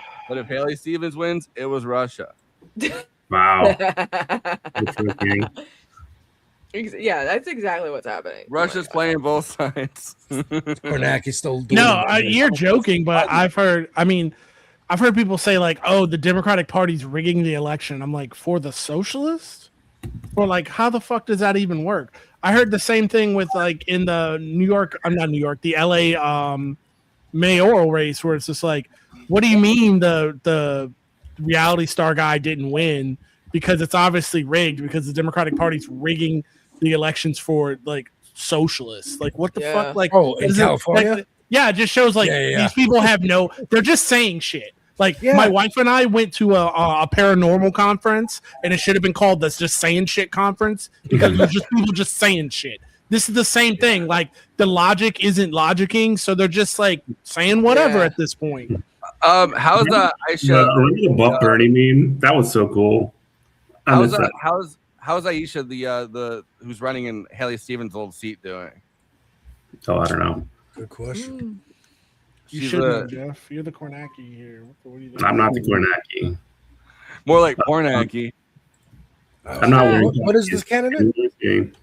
Her name's like Aisha for Michigan. It's Yeah, she follows me. She's running for Haley Stevens' old seat. I'm trying to find. Is she good? Yeah, she's like a pro-Palestinian candidate. Yeah. Like it'll be a big deal if both if she takes Haley Stevens' old seat and El Sayed beats Haley Stevens. Here we go. Farouki. Farouk. I think. We are the nation.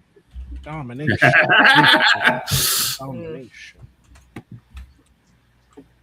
Oh, I guess she got defeated by Jeremy Moss. Jeremy Moss. Oh, somebody just posted that in Abdul chat, actually. Yeah, bummer. All right. Well, let's see some more analysis.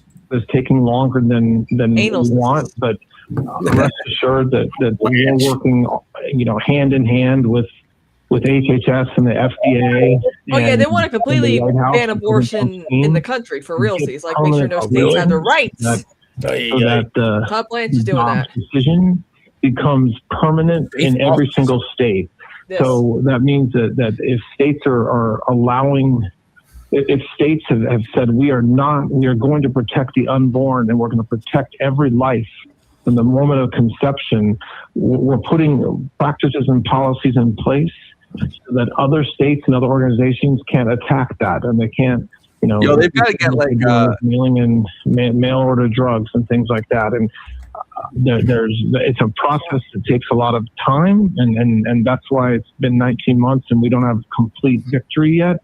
But we will have victory, and victory will be soon. And you just create 1 billion Democratic voters. Everybody remember. 2028, Todd Blanche. Okay, so yeah, okay. They've got to get a bench. And Susan Collins is going to have to deal with that. Yeah, answer for her vote on Kavanaugh as well. And this is not good for Susan point, Collins. I think Troy Jackson can emphasize is like almost all the comments are about Susan Collins when they're like, "Whoa, what does Susan Collins think about this?" He takes over like all the comments I've seen from them talking about this wasn't fully realized in what any he's been way. saying. What Todd Blanche is and saying. make it more policy focused as opposed to personality focused, and talk about like how he's changed his mind on these issues and what brought him to that point.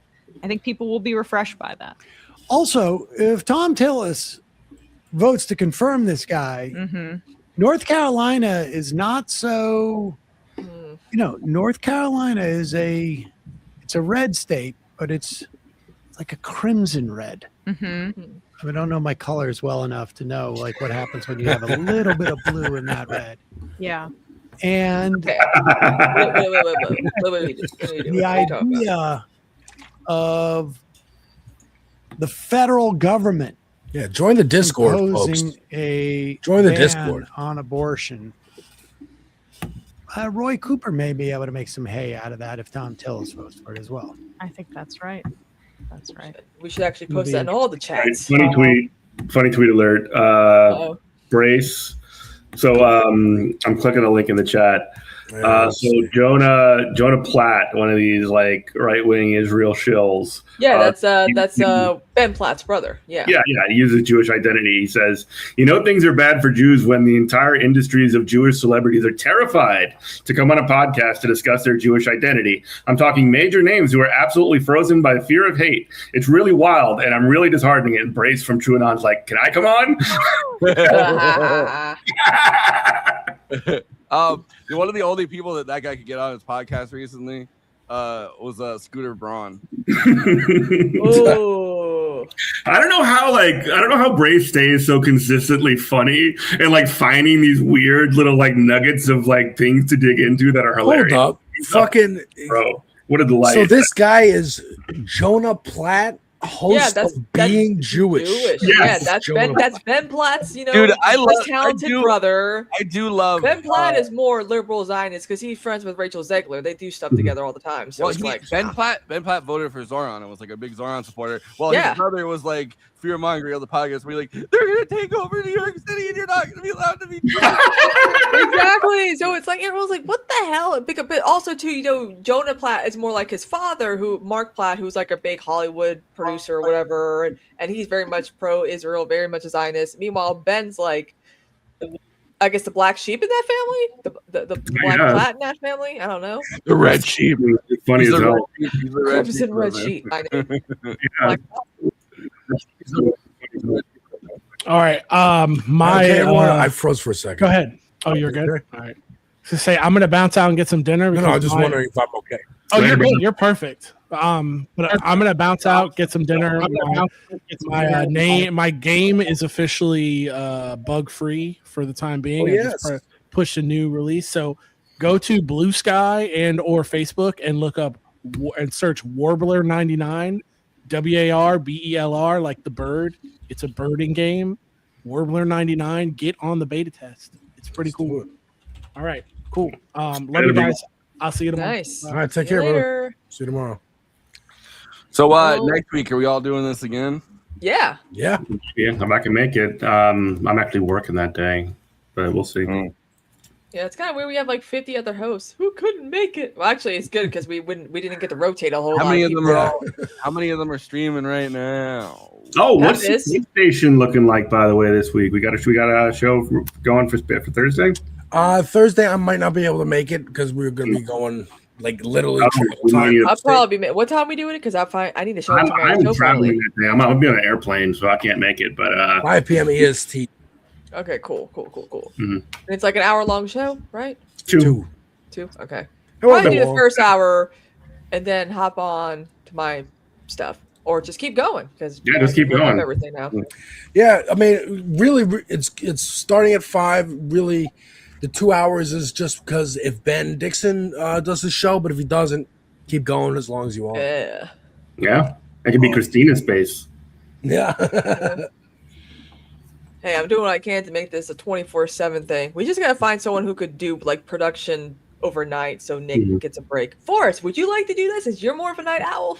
I mean, I don't know if I'll do it every night. Like, I got to do a lot of stuff for movie night Oh extravaganza. yeah, that's true too. You can be doing that in the background, and then just, I mean, it's easy for you. It's no problem. We've become so good at producing our own stuff now. It's kind of crazy. Yeah. Consciously. It's hard to like watch shit. I mean, I'll do it someday. Like, I'm definitely down to do it sometime. No, Haley Stevens called it the Maoist bull party. Hey, I thought it was A. I'm gonna play the clip in here. When I saw the clip, I thought it was AI. I had to confirm it was real. It's real. It's real. Yeah, it's real. It is. They ran with it. Hey, the last thing I say though is this. It's this. Me and That dude's Hassan weird. have It's a so fucking conversation awesome. about the intersections of blackness and leftists. I swear to God, y'all gonna love it. Y'all gonna love it. Y'all gonna love So it. just cool. It's just a car engine, just like going on there. Incredible. I love that shirt. Yeah, the Detroit shirt. That's awesome. Love Consciously, man. Shout out Consciously. Oh, I don't know who that guy is, but I think he's awesome, man. Yeah, he's like all over TikTok, Instagram Reels. He used Pretty cool. he used to be one of the people that made videos for TYT, right? For a while. Oh, God. I don't know. I think Yeah, maybe. towards the end of and I think he publicly quit. He was one of like the black creators that was like, I'm not a part of this anymore. I seen him pop up on Olay and Friends a couple times. So Yeah. Okay, God bless. You know, good for Also, him. he got like a lot of criticism from liberals because it's like he was one of those earlier on that were like, again, we got it, we get it. Who cares? A lot of us didn't think Trump was going to be that bad, but also you liberals propped him up to begin with, so you can't be criticizing us for thinking it wasn't going to be that bad if you guys thought it was going to be, joke. all right, so let me take I guess one more refresh here of the DSA page. More international hosts, absolutely. If My Left Eye UK wants to be an official host instead of raiding into us every week, they absolutely can be. Get us in touch. We used to have Also, Snaps is from Australia, so they're coming because next year we're going to Graceland for Elvis's 50th anniversary death. So I'm gonna be hanging out for Priscilla and Riley Keough, and I'm gonna wear my leather jumpsuit. Vasora is taking an extended indefinite break. God bless. Good for them. Good for her. Yeah. But Why, is it so just this things is became too the too DSA light, page. or- I don't know. It was in her Discord she posted. But so yes, Rashida Tlaib confirmed. That wasn't even in question really. Donovan McKinney looks like is gonna pull it out. More Michigan races doing pretty well. Hartsel Gray not looking so good in Missouri, unfortunately. Kabul and Rashida Tlaib. Oh, did they call it to Rashida? We saw it live. Woo! They made it Get green. alive. It's good. Kansas House of Representatives doing all right. By the way, Donovan McKinney is still shit right now, bro. Suck shit, Shree. Yeah, Donovan McKinney is still up 63.1% to Shree's 36.9%. Yeah, go fuck yourself, Shree. More like Sharia law, am I Corey, right? unfortunately, Corey Bush lost, but she's not going anywhere. That's what I love about that too. Is like knowing that she's staying in the fight. I appreciate that. She can't quit. She's built to she's too real for it, you know. She's too real to quit. I hope she just keeps running. It's not like it's not like some corporate law firm or somebody is going to be like, "Hey, Corey Bush, come work for us." Like, you know what? I don't think that's in the cards. Yeah. All right, let's see what else is going on here. That's gone into that race to make sure that you have a thank you very much, Snapster. Israel. Yeah, that's a Brooklyn accent. And so New Yorkers it only makes sense around here, bro. I'll tell you what. If that's why you raise money and contribute money. If you have a race between two, it's time to run on Seuss's law. You don't deploy your money there. You deploy it in some other race. Maybe it's in California. Maybe it's in Wisconsin. Maybe it's in New York. Who knows?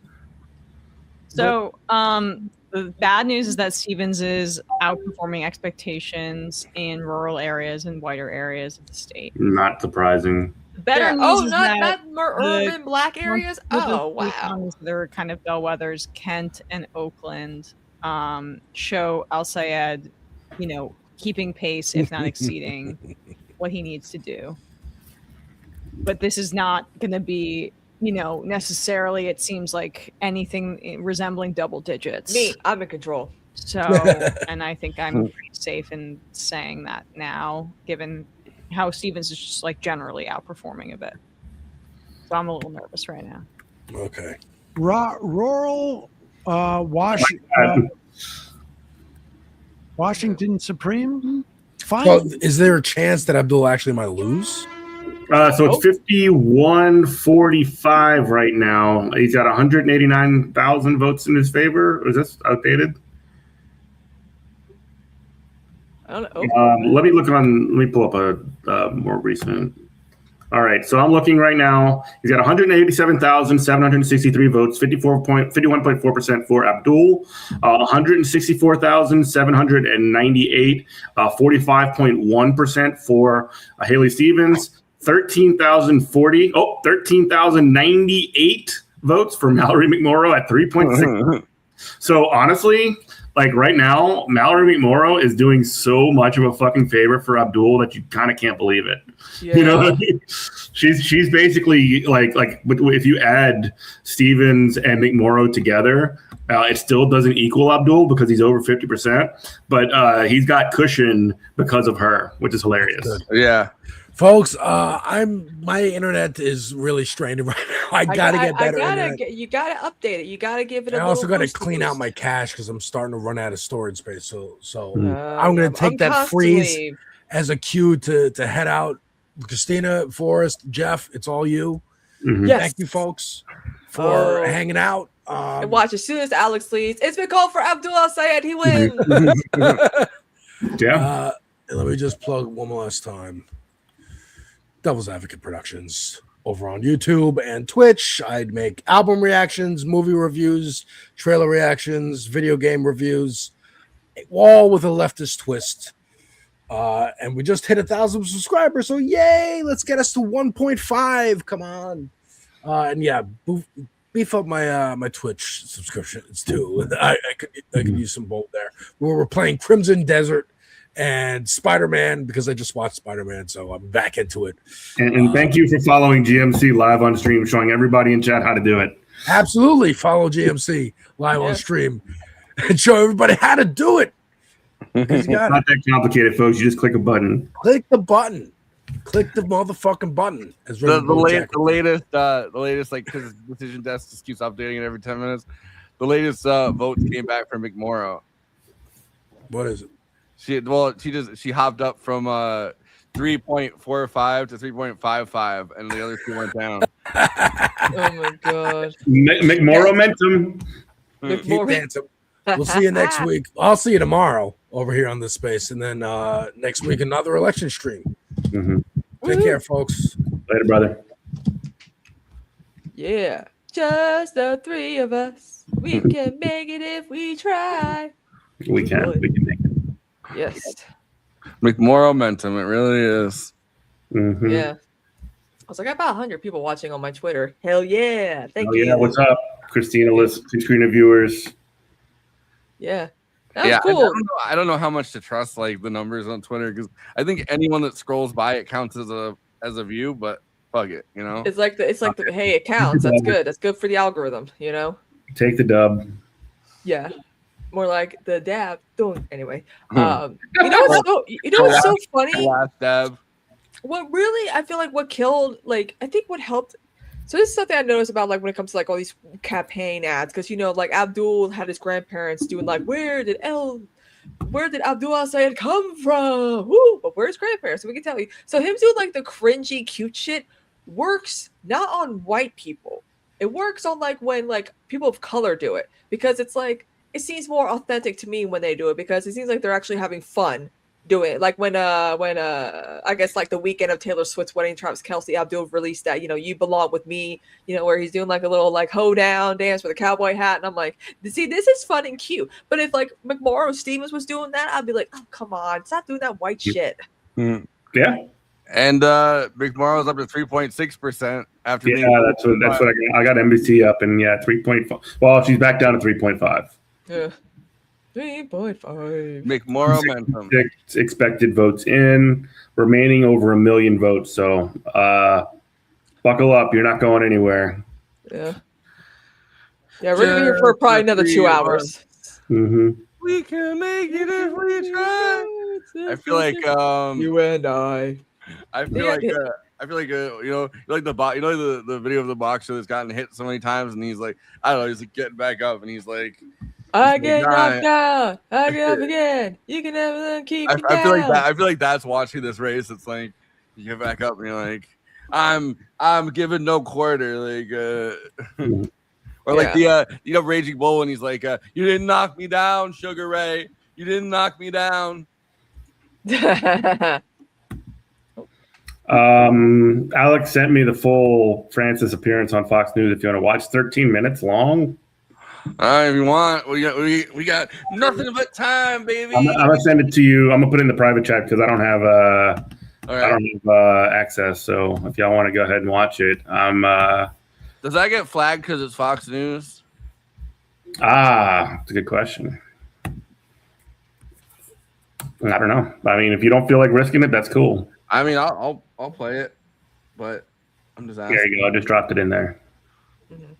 Over there, I'm just asking. Don't get this space banned, Forrest. I'm not taking accountability. I'm scored. Bap, bap, bap, bap, bap, bap, bap, bap, bap, bap. It won't let you play it. I'm banned from Fox News. Yeah, it really isn't letting me play it. See? Oh, God. Stupid ads. Let me see if I can find it on Twitter. Yeah, see if you can find it on Twitter. Yeah, Twitter might be better to watch clips from. I don't know. It's, nothing makes sense with like again. This is the downside to streaming on YouTube and watching YouTube on YouTube is that you can't watch YouTube on YouTube. YouTube on Twitch, yeah. Yo, yeah, I love do watching YouTube on YouTube action. The YouTubeception. Yeah, exactly. Woo! Wee. So apparently McMorrow's outperforming what she had expected to in rural areas. Yeah, it's that seems to be some of the reason that you've seen Abdul's lead kind of contract a little bit. It doesn't mean it's over, but yeah, it's not awesome. Oh wow, Bill de Blasio was on Fox News today as well. Oh, yeah. It's like having like libs and socialists on Fox News 24/7. What the fuck? Yeah, what is happening? I mean, they're trying to sow the divisions of inside the Democratic Party because what they're doing is or what's everything to their left, like not even necessarily the Democratic Party, but like they're trying to essentially like divide and rule everything that isn't them. And it really is kind of a kayfabe thing. I know me and Jason Miles have talked a lot about political kayfabe, but like the Democrats and the sort of like establishment Democrats, like Fetterman, like Buttigieg, like many of these other losers, like to do this thing where they're saying that, you know, the left is dividing the party and all this other shit. And Fox News is just poking that with a stick, you know? And meanwhile, MS Now and you know, liberal media is just icing us out entirely or vilifying actively, like people like Hassan, who are dangerous radicals. And except for Donnie O'Sullivan for some reason. Like, he's the one cool guy on CNN. Yeah. Yeah. They get so mad. His like analysis is always kind of weird. Like No, but he does good documentaries though. He has he had like one thing where he's like, it's all gonna be a giant he's like, it's all gonna be one giant what do you call it, a pot like stream in 2028, and it's like, I don't know, it sounds like boomer analysis to me. Yeah, it's CNN bullshit. Mallory McMorrow back up to 3.6%, pushing. She's ever so close to 15,000 votes. Abdul now over 200,000 votes, 208 to 230, 51.1%. So he's down a little bit. Stevens 184, 845, 45.3%. And McMorrow growing her 3%, 3.6%. So almost 4. Yeah. The battle for 4%. Let's see if she can get there. I believe in you. I believe in you, Mallory. I will get one of your and put it behind me on the Good Morning Comrade stream if you get 5%. Yeah. My cat's rubbing up against my feet. Abdul. There's like some counties they haven't even gotten like That's right. That's right. If you're still online for McMorrow. I'm a McMorrow. I'm a Marxist-Leninist McMorrowist. That's one way of putting it. I don't even know, like, what I wish we had someone from Michigan here that could like talk us through. Yeah. Talk us through, like, do we have any hosts from Michigan? Because it's like Jake's off. Jake's out. Unfortunately, he's not been on this sometime. Bringing Ben Bird to call him on the phone. No, you know Ben. People left. Call him up. He doesn't really talk to me. Damn. I haven't talked to Ben in a long time. He guested on GMC a bunch of times. Yeah, well, he's come on Movie Night Extravaganza, but since we had a he hasn't talked to me since we had like a break with Andy. with Andy. Who? Yeah, exactly. With Jay Underworld. Oh! I don't know what happened with him. Who still is like works on Ben on the show, and is still mad about. I don't know anything about this. Okay, cool. He was our co-host for like the first 3 years. But no, Ben used to come on GMC every now and then, a couple times. I haven't talked to him in a long time though. I remember when we had him on to talk about his Hitchens book, and he was like, he fucking loved talking about Christopher Hitchens. Yeah. Yeah. That's crazy. Come on, give us an update. Come on, Abdul. Let's go. It's like the slowest returns I've seen in a race. Yeah, come on, Michigan. Get a little fire under your ass. A little bit of we're gonna have a little bit of joy, a little bit of sorrow, of enthusiasm. Oh my God. Kayla says more. Our girl Kayla. There's no way I just watched Abby Phillips ask Bernie Sanders about Hassan's deserved 9/11 comment. Look at the haggard state of my mainstream media, dog. Please, if we can find the clip for that would be so awesome. Because like Bernie Sanders even know who Hassan Pike. I guess he does because he's interviewed him. So yeah, he knows who Hassan Piker is. He's I've met him a few times. Yeah. a little bit of joy, a little bit of enthusiasm, a little bit of stick it to them. God, I can't believe she said that. I don't understand the whole Abby Phillips show. Like I don't really get it. It's kind of debate shit, like just do a round table or whatever. Mm-hmm.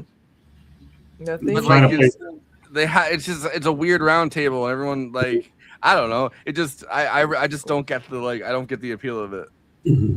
Well, it's like you can Scott Jennings and Adam Mockler and like Neera Tanden all in the same room, you know. But then they have like Scott Jennings always there. Mm-hmm. I'm trying to find the clip of it, but I don't. Maybe it hasn't uploaded yet. You know, probably what it'll be. What do you? Damn, I just got excited because somebody posted a picture of Pete Hegseth next to a picture of a plane crash, and I was like, "Oh man!" And then, but it was someone in the military that was in a plane crash. Oh, they always do that. It's like the one we know X is tied to Y, and I'm like, no, it's not. A little bit of stick it to him. I feel like we're in like a long going the distance kind of boxing match where it's like it's like what's happening? You know, man, who knows what's going on? I need this clip. Okay, hold on. Let me see if I can find it. 2 minutes ago. Yeah, it probably won't be out yet. Yeah. But okay, checking in one more time with the numbers. I'm a numbers guy. Here's the numbers: 51.0% for Abdul. He's down 0.1%.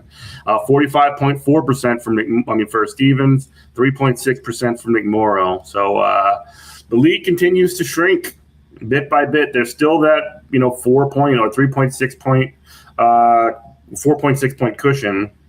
So he's up a little bit, like close to 5 points, but it's still not time to pack it in quite yet. You know, I know you like number. Well, it's 50.9. Like so, it's only gone down by like 0.1. He had 0.1. Yeah, she's not up by like I don't know. She's not up by any. It's like she's in the same she was a few minutes ago. Mm-hmm. It was 50.2 and then 50.1. It's just like tiny little chip-aways. Yeah. Entire counties that have not been even like. Yeah, looked at. Yeah. I like how the NBC map of it. They have Haley Stevens as a darker blue, and they have Abdul Al-Sayed as like a slightly lighter blue, just like a blue on blue map, and they have Mallory McMorrow as like turquoise. Yeah. Like she's the Green Party. They just want to associate green with losers. Yeah. Sorry, Bree Joy Gray. I don't care. That's crazy. A little bit of joy, a little bit of enthusiasm, a little bit of stick it to them. I have no idea what these cats are doing behind me. Can we see them? Where are they? No, I can't see them. No, they're running around going crazy for some. I thought you said these. I thought for a second you said these cops, and I was like, damn. Damn, you got cops in the house, Kristina. That's not good. Yeah. Never good when a streamer's got cops in their house because they're probably getting swatted. Yeah. Yeah. Kind of glad that that's a thing that came and went for the most part. Yeah, let's keep that one in the past. You remember when they went so far that they started swatting Marjorie Taylor Greene? Yeah. That probably wasn't necessary to do that, but it was her own. It was Republic like right wingers. Yeah, I know, but they're just psychos. That was when she was like, she decided to do her like anti-Trump gambit and crashed and burned. It's just the right wing post. The right wing sort of like post Trump is not going to happen until Trump is already like dead and buried. Like, sorry Tucker, sorry Marjorie Taylor Greene.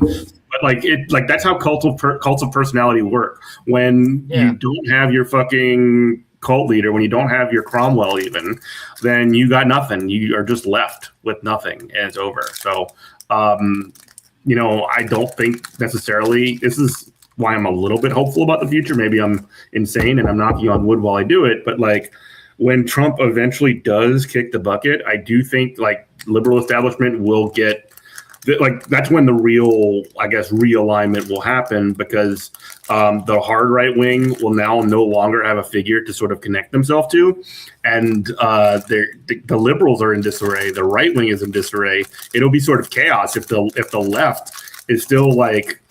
If the left has any kind of like established base of power, be that DSA or be that something else, I think that there's a possibility that things could actually go well for us. Maybe, I don't know. Yeah. Maybe I'm crazy. I'm not expecting like a fever to break or anything, but I think they're just become just less organized. I was wondering, I was like, what's all that noise? I'm like, oh, you got a little thing. It's another fortune cookie. Oh. This fortune cookie says. It says free Palestine. And it's like the other one here. I pulled the I pulled the King of Swords today. Oh, you do tarot so well? I've been practicing, so it's new for me. I've been pulling a card every day to learn it basically. So and I've been doing it with some friends. Part of my throne wish list chat is that I also got like a little witchcraft kit that I want, and also a book about tarot, so that I know what it means and what I'm doing. So if you guys want to buy me anything.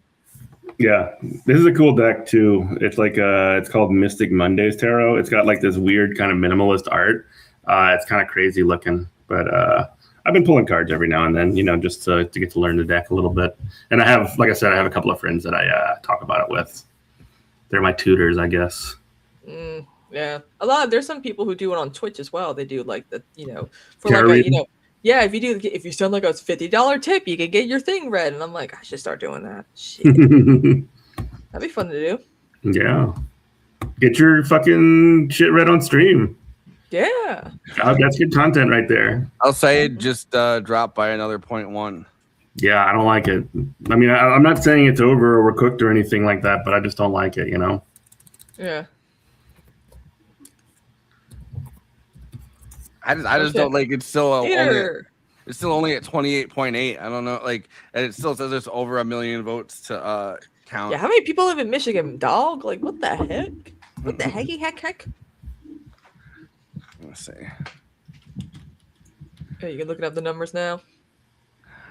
I know. 10 million, like 100,000, 884. That's too many. It's too many Michiganders. We need a little bit of stick it to them. You can't have 10 million people sticking to them. That's too many. Well, I don't know how many Michigan people speak like that, but doesn't seem like it's that many. Yeah. A little bit of stick it to them. Apparently Apparently I have tarot cards. No, okay. I don't know how to do them though. I got them too. So my deck came with a guidebook, and you can actually look online, like just Google. Oh, I pulled the Knight of Swords today. That means that I'm gonna have my be like composed and stand against. I'm not exactly. Yeah, something. Yeah, it's like, oh, it's a good sign. Assertiveness and clarity of vision. That's what it was. Yeah. But yeah. Hey, big spender. Oh wow. Okay, so yeah, Donovan McKinney has a 20-point lead over what's his face with 7% of the votes in.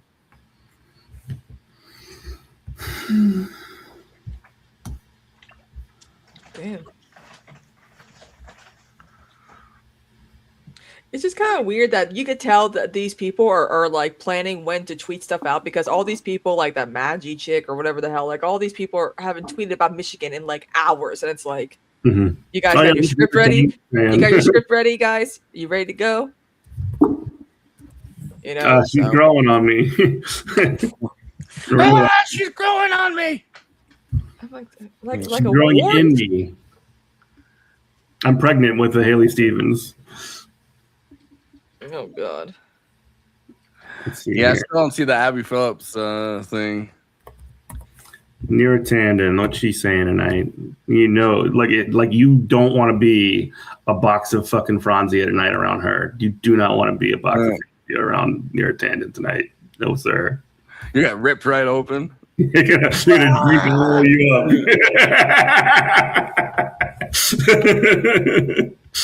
I'm surprised she hasn't blocked me yet.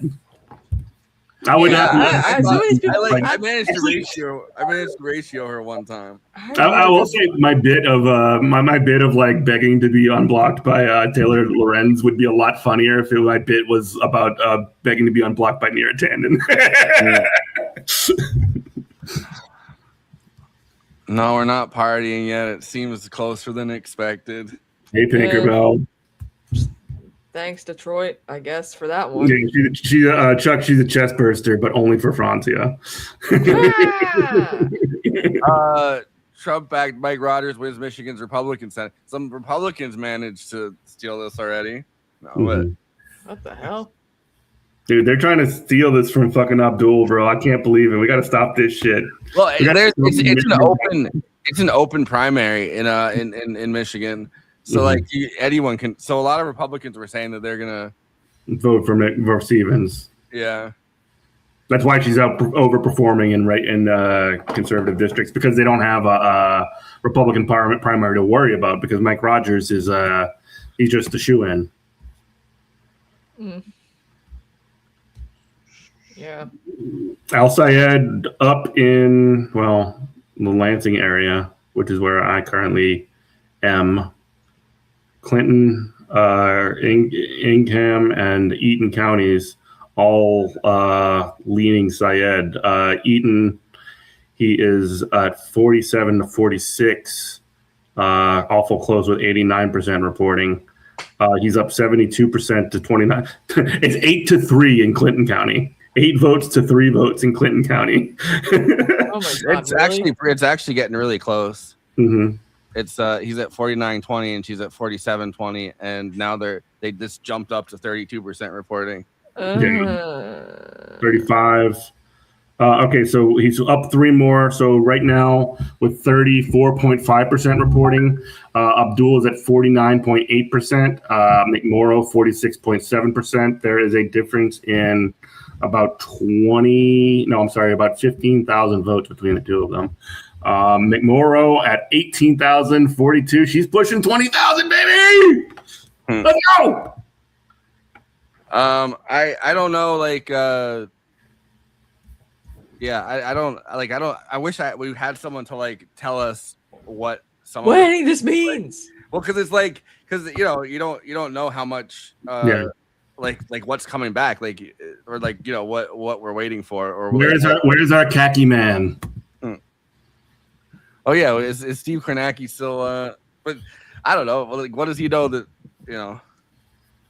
He knows how to point at a board. He knows how to point at a whiteboard. He's the guy that does this. That's his job. Yeah, that's crazy though.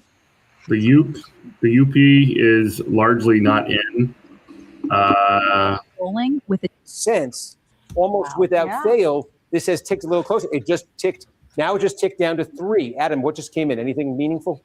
We got during our last update, we got a bunch of Kent. Nothing meaningful in just the last 10 seconds there. Okay, but we did get a lot of Kent. Yes. Now this must be election day. Yes, it is. Okay.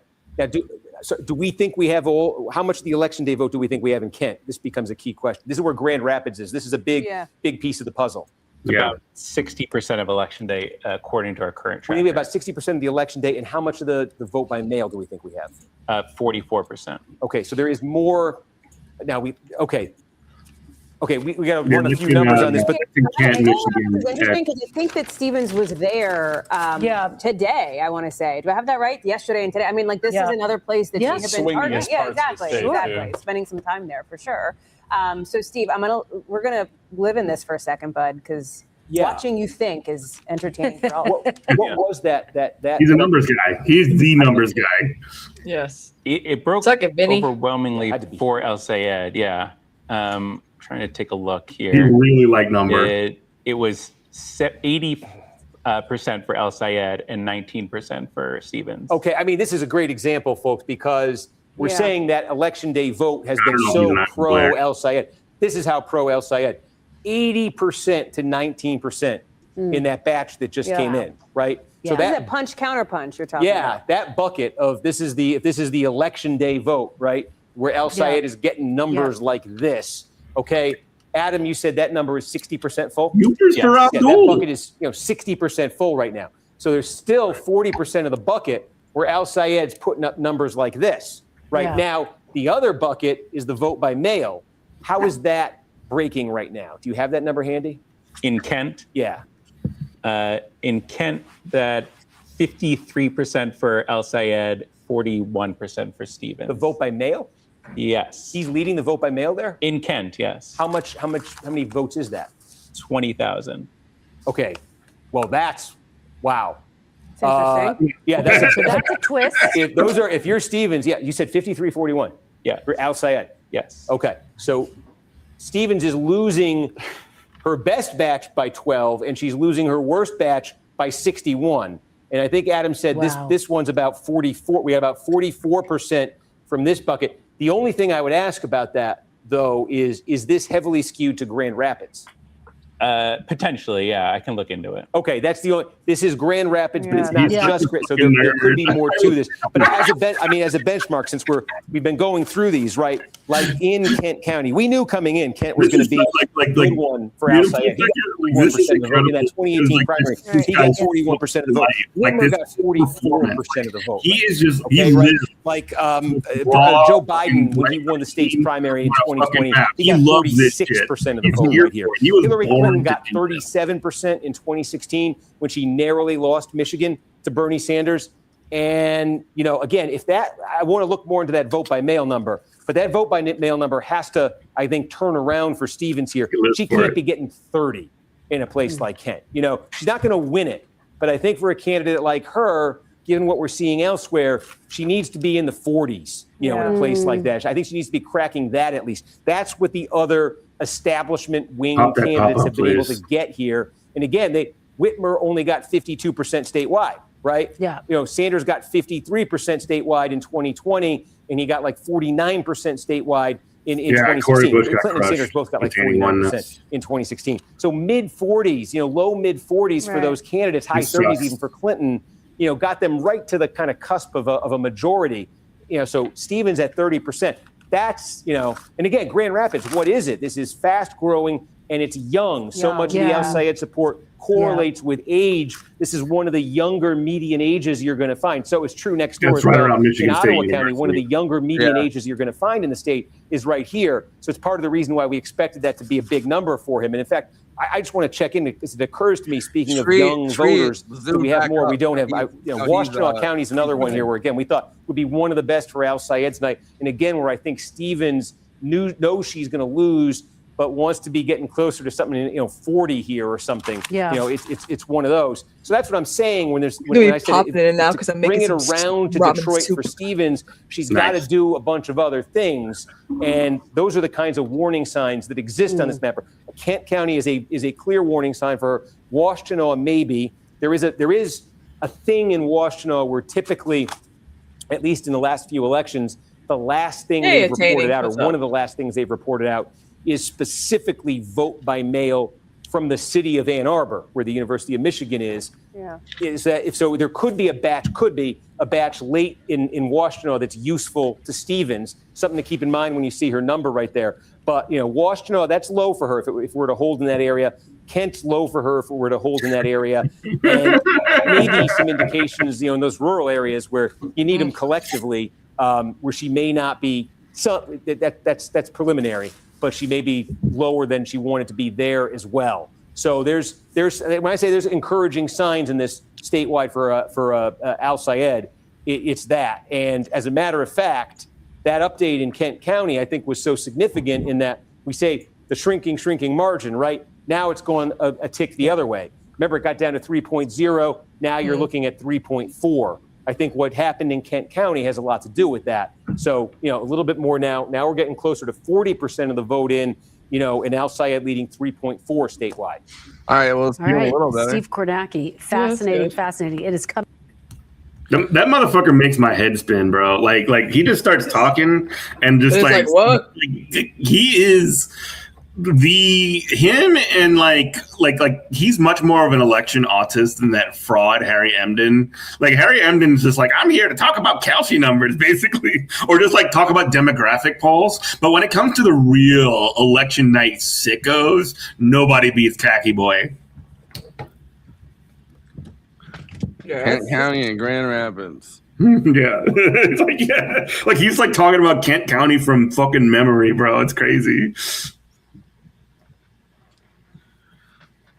Yeah, I don't know. Hopefully things work out Shree is up now. Somehow a lot what? of Stop.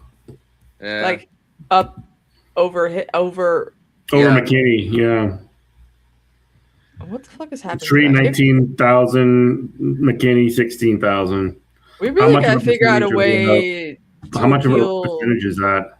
Yeah, how much is the percentage? Is it?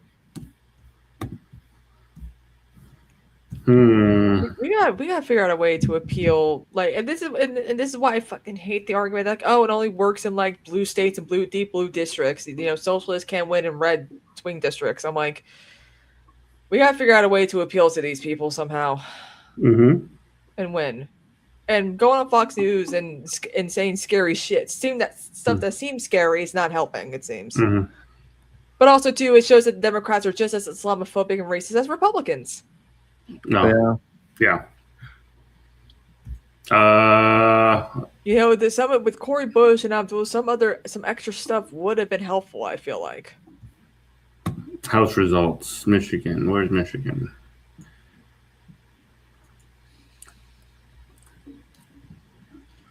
I mean, I could be wrong, but I don't know. I don't know. NBC's saying, that was 14 minutes ago. What? They were saying Haley Stevens was leading, but then Abdul just jumped back up again. Oh my God. It's a little weird that like everyone jumped to like in the media jumped to like, oh, it's gonna be a big lead, because Haley Stevens was leading through the entire like first half of like until McMorrow dropped out. Haley Stevens was leading. Yeah.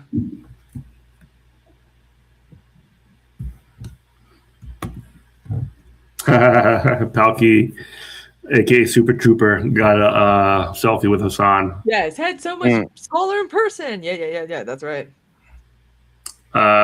Which you may see her on GMC soon, actually. After this because she's been doing a lot of canvassing and volunteer work. Yeah, and stuff like that.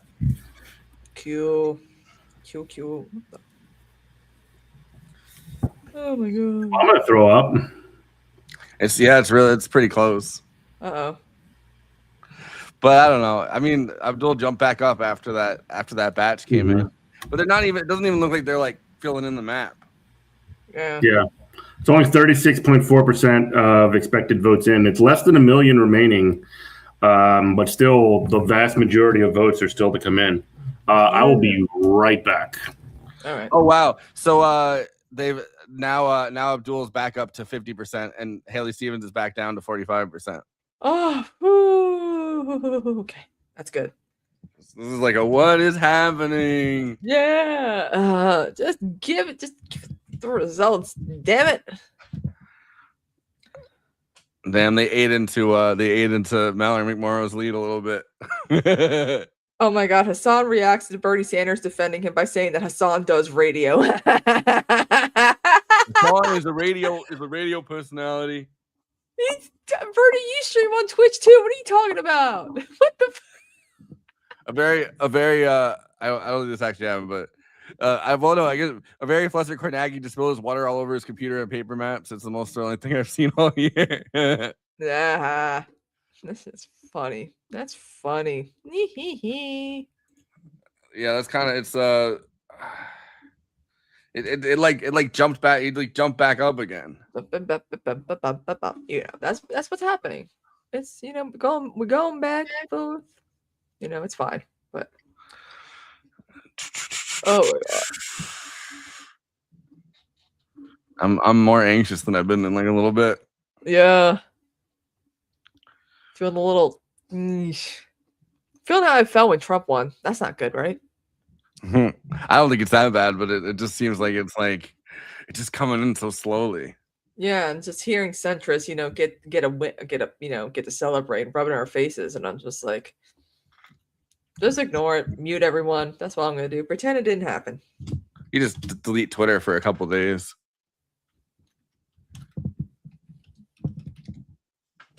Yeah. I'm trying to see if there's a video of Kornacki spilling water. No. What?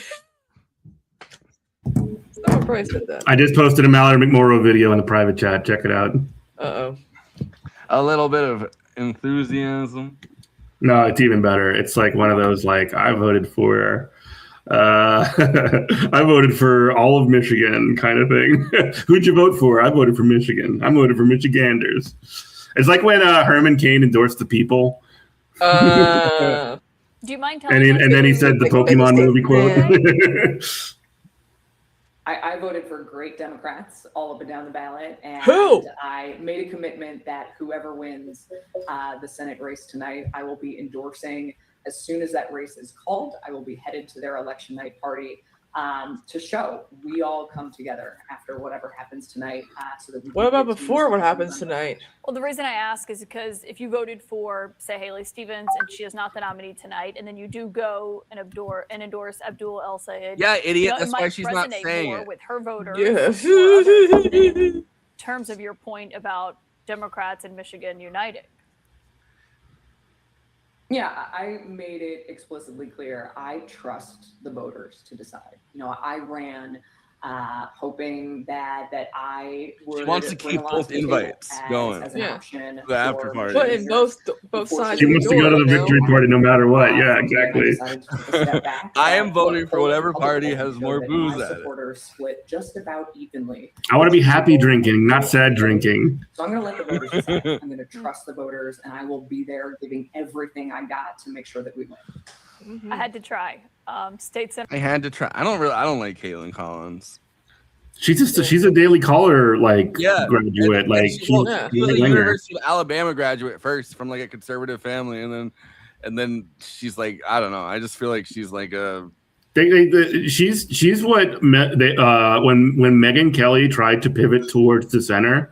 Like remember when she was doing the anti-Trump and Trump was doing the bleeding from her anywhere kind of stuff. Like part of the reason that Megyn Kelly couldn't pull that grift off is because Caitlin Collins exists.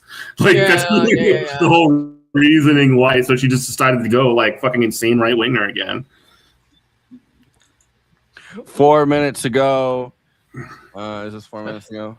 That would be funny. 10:38. 10:38. It looks like Abdul El Sayed was up to 50.5, and Haley Stevens was back down to 45.9. Mm-hmm. Yeah, I'm looking at NBC right now. 272, 476, 49.8 for Abdul, 46.6 for Stevens. Both slightly over 250,000 votes. They just got another bunch in. No change. 46.6 to 49.8 for Abdul.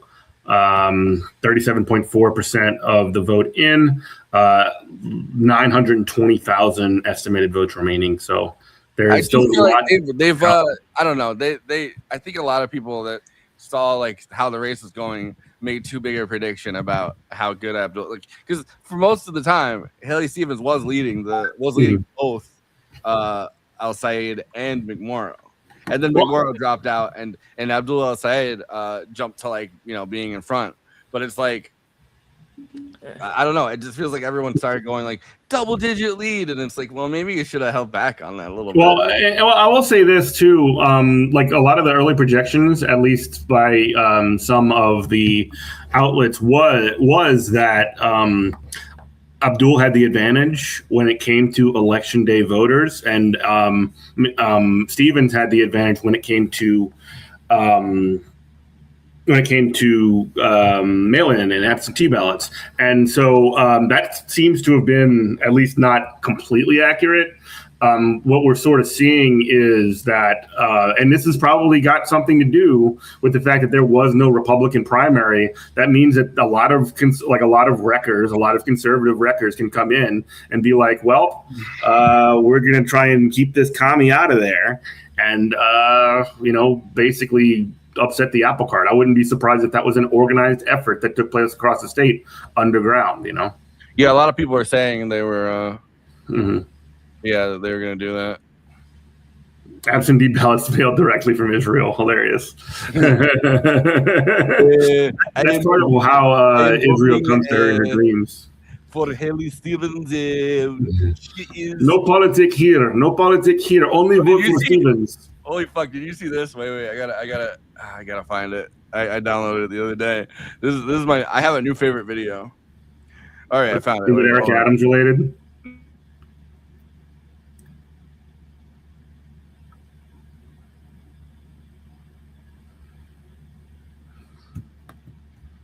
Oh my God! Okay, I have a video here for you as well. This is our pal Koopa Troopa from chat. Trump, good Trump, very good Trump. What do you feel about Trump being elected? Very good Trump. Why? English not very good me. Good for Israel? Very good Israel, Trump. Good for America? For America, 50-50. Yeah, he's right. Look at what I just dropped in the chat. Good Trump, very good Trump. Very good Trump. For I don't know, just something about the line for America 50-50. Yeah, 50-50. Well, you know what that guy's priorities are, right?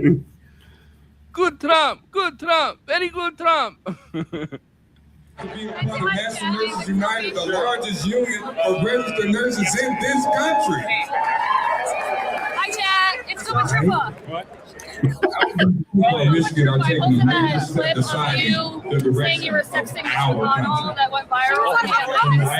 I believe the people of Michigan. Texting Mitch McConnell. That's terrible. The largest union of registered nurses in this country.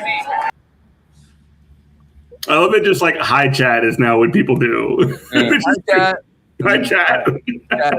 But I kind of hate it when people say it in a situation where there is no chat. Ooh. Like, if you talk to their family group chat and they're like, "Hi chat," and it's like, yeah. Well, I think George Santos made that permanently forever. Here's another one. This is Bernie Sanders on Abby Phillip talking about James Carville. All right, James Carville. It's the economy, stupid. He looks like a deflated Shrek. He's just not green. He's an ogre. He's like an onion.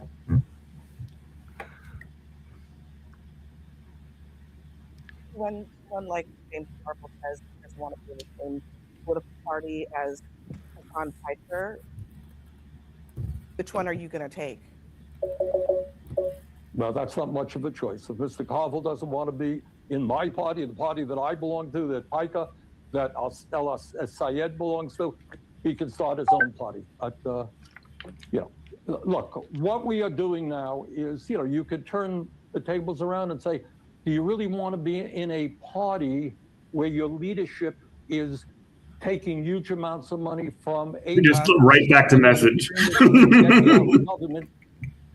that many of us believe have committed genocide? Do you want to be in a party with people who do that? Do you want to be in a party? He's doing extra gesticulations tonight. He must be on fucking Monster Energy drink or some shit. Even though my heart. So you could pick, you out pick whatever you want to pick. I but I think we need a big tent, and I think people like Pica should be Zero sugar. Some people drink Diet Coke. I drink Monster Energy. I'm all hopped up on Mountain Dew.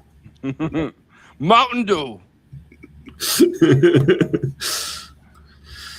Oh, shit. The legal name of Hitler's party in 1932 was the Democratic Socialist Party. Oh, no. No, it wasn't. All right. Okay. Here's a reacception for you right here. It's Hassan watching the video we just watched. Good Trump. Good Trump. Very good Trump. Very good Trump. Very good Trump. That needs to go on the soundboard. I need to put that on my soundboard. America 50-50. Very good Trump. Very good Trump. Do you ever know about for Israel? Good Trump Israel. Is that America deserved 9/11? Are you comfortable with that association? What is he doing? Is he just like biting his nails? On the other hand, he has a whole lot of followers, and there's a lot of things that he's saying that are making sense to a lot of people. I think, we have to get above cancel culture. When you're doing radio, whatever they do,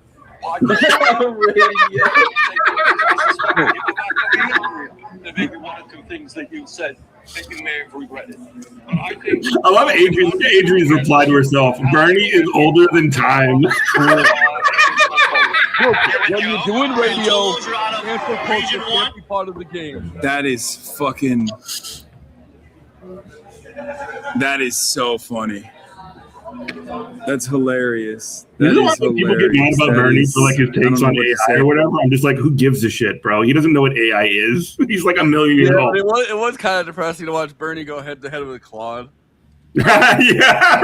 Hey, Claude, I'm trying to have a conversation with you. I'm trying to bridge the divide, and we're trying to talk about how AI is owned by the billionaire class. And Claude's like, nothing's coming up for me, Mr. Sanders. And he's like, Claude, don't lie to me, Claude.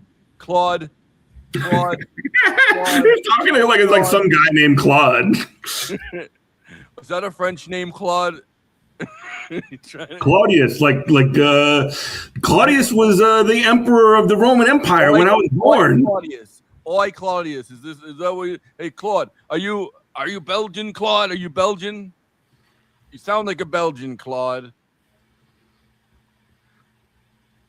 Claude.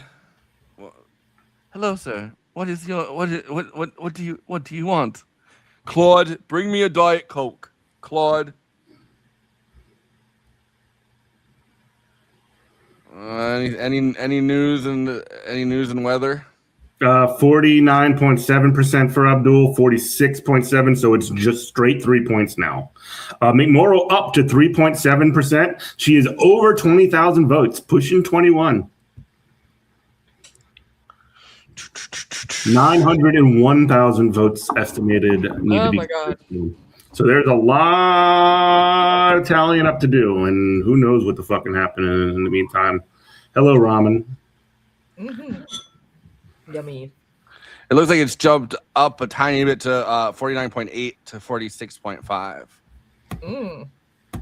How much is it? Yeah, that's what I had on NBC. Yeah, Almost exactly. 40%. I only have one screen. I'm on the road. I'm on my laptop, so. On the road I bought myself a second monitor for my laptop for when I have one. I just don't have it plugged in. It's like I have a really shitty laptop, and it overheats if you put too much shit on it. Like it's like a small piece of shit. Gotta work on getting an upgrade. Yeah, well, my home setup is the one that's primarily for broadcast. This is my road deal. I do have like a better laptop at home, but it's like way bulkier, and I have to fucking travel with it, and I'd rather not pack it. I need to get a second monitor. I have one monitor and then my laptop. But one day, if I ever have money, which I don't right now, and I'm spending money this month because I'm going to fucking music festivals, I guess. And I'm already broke, so it's gonna be a while. But one day I want to get another monitor from the other side. I was lucky to be gifted all this. Who's giving? Yeah. Well, I'm not a girl. And I'm not a pretty girl that streams. So I thank you, Forrest. I don't get gifted anything. Nobody gives me. People give me a restraining order if I go too far. Why would you get that on live air? Right? What are you doing? Up the seat to run for governor. Kristina Hines had the most money in this race, and she is with a third of the vote. I want to just see where it's coming from here, right? The Oakland part of the district, right? This is Grimal's best part of the district. He was the mayor of Pontiac. He represented Rochester Running Hills on campus? in the state legislature, or as a local elected official, I should say. It's easy to His edit base with is sort of one in this Oakland portion my of the district, laptop which here is and much everything. smaller than the Macomb portion of the district. And you can see there, Oh, yeah, you two have to have things. and You a can see monitor. most of the vote is in Yeah, the from laptop Macomb. and a It's monitor. where Grimel did best. It's the smallest two part of the screens. district. He Much more uses his vote in Macomb. MacBook, guys. He Much doesn't have more like a vote to come gaming in Macomb. powerful Grimel thing. doing very bad there, and Hines so far has attained separation there from Chung. And so district-wide with a third in, if you're Hines, that's a very good place to be right now. My favorite. And again, this is a district that will be one that will get a lot of attention in November. Trump won it by 6 in 24. He won it by a point in 2020. This is largely a Macomb County district. That reminds me that if we're talking John James, we ought to check in on the gubernatorial primaries. Democratic side, no surprise here. The Secretary of State, Jocelyn Benson, she will be the Democratic nominee. She wins that primary easily. Republican primary has been called now. I am sorry we didn't give this one more attention. The Senate race has been. And my brother. I'll stop making excuses. I'm sorry we didn't give this one more attention. John James, though, does decisively end up defeating Perry Johnson in this primary, a third of the vote but it's a clear. I mean, we'll just show you. I think we were seeing this earlier. Nothing in Wayne, but the margins that James was getting in the population centers of Southeast Michigan here, were pretty consistent. Livingston on the Republican side is a lot bigger than it is on the Democrat. Turn down what? The khaki man's a little bit loud. If you could take him down just a bit. Yeah, so we can get down, khaki man. Excited. A lot of those exurban voters Much better. in Detroit, higher income, they are tend to be much more Republican. Come on, spin on it. Again, this is a in pop culture breaking news, Snoop Dogg has met Kevin Richardson from the Backstreet Boys. Why is that important? Because Kevin Richardson, the Backstreet Boys, looks like white Snoop Dogg for real. John James twice before. So it's very funny that we have the MS Now chat up as well, or the NBC News chat as well. What are they saying? What are the NBC News saying? I can't really see it. And by the way, one thing certainly Steve doesn't need your James super people chats. are hoping for, the Republicans are hoping for in Lansing, they believe that one of the ways to win back the State House is if the Democrats in the Senate race nominate Al Sayed. Remember, Mike Rogers will be the Republican candidate in that Senate race. Why is Ludwig Republicans trying to win back the governorship believe Mm-hmm. the Democratic ticket that features Al Sayed No, would have a trickle-down effect, or would have an effect across Ludwig's in that chat? In the Kornacki one, I don't know. It would People are enhance talking. their chances of winning the government. Oh, this is Keep people Ludwig away from the Anderson? Democratic column. It would You're be not. sort He's of fighting. have an Some effect guy on the named entire Ludwig is Democratic fighting ticket. with That's the theory. people. We'll see what ends up if it ends up happening. But that's one thing that James folks are certainly thinking about as they, like the rest of us, watch the remaining vote coming in here in Michigan. Now at 40%, and I'm seeing it's 3.1 is the margin, 17,000 to vote difference. I don't want to interrupt you on Oakland, but did anything come in meaningful here in the last? Yeah, I think we're complete in Mackinac. You want to take a look at there. It's the resort, ever going even to got his no own numbers cars guy. allowed on Mackinac Island, the Grand Hotel. Even the numbers guy has so a it's numbers sort guy. of like, look, this is, I know you like numbers.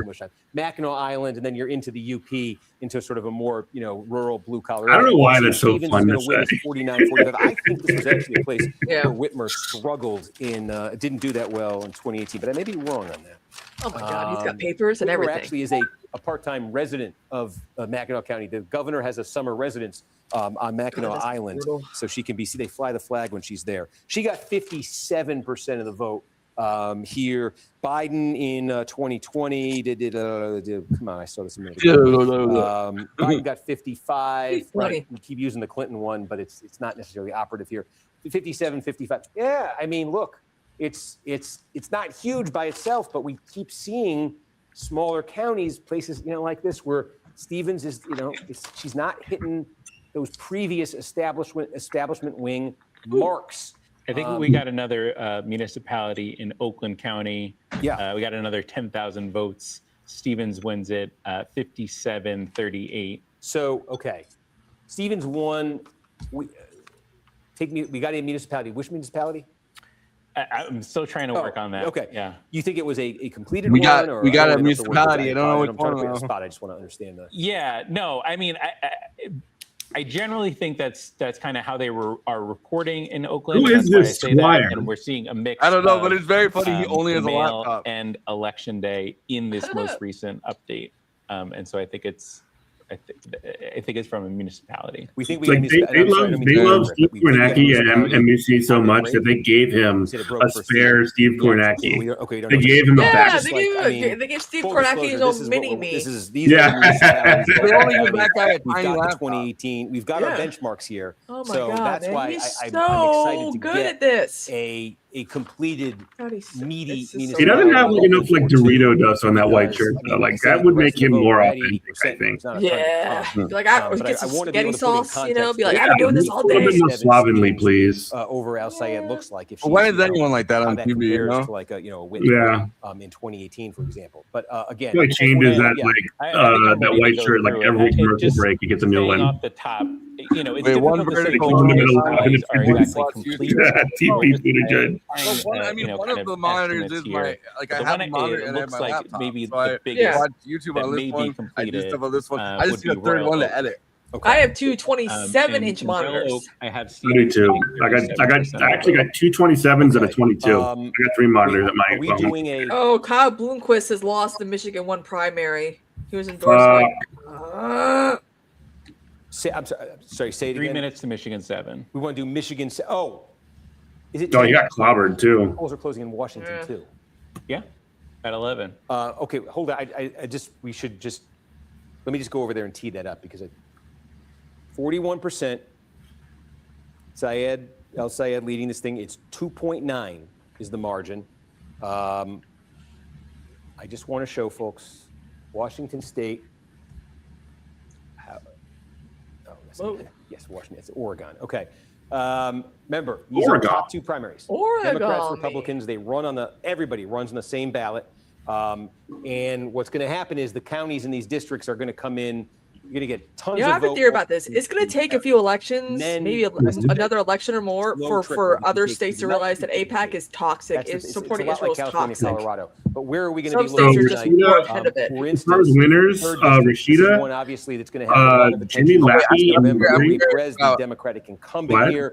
John Braun Marie expects to be the Republican candidate. Who comes through this top 2 primary? I can fix her. The context here. You mean Kristina Marie, spelled with a K? Yeah, won by that's her Donald name. Trump. He won it in 20. Don't at me. He won it in 20. The thing we're looking for tonight is I can still not fix who's her. going to advance to the general How is election, but Abdul? is there How's our some boy kind of a Abdul doing? readout here on the relative strength Abdul of is the at two 50% now. candidates and the 2 parties, right? 50.1%. He's climbing back up. He's fighting back. He's battling back, baby. One of the people in the Kornacki chat. We are Charlie Kirk. We get a feel for like advantage to one side or the other here. Maybe we need it. Maybe that'll bring the spirits up. We'll carry the flame. We are we need the Arabic one that Hassan was dancing to very cheesily. My favorite. Let me pull up my favorite. Hold on. So is it the USSR one? No, but I like that one too. The reggae version? My favorite's the hyper pop. Based here. That one fucking- Most of the vote comes from Spokane. Let's do an interlude, guys. The interesting thing in this race is We need the a bit of incumbent a Michael palate Baumgartner. cleanser. This is a reach target. I gotta get up. Trump won it by 11 points. Get some more water Carmela anyway, Conroy ran against There you go. Baumgartner Send it to last me, time. This is one of those. You're seeing this in some key Senate races. But I do want to see. Okay, this is an independent. This is an independent who's kind of running on a lot of Democratic themes. Can he get All to right, I the just general posted in election? this private chat. All right. We're going to Michigan. You got it, Forrest? Yeah. That's them talking. Wait, let's see. Anything happening in Michigan? Oh man.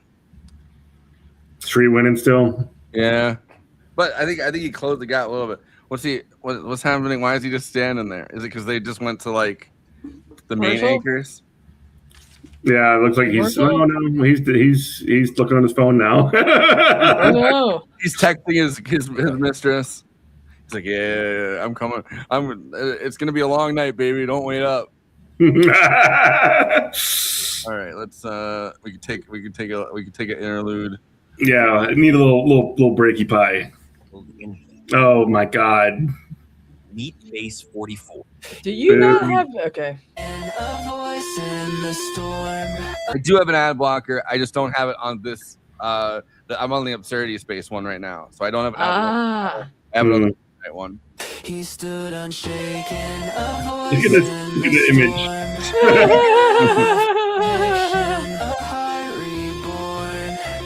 He spoke the truth when the cost was high.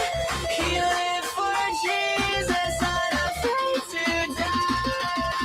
Come on, chat. Get live with this. We need to dance in chat.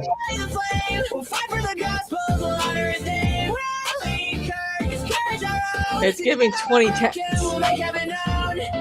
A husband, a father, his Look at how huge his head is. home built on scripture, on faith without fear. The world tried to silence, but his voice remains. In our seed echoes, in Christ it sustains. We are Charlie Kirk, we carry the flame. Listen, after that awful one, we got listened to the Arabic version. Let's go. Oh, Indian remix. I think that's the one. Yeah, the Indian one. That one's so good. The battle is raging, the darkness. My dad is turning on us. No. Oh no! Sorry, Attorney Oneness. You're doing this with us.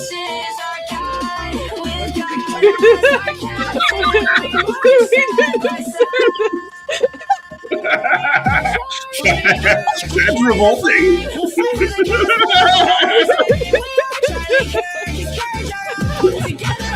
You will not be captured by the audience. How it works. We're in charge here. We're the streamers. The Indian version's more. It's better in my opinion. It's more Go ahead. Go for it. I love this version, but go ahead. Let's do it. Ah! Good Lord. Wait, which one are you gonna?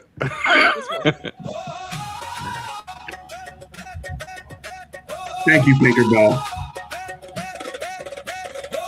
At least somebody in chat carries the flame. Tinkerbell, you are the one.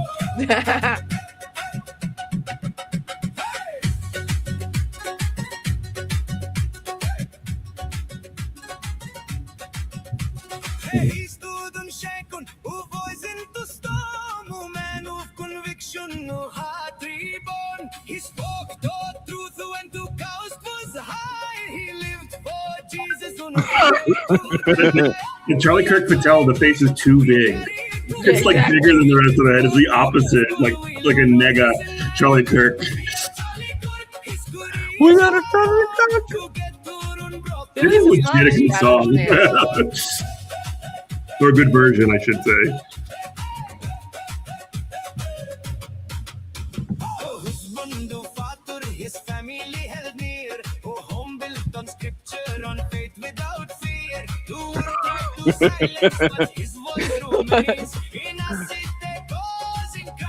Oh, you saw Snap's comment? You're not pretty. You're prettier than me. Wow. Kirk Cash Payday Loan. Wow. Hey, y'all got me. This one's better than the Hyperpop version, Yeah, right? look, off snaps, touch grass, bro. It's gonna be okay. You're gonna be all right. It's not the worst thing that's ever happened to you. We are Charlie Kirk. We are Charlie Kirk. We are Charlie Kirk Patel. There's one. I'm not gonna play another one because two is enough. Yeah, we're good. There's one that's a soul song that's from the 70s. Oh, like a 70s vibe? Yeah, it's like That's pretty cool. Oh my god, discover. Oh god, don't tell us on. Wait, you haven't heard the soul one? Wait, I might play it for a second. It's so All good. right, go for it. We can't hear the Abdul at 49.9%, by the way. I am checking in. By the way, I like please subscribe to part of the media collective. It's like I don't know if people are going to after we play 3. No, you smash subscribe. No, you hit subscribe. You listen to subscribe. We're the ones in charge. Are you in space? No, you're in Australia. Oh, in Australia. All right, that makes sense. We are Charlie Kirk. Hell yeah. Wait, all right, wait. So this is the Look, you guys just don't appreciate American culture down there, okay? We are Charlie Kirk. They gave us this one. All right, this is the last. Steve Irwin. So this is the last one I'll do. But And then they took him away. Oh, that's fucking cool. Do you have a Do you have a We Are Charlie Kirk playlist? That's incredible. bro, this is a YouTube. No, bro, I don't believe you. He stood unshaken, a voice in the storm. Oh, this is a man cool. of conviction, a heart reborn. He spoke the truth. This is great. When the cost was high. I feel like this was like when they make a movie about like to die. like a cop. We are Charlie Kirk. Dude, I hope in like 50 years or whatever, we have in like certification is a vocabulary word. Isaac Kirk. Together unbroken, we'll make heaven known. I'm watching the Twitter story. Father, his family held near, a home built on scripture, on faith without fear. All right, I've had enough, Charlie. All right, let's get back to business. You guys, I can't believe you guys got so silly during this very important election stream. I'm trying to keep this to be straight news, guys. This is the most important election of our lifetime. No offense. Okay, I think we should just do one more to poison Snaps, just to torture Snaps. No, I don't want it. I've had enough, Charlie Kirk. Yeah, the share in 2018 though for Whitmer was 30. No, shout out to you, hands up. And so that speaks to that. I mean, that He speaks made to it what back you just up saw to there 50 in while we Ferndale. were. Speaks to Yeah. It's the power of Charlie Kirk. You know, we're carrying the flame and it's working. Here. Oh my God, That's the McMorrow kind of, has almost place you would see it 25,000. and how much. Let's go, my queen. We are McMorrow fans over here, if y'all haven't noticed. We call ourselves the McMorrow Bureau. McMorrow momentum. The McMorrow Politburo. Adam, I don't think I have that one either. So I apologize.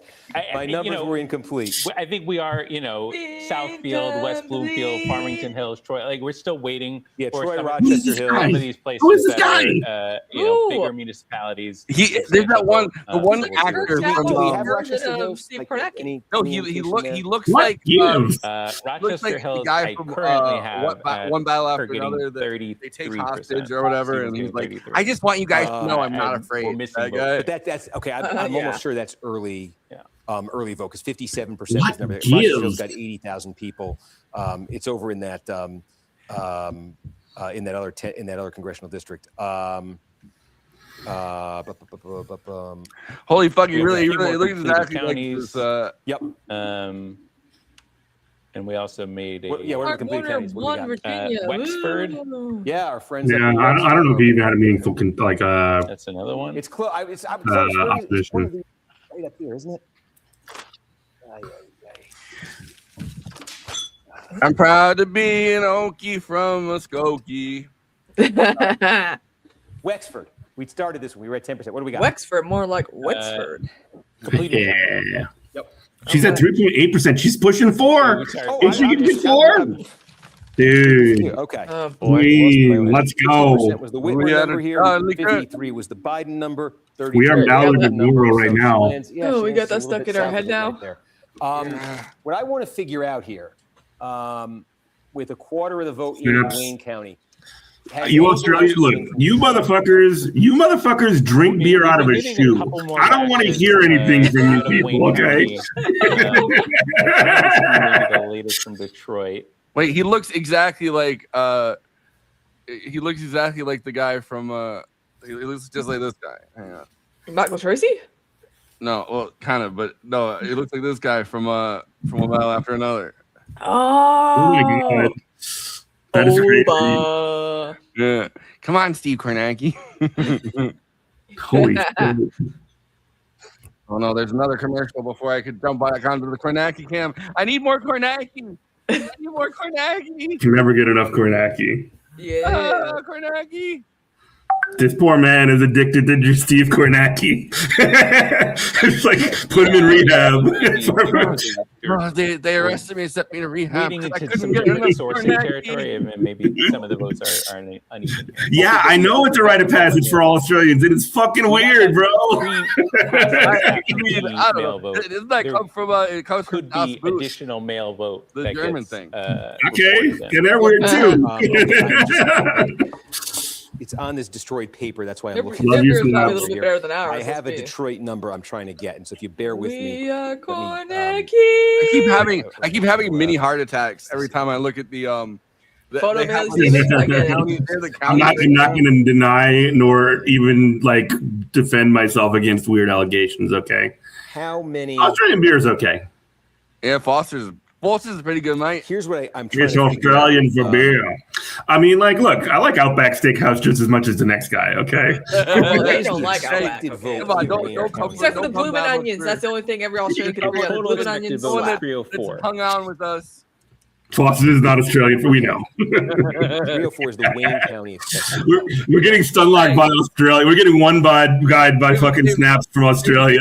You've stuck with us through three playings that we are Charlie Kirk. I have Bear with me, folks. Yeah, you're right. Down under. Unfortunate.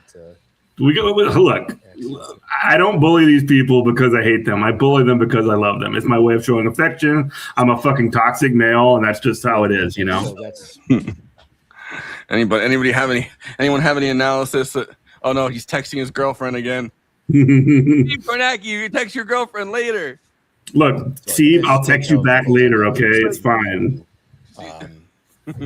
She's like, hey, can you write me a grocery list? And he's like, okay, I'm gonna write down. Okay, milk. I hate writing grocery lists. Another heart attack. Every time I see the numbers from like a county race, they're like, I'm just like, when did that happen? You know what I hate?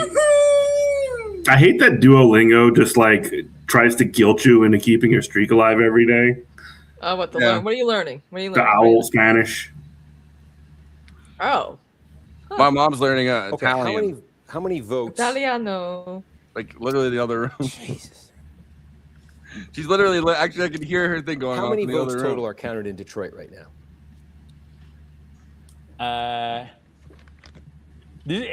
By municipality, this is where it gets a little bit more difficult because I don't know exactly, if our what you see in the board is synced up with You carry the shame. county or in other sources, but maybe 57,000. Okay, okay. Here's the thing. The city of Detroit on its website has a real-time count. What do they have? I love how he has like an assistant, basically. This guy's just an assistant. What is he gonna do? He's just be stuck with his. He has the biggest iPad I've ever seen. This guy just gets a tiny little laptop. I know, man. It should be the other way around. He's got to How unionize. He's got to unionize with the other Stevens A over little bit. He's got the little bro controller. 9% to 27%. Okay, they have 69-27 right now. They do it by vote method. Okay. Yeah, he's a little bro. He's getting a little bro live on television. It's crazy, bro. Okay, she wants me to get her eggs and milk and. Yeah, 57-87. All right, is what they Abdul back over So at if 50%. Stevens is able to win. Oh wow! Apparently Detroit, Perez right? held an attempted She's suicide leading on it his by TikTok 4 live. points right now. What? And TikTok there's live? A fair Yeah, police amount. visited him. Yeah, Who did? Perez Hilton, the gossip dude. She's Yeah. winning real it, but piece not of as shit. much, He so should have done she it. won't win it by 40. What is this thing? Let's see. In Roblox. I hate Perez Hilton. I really do. Yeah, me too. I barely remember who that person is. I just know they're like a weird. Like, They're the person that would start a bunch of like unverified rumors and try to out people like celebrities out of the box. Like, he had like the most toxic blog in the world, where it's like he would try to like out celebrities that were rumored to be gay, and there was no like guardrails on it. It's like the modern version of like unaccountable tabloid culture. Yeah. I mean, like, I just don't like. That's just he was on Glee. Yeah, he guest starred on Glee as one of the Nationals judges with Lindsay Lohan. She's crushing it in the absentee. And he was doing an example of his journalism on the show. Day vote. So again, that speaks to Is Lindsay Lohan bad? Al Sayed does better. She's gotten better. with election day vote. He's got a nice facelift, that's for sure. Everyone's like, whoa. He looks like a real crackhead now It too. looks like this is happening in the actual Yeah. election itself. But with earlier black in the day, voters, he was in bullying Detroit, Ariana Grande. 3/4 of the population. What is the deal? What is this Even Ariana though Grande Sayeed's story, doing by the way? better, Like I even though keep, the election so day I'm vote like is sort of unplugged from a lot of his this pop bread and culture butter there, shit. he's still What the losing fuck it is right going now. on with He's just Ariana not Grande? losing Why it is as everybody much as talking he's about her? losing Because I don't know. the Can you mute this Because tacky man, the please? absentee vote. Okay, So the idea of a landslide. Ariana Grande is 5 feet tall, so therefore, when she is skinny, she looks very skinny. However, she hasn't sprayed her tan dark enough to hide how skinny she is, and everyone thinks she's very, very much anorexic, which we don't understand if she actually has an eating disorder or she's suffering from something that's causing weight loss. But to me, I feel like she's just overworked and she's just not taking care of herself. But the problem is everyone is just getting at her and Yeah. just not being the again. Kayla Says More in video on YouTube does a better job at this, but it's just Who does? Kayla Says More. That's her. Okay. Her whole series, how the internet fell out of love with insert celebrity here, is kind of like her thing, and it's we love her. And her episode of Movie Night Extravaganza on Marty Supreme. Yeah, Okay. I like that. Big Timothy fan. So a lot of people are just concerned about Ariana Grande in the worst way possible. Like concerned trolling, basically. Yeah, it's like I'm like, you guys don't care that she could be dying or something like that, because everyone's pointing to Karen Carpenter because eating disorders are very much like OCD or whatever, and so a lot of people are pointing to Karen Carpenter. What I don't understand, right?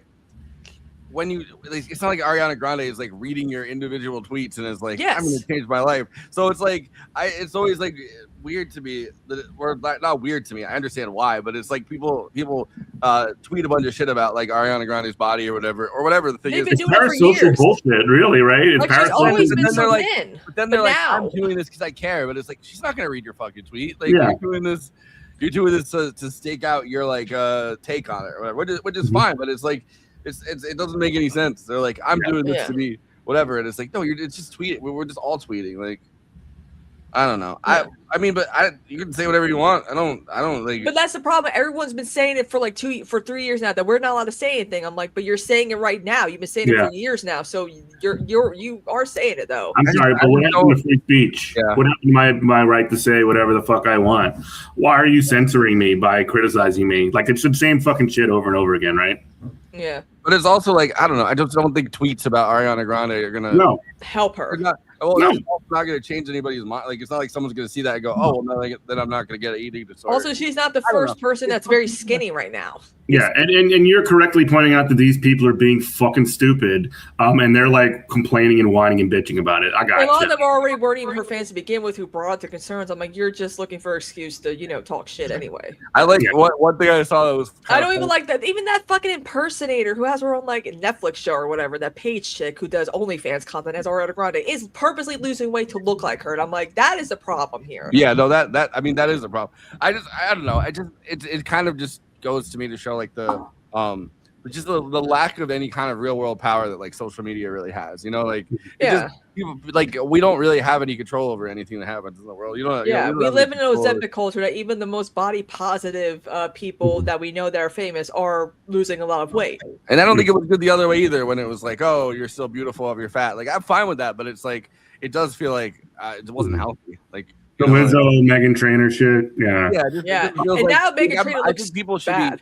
Mhm. Yeah, she does. Well, she's on Ozempic. I knew someone who was like about 300 pounds, and she's on Ozempic, and she lost like most of her weight in less than a year, very fast. And I was like, Holy you shit. look horrible. You look better when you had some meat on you. See, that's Yeah. the problem. A lot of these people who are so overweight, they think that if they just like Megan Trainor, I'm like, okay, you actually are too skinny now. You don't look good. Well, you gotta You go to- actually- as you're losing the weight, you should go Who to doesn't it? Like, I mean, like you've had a couple of waves, but I mean, what was 90s Heroin high chic. fashion was fucking heroin chic. Yeah, exactly. So like it's just like this bringing that weird back. like body image, like it just sort of like weaves in and out of, oh, meat on your bones, oh, skinny, wafy, and then it's just kind of like back and forth, and it can't be healthy for anybody, any average person that's involved. Yeah. For It's also celebrities, some- it's a little bit easier because it just emphasizes who's in and who's out at a given time. Yeah. But yeah. And also, some people end up getting their weight back. This is right. I think even if she's in the throes. No, of- you're right, Tinkerbell. Even concerned comments feed into. I think that's right. I did just. I don't know. The way people frame it is also not good. Like, I don't think it helps somebody to say that, like, like to put that on them and be like, well, because of your eating disorder, people are like, I don't know. It just doesn't feel like if they did read your comments, which I don't think they do. You know, like we've gotten to a point where handlers are handling everything now. Well, people are not as celebrities are not as parasocial as they used to be because of how creepy fans are. We also bullied a lot of them on Twitter. I will say this. I was a kind of some of them, like when Chrissy Teigen used to be on there. I was a fan of bullying her because she was funny. I will say this though, like one of the biggest drawbacks to social media, just in general, as somebody who grew up, like, you know, I grew up in the 90s. I'm over 40 years old. But like when social media started happening, like people had the ability to start saying shit like all the time, and that's fine and that's cool or whatever. The thing that's like fucked people up is that people say shit and they think it matters, and it absolutely doesn't fucking matter what you say about something like about something that like a celebrity or this or that or whatever. It literally doesn't matter. Yeah, shut the fuck up. I'm old. I don't give a shit. My back hurts. I know. Also, we got some good news. Mhm. The co-founder of the Sunrise Movement, William Lawrence, has won the Michigan 7 primary. We saw that. Yeah, that's cool. Thank God. I saw a number actually from UMich Voter with 22 of the 42 precincts on election day from Dearborn. Abdul was up 87% to 12. Yeah. Saddam Hussein numbers, baby. That's crazy, though. We're doing it. It's just jumping now between Abdul getting like 49 and then Abdul getting 50 and then Abdul getting 49 and then Abdul getting 50. Yeah. But McMorrow's up to 27,000. Woo! Let's go. She's going to crack 30, baby. We're going to crack this bottle of champagne when she cracks 30. It would be funny to be like clearly like a do most people have an understanding that social media is largely fake? Yeah, dead internet theory. Everything is bots now. It is crazy that like a lot of people with dead internet theory, right? Like a lot of people were like, "Oh no, that's just a conspiracy. You're going crazy. There's not that many bots." And it's like now bots have overtaken people online, and it's like, well, that doesn't feel like it's that crazy. That's actually a good thing. More people are touching grass because the internet used to be a place we just visited, not lived in. You know. Now I live there though. I couldn't afford rent anymore, so now I live on the internet. AOL chat rooms. I mean, this isn't new. AOL chat rooms were a thing, and AIM and all that fucking shit. I do think Tinkerbell's right that democratization of criticism was what's new. Before social media, there was at least some level of distance between people's opinions. Most of the time, that's true. To a certain extent, I think. But I don't agree with that. What I think's fucked up and weird is that people just say shit because they feel like it's important and it's not. And Twitter specifically, and all of these platforms that like billionaires own, like they incentivize hot takes essentially. So like if somebody's going to have a stupid opinion, they actually get privileged in the algorithm. So these meaningless opinions that people have get treated as though they do matter. They get privileged in the algorithm via likes and retweets and views and all this other fucking shit. And now it's gone up even further with now people get paid for it. So now they have like a real fucking incentive. Mm-hmm. I mean, you know, like obviously likes and like and being bigger. Here's how Brianna Joy Gray's got a fucking career, you know? But it's like now you directly get paid for your hot takes on Twitter, and it's like Twitter's gone far downhill for that reason. And of course now bots can also do that, and it's like bot farms. I mean, we should not have invented bot farms. I don't. Why were they created? What was the whole? I like people forget now that like Elon's like one of the big reasons Elon said he was buying Twitter was to fight the bots, and then he started to fight the bots, and then or like he pretended to at least, and then a lot of them bought Twitter blue check marks and now make more money engagement farming. But he also realized average people like us that his when they took the bots away, his for a second, like his engagement went way down, so he put the bots back. And the real reason that he bought Twitter, obviously, is not to any of those reasons. It was to control a significant arm of media where it was kind of, at least for a certain set of very online people, and also for a lot of liberals, specifically a lot of liberals, it was kind of their online square, and he basically just took it away from them and gave it to Nazis. Like that's just what he did. By the way, this was at 11:04. I guess it was like 20 minutes ago. I'll say it. I'd like to say, survive the Detroit absentee nuke, so things should slowly get better for him there. In a fully completed rural county, he's holding his own. Macomb is the big question mark here, but he still has a 20,000 vote lead that hasn't really moved since they dropped the Detroit. Yeah, good. Yeah. I'm just hanging there, big dog. He's at 49.7%. Oh shit! Donovan McKinney took the lead again. As of 3 minutes ago against Shree. Let's go. Michigan taking forever. Let's go. Michigan. I want to go. I want to visit Michigan. I feel like it's just such a different state. Dude, let me tell you something. I was here in the spring. I was here in January working on this campaign that I'm working on, and it was fucking miserable. Like snow up to your knees, like frozen lake. The frozen lakes were cool, but like driving that shit, I can't stand it. I'm from Louisiana. This is fucking crazy for me. But in the spring, like when it wasn't storming, Michigan is absolutely beautiful. Like just big blue, beautiful skies, nice water. Like I like Michigan. I just read T. Harry Williams' Huey Long book. I just finished it. Oh, hell yeah. And dude, I want them to make a Huey Long like a mini, because they made the TV movie where John Goodman, who actually kind of looks Huey Long-ish. At least he did like back when he had like a little bit more weight on him. I want them to make like a Boardwalk Empire style Huey Long series where it's like, because it's like his brothers were always trying to stab him in the back, and like we're always, he hit his two brothers that were always like plotting against him, and he had all these like different things. I feel like that could make a really, really engaging Louisiana style Boardwalk Empire. Dude, my uncle was actually like for many, many years friends with John Goodman, and he would like fly out to California because he's got like a popularity base around here, and I think he lived here for a certain amount of time. He lived there because he was making he made his Huey Long he opened restaurants and shit around here too. He opened a place in St. Bernard Parish, which is where I'm from, a place called Johnny B. Good's, which I did not go Johnny B. Good. We would like go and visit him like all the time. And his brother, my other uncle, like hated him and wanted to fight him. It was awesome. He told I was watching an interview with him like really recently with Dick Cavett, where he was talking about how he was talking to friend of mine, Dick Cavett. Yeah, friend of yours, Dick Cavett. He would say that he was talking to these old women in Louisiana, and one of them told him like they were like me and my parents used to sit around the table and talk about how they were going to kill Huey Long. Dude, I always not a lot of people have seen this, but I think people do need to watch it. You might have seen it for us, but maybe we should pull it up. The how many people ever been to a barbecue speech? You ever seen that? No, I haven't. Let me pull it up. Hold on.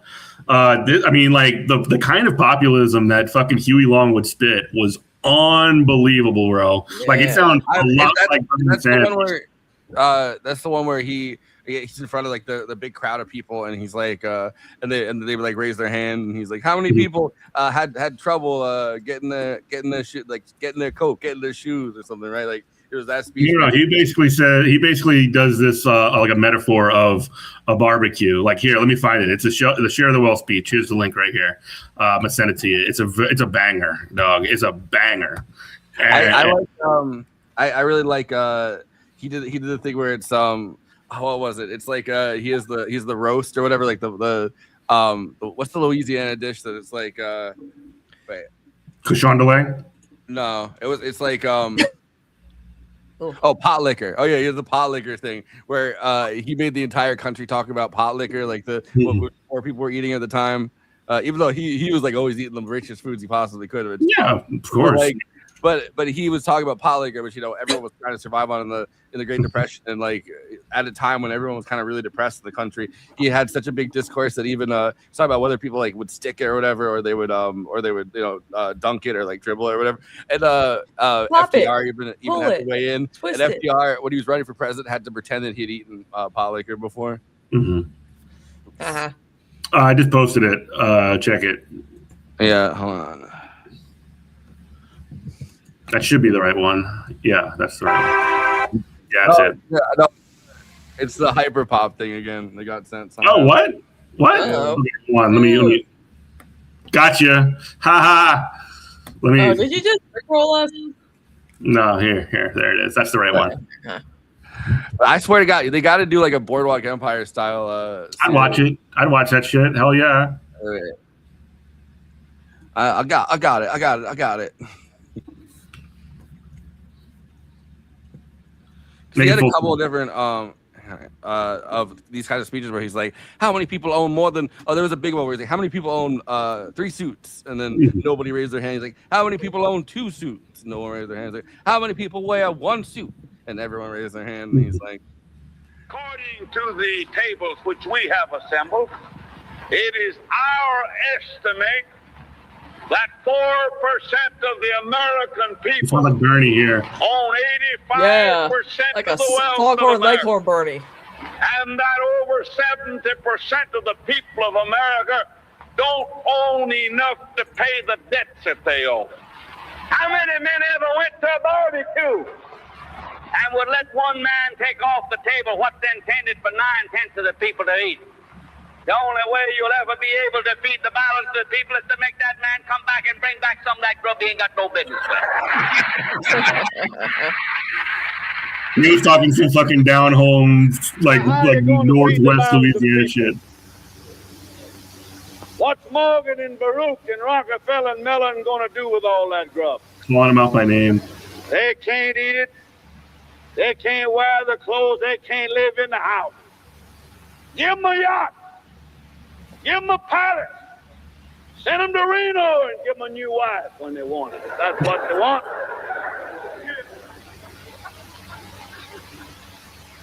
But when they've got everything on the God's living earth that they can eat and they can wear and they can live in, Kind of weird that he's described as a all that fascistic their demagogue. children can live in and wear and eat, and all their children's children can use, then we got to call Mr. Morgan and Mr. Mellon and Mr. Rockefeller back and say, come back here. Put that stuff back on this table here that you took away from here, that you don't need.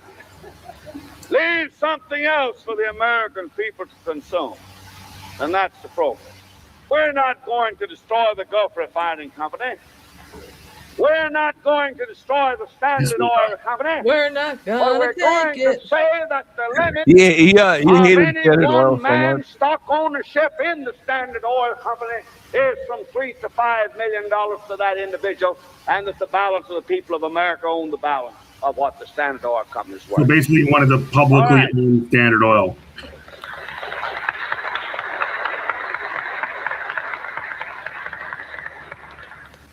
Then we start from the bottom, that the 25 or more million American families shall have a homestead, a home, and the comforts of a home, including an automobile and a radio, the things it takes in that house to live on. We say to America, 125 million, none shall be too big, none shall be too poor, none shall work too much, none shall be idle. No luxurious mansions empty, none walking the streets, none impoverished, none in pestilence, none in want, but in the land blessed by the smile of the Creator, with everything to be consumed, to be eaten, to be worn, that America will become a land sharing the fruits of the land, not for the favored few, not to satisfy greed, but that all may live in a land in which the Lord has provided an abundance sufficient for the luxury and convenience of the people in general. That's it. There you go. Mm-hmm. It's sad. It's sad that he was. But you know, his bodyguards were named like Cossacks and Skull Crusher. Yeah. So, I mean, they called him a fucking fascist. They called him authoritarian. They did the same shit that they always do, like since ancient, Roman times, since Tiberius rockets and shit, where they would just find a way to whack that motherfucker. It was what same thing they fucking did with Martin Luther King, all the way down the line. They just find somebody who's a strong demigod and they whack his ass. That's just what it is. Yeah. Yeah. He was a very what do you call it? Self-introspective. I think he was introspective in a way that I don't think a politician today is able to really be like. So he would constantly like he would be like, "Am I a demagogue?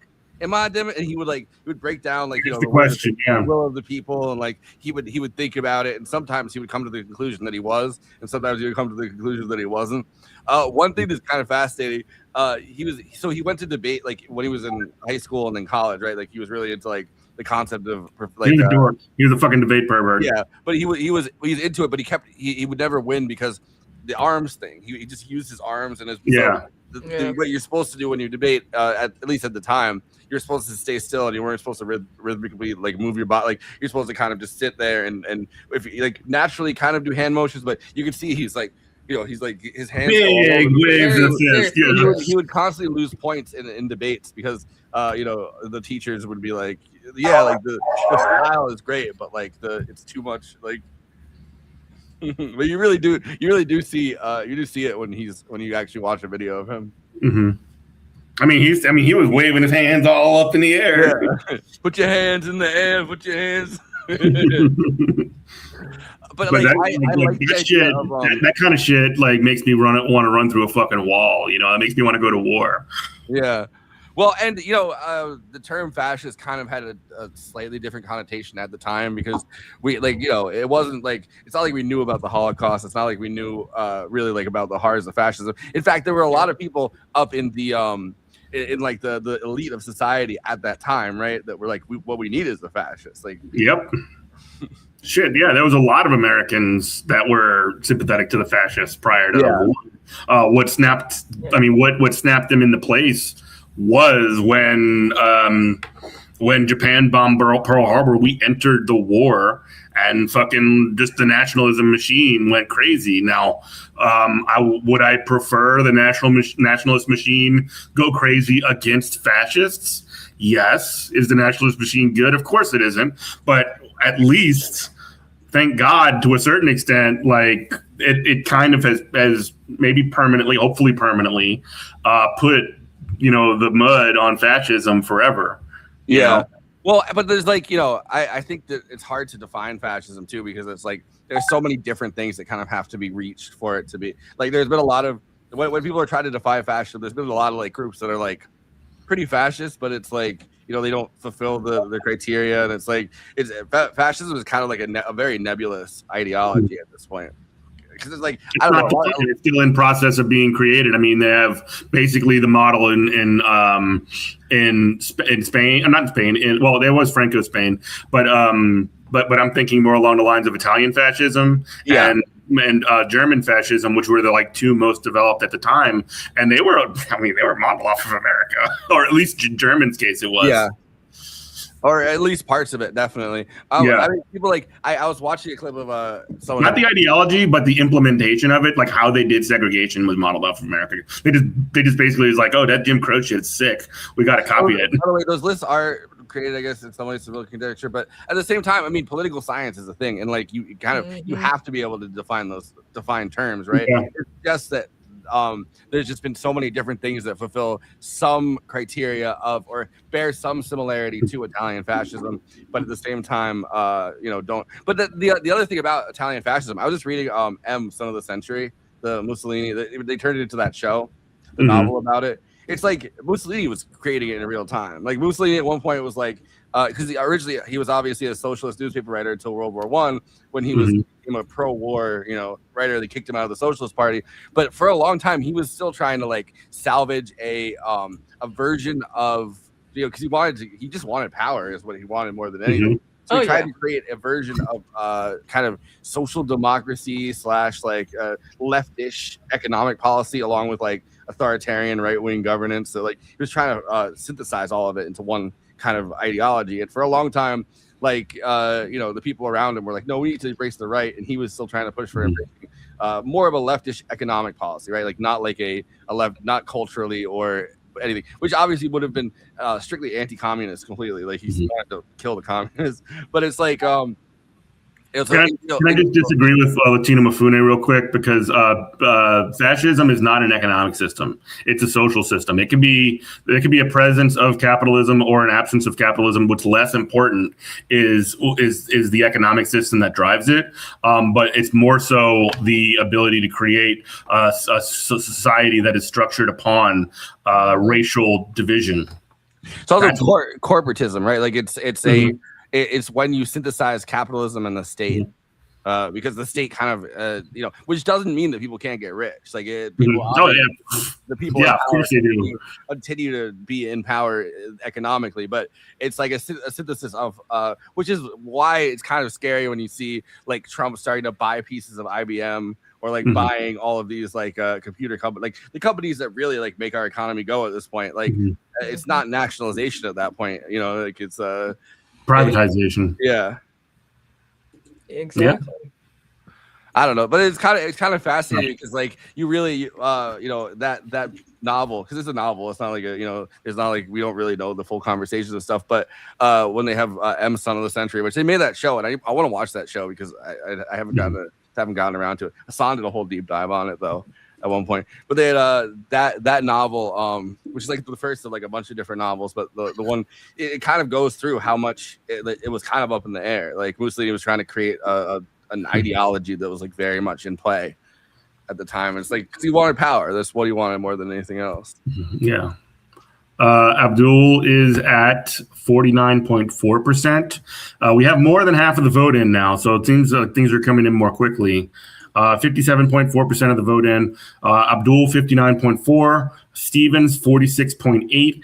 McMorrow hanging in there. She's waiting to make her move with 3.7%. Stevens just made up another 1/10%. Now it's 49.4% for El Sayed, 46.9% for Stevens. So McMorrow has cracked 32,000 now. So line go up for her. Congratulations, Queen. You did it. It is true, but the centralization of power, when I say corporatism, basically centralization of power into capital, and then I mean, part of it is division based on race or other there's always. To look at it simply, it's just a reconstruction of aristocracy. I mean, really, that's what fascism is a reconstruction of aristocracy after it's been created, diffused in a previous society. And be it through corporate or be it through other terms, that's basically what it is, creating a social order based on race. It's kind of funny though. I always assumed that like Mussolini I don't know, for a long time. I guess the way that I learned it in school, right? Like there was kind of an assumption that Mussolini was also kind of anti-Semitic, and like he actually until he and Hitler kind of made their like collab during World War II. He actually was he was a lot more woke than like his version of it was based on like ultranationalism rather than rather than I guess anti-Semitism. Not to say that fascists weren't like a lot of anti-Semitic fascists. There definitely were, but yeah. And really, quite frankly, the like capitalism does just sort of like tilt towards fascism because it creates those inequalities that then are just solidified when the sort of fascist structures are reconstituted. Donovan McKinney up 4,000 votes. Let's go. Yeah, I'm definitely gonna do the movie night extravaganza on my Twitter as well because again we got like 183 people. Yeah, he's up on there. So we have, let's see, DSA has 6 wins tonight. Rashida Tlaib, Jimmy Lappy in Missouri, Sean Scott in Washington, Jalen Scott in Washington, Dylan Wagella in Washington, and Desiree Simmons in Ypsilanti, Michigan. That's City Council. Okay. Wayne County is starting to narrow a little bit. Oh yeah, what's the numbers? Haley Stevens at 55 and Abdul El Sayed at 42. So what's Khaki Man saying? All right, let's. I can refresh the Khaki Man. Let's see the Khaki Man can. He's saying we are Charlie Kirk. Oh, what? So 7 wins for DSA tonight. Yeah. So I said them all right. Yeah. Chris Gilmer Hill. That's a new one. That one is William Moore, the co-founder of the Sunrise Movement. I wonder if DSA helped him out. He's not on the list. He's not on the Official list. website. He's not on the DSA list. Maybe he is. Maybe he isn't endorsed. I think he's a DSA member. Yeah. But it seems like 10,000 population, very few votes. Very few votes. Hartzell got destroyed, man. Damn, that's a Okay. bummer. Oh no, he didn't. No, he didn't. He lost by. It was a multi-way race, and he came in second, behind Jordan Herrera. Oh well, that's a bummer. Did you guys see the clip of Hassan finding out that Bernie Sanders said he would pick Hassan over James Carville for the Democratic Party? Yeah, we given the watched choice? it. We watched it while you were on. You were away. It was great. Is fallen nice. into, or is in second place right now, and a candidate that was not endorsed by anyone Adorable. is leading. You got a toothpick in your mouth? What are you doing, dude? That kind of looks like a joint. Steve Kornacki. No, he's a pimp. Steve Kornacki. Dude, I wish like he would fucking light cigarettes up on television. He deserves it. He was like, "Oh, I'm fucking stressed." You know, So they want to talk about. I got to just catch up on this. Oh my. Oh, I see. Oh, what? Oh my. Oh my. Rocky.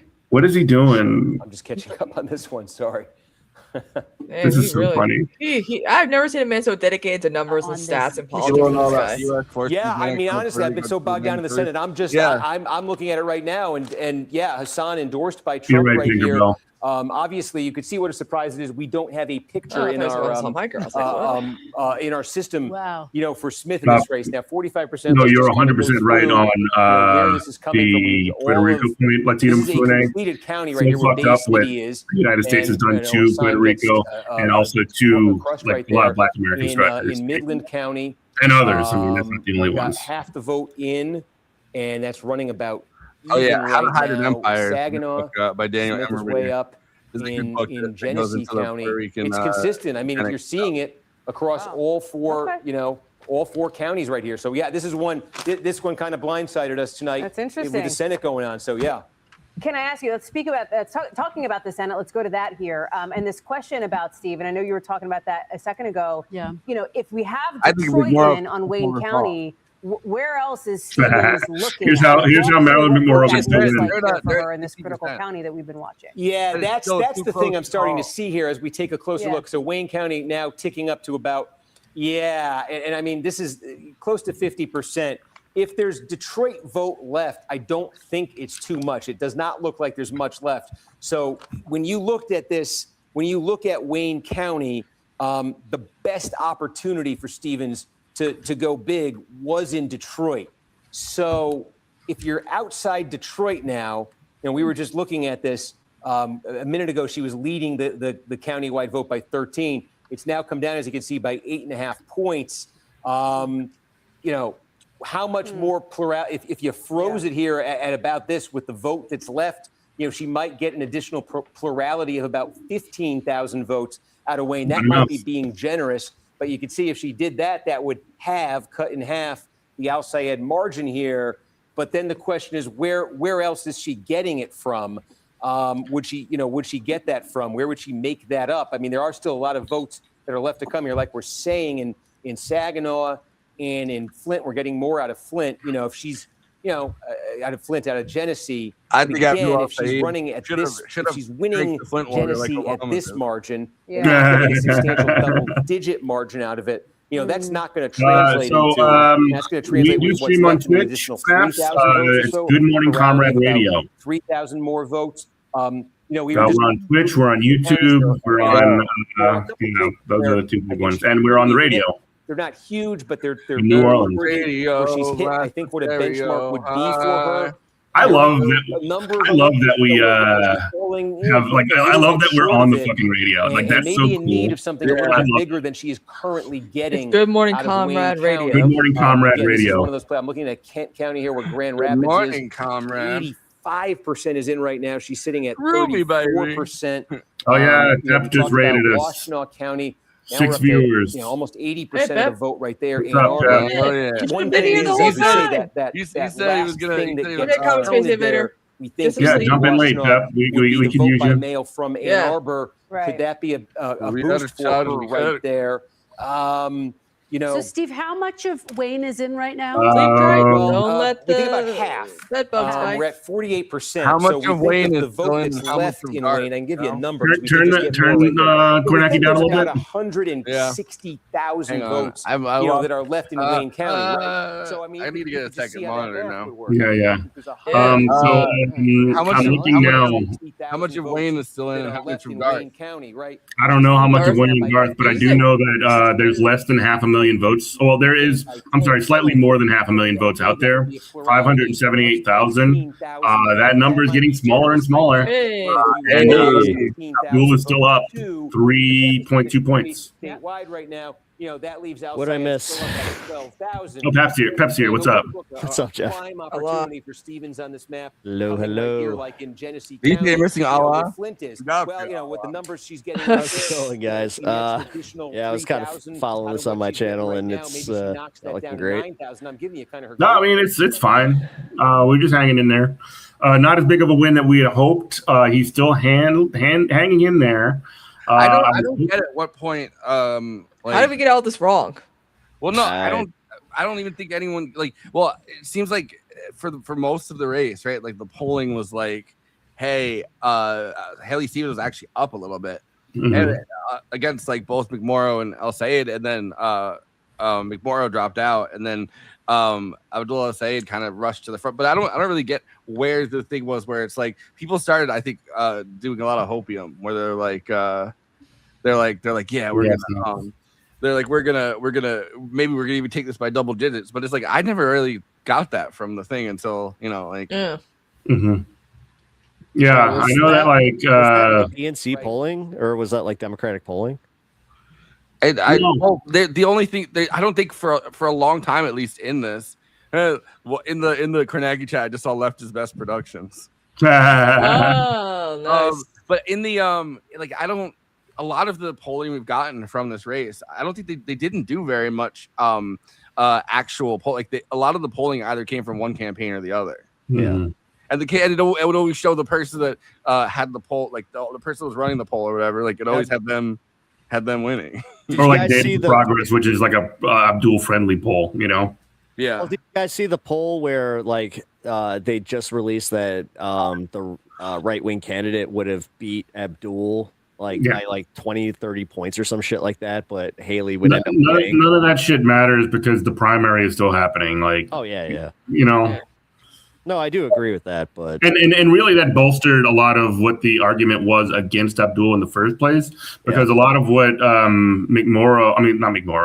what Stevens has been pushing for is this idea that somebody like Abdul can't win statewide, and he would get beaten by Rogers because he can't move like people in the middle. Well, what do you think about like the Wisconsin race? Because like Wisconsin's one of those like states where like I think that Francesca Hong could lose in the governor's race because it is so purple. I guess we'll see. I mean, also they keep highlighting like one or two things she said, and it's like stop, move on. Yeah, but it's like she doesn't have very good answers for it. No, she doesn't. Someone needs to talk to her. Yeah. Someone needs to go like, hey, you need better answers to this stuff. It's like people are going back. They're already using her fucking like personal life where they're saying that she got in a domestic thing with her husband and like blah blah blah blah. Like, oh yeah, she's a big mean bully. Yeah. She also when she was running in I think the second time in 2023, she told a story that was supposed to be, but it's supposed to be like, hey, anyone can kind of, you just got to find your place in the world. And she was talking about how when she was 18, she got diagnosed with bipolar and got everyone's like, oh, we can't have this mentally ill chick in the. And she was the one that like you wouldn't know about any of that if she hadn't. Unless she said something. Well, I mean, Uh-oh. Do they not know anything about like mental health and how it's prescriptions also, and just like my mom like was strongly bipolar, so like I can tell you right now, like I've seen it. I feel very strongly about it because I had the exact same thing happen to me. When I was a teenager, they put me on lithium and I overdosed on lithium because because it was just too much. Like they they're like, and I'm not bipolar, but like at the time, you know, you're like when you're a teenager, like your natural hormones that I did the same thing with Lexapro, where they put me on Lexapro and it fucked me up real bad because I didn't actually have what they thought I did. My brain loves my medication, so I'm definitely borderline. No, but it's like one of those things where like when you're a kid, like, you know, especially like a young man specifically, but like I mean a young woman too, but like your hormones kind of are coursing through your body. They can't really tell what's mental illness and what's kind of a natural process of your hormones kind of consolidating. They literally did it after I had like the worst, like what the perceived worst breakup of my life at that moment. It's just like, nothing situational, you know? Yeah. It's crazy. I don't know, but she kind of told the story, but it's like, damn, I had that same exact thing happen to me. I think I was a little bit younger. I wasn't 18 yet, but it's like, I don't know. Maybe I could be governor of Wisconsin one day. I don't know. So does anybody know why the governor is actually quitting? Like, I thought he got term limited. I didn't. Oh, was that what it was? It was term limit. See, I didn't know that. I thought that he was actually like voluntarily taking himself out. Old. Okay. See, I guess he voluntarily took himself out. I think it must be that he's old. Yeah, I was wrong. But it would have been a third term, which there's a big thing about 2 terms, obviously, and like American whatever. Well, did he think that he couldn't win? See, that's the thing. Like he was the pivotal like role in the whole situation with like the Supreme Court in Wisconsin. Yeah, you know. I mean, he's 74. I don't know. 74 is young in American politics. Yeah, it is. Why is he resigning? I mean, it also kind of sucks. Like, I don't know. Like, so my mom passed at 72. So like, I also kind of look at that where like, cause somebody even told me, they're like, yeah, you know, like she was, cause I said it. I was like, my mom was kind of young. They're like, not really. And they weren't trying to be a dick, but they kind of did point out where I was just like, no, I'm just talking about American politics. Like all those motherfuckers are old as dirt. Yeah, but they're all being like, they all have the healthcare that we can't. Like, they're literally being run on fucking like the black fluid from. They got adrenochrome. Yeah, they got adrenochrome. Like they got the Baron Harkonnen fucking existence going. They get to have the blood of the young boys. Yeah. I guess he's just retiring, and I think he hit a wall with like the Republican legislature where it was like, who are we talking about? Who is this? The governor of Wisconsin. I asked why he's kind of, because he wasn't term limited. I knew, like, I thought he took himself out. I was like, why? Like, he does. I take meds for my BPD. Yep. He says it's time to focus on his family. That's what he said. Jeez. No, I didn't say it's time to focus on my family. I said I'm joining Focus on the Family. Yeah, so McKinney's still up by like 4,000 votes or 338. Really having trouble here in Western Michigan. In other news, the 49.8 to 46.4. ABDUL still up. Yeah, I see those. 64.5% in. Just a shade over 500,000 votes remaining. So, if we get how is it that Kornacki doesn't reflect that same thing like instantly? I've been wondering, like, honestly, Jeff, I've been wondering this like every election that I watch him, where it's like I'll be going to the live results on AP or whatever, and Kornacki takes like a half hour to catch up. I don't know how that board works. Well, because he's always constantly breaking down every little bit, every county, every unincorporated he's drawing shit on the board. That's how you know. It takes up a lot of time. If I had the board, I would too. I mean, it kind of looks fun. Like, that's how you know he's cooking. He's drawing on the fucking whiteboard. Let's be honest. We all want to draw a dick on it. Yep. I mean, you don't need to draw a dick on it when you have Lake Michigan. It's a big droopy dick. It really is. Very valid. Abdul is back up to 50 again. It's kind of funny. Like you can almost see like he's literally just going 50 49 50 49 50 49. NBC has him at 49.8. Knock it off. Decision Desk has him at 50.1. to her 46.2, and Mallory McMorrow is almost up to 4. Come on, Mallory. Dude, if she gets 5%, I don't know, man. You'll get me to do a tank top stream. And according to tank top stream. And according to some of these things, she's green, which means that she's the Green Party, which means they'll get 5%. They have low-get ballot access from Mallory. It's a spoiler. Well, bro, if you don't think that Breonna Joy Gray is going to make that argument, I don't know what to tell you, big dog. Oh boy! Did you see her Piers Morgan appearance today? Come on, Mallory McMorrow. Yeah. Force the vote. wait. Breonna Joy Gray went on Piers Morgan today? Oh, okay. I don't need to watch that. The vote. It was not good. I saw a Piers Morgan interview last night where he had the main spokesman, public facing spokesman for Hamas. Yeah. And I was waiting for him to try to ask that guy to condemn Hamas. Do you condemn Hamas? He's like, do you condemn Hamas? And he's like, I am the leader of Hamas. He's like, do you condemn Hamas? Why would I condemn myself? That makes no sense. I didn't know Hamas had a press secretary. I honestly didn't know they did either.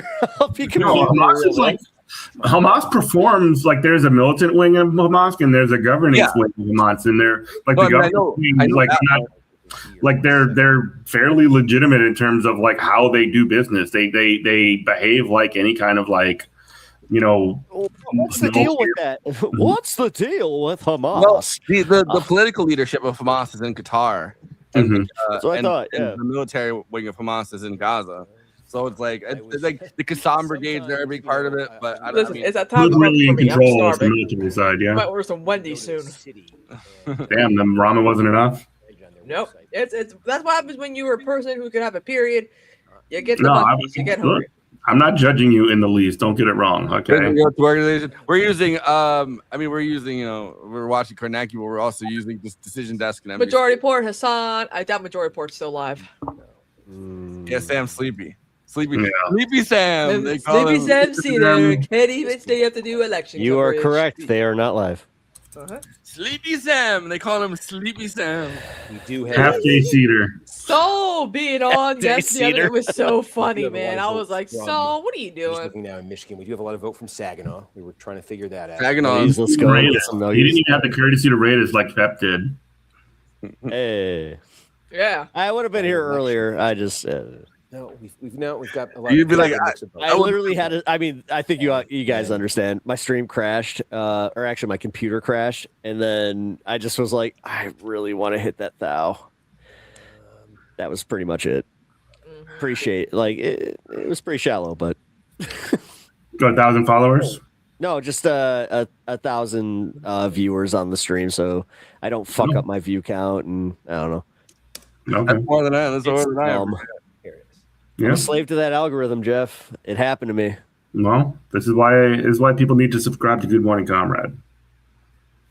Wait a minute, my stream of first year's coming up. I'm literally 20 away from hitting 3K. Let's go. How long have you been streaming bad for? at self-promotion.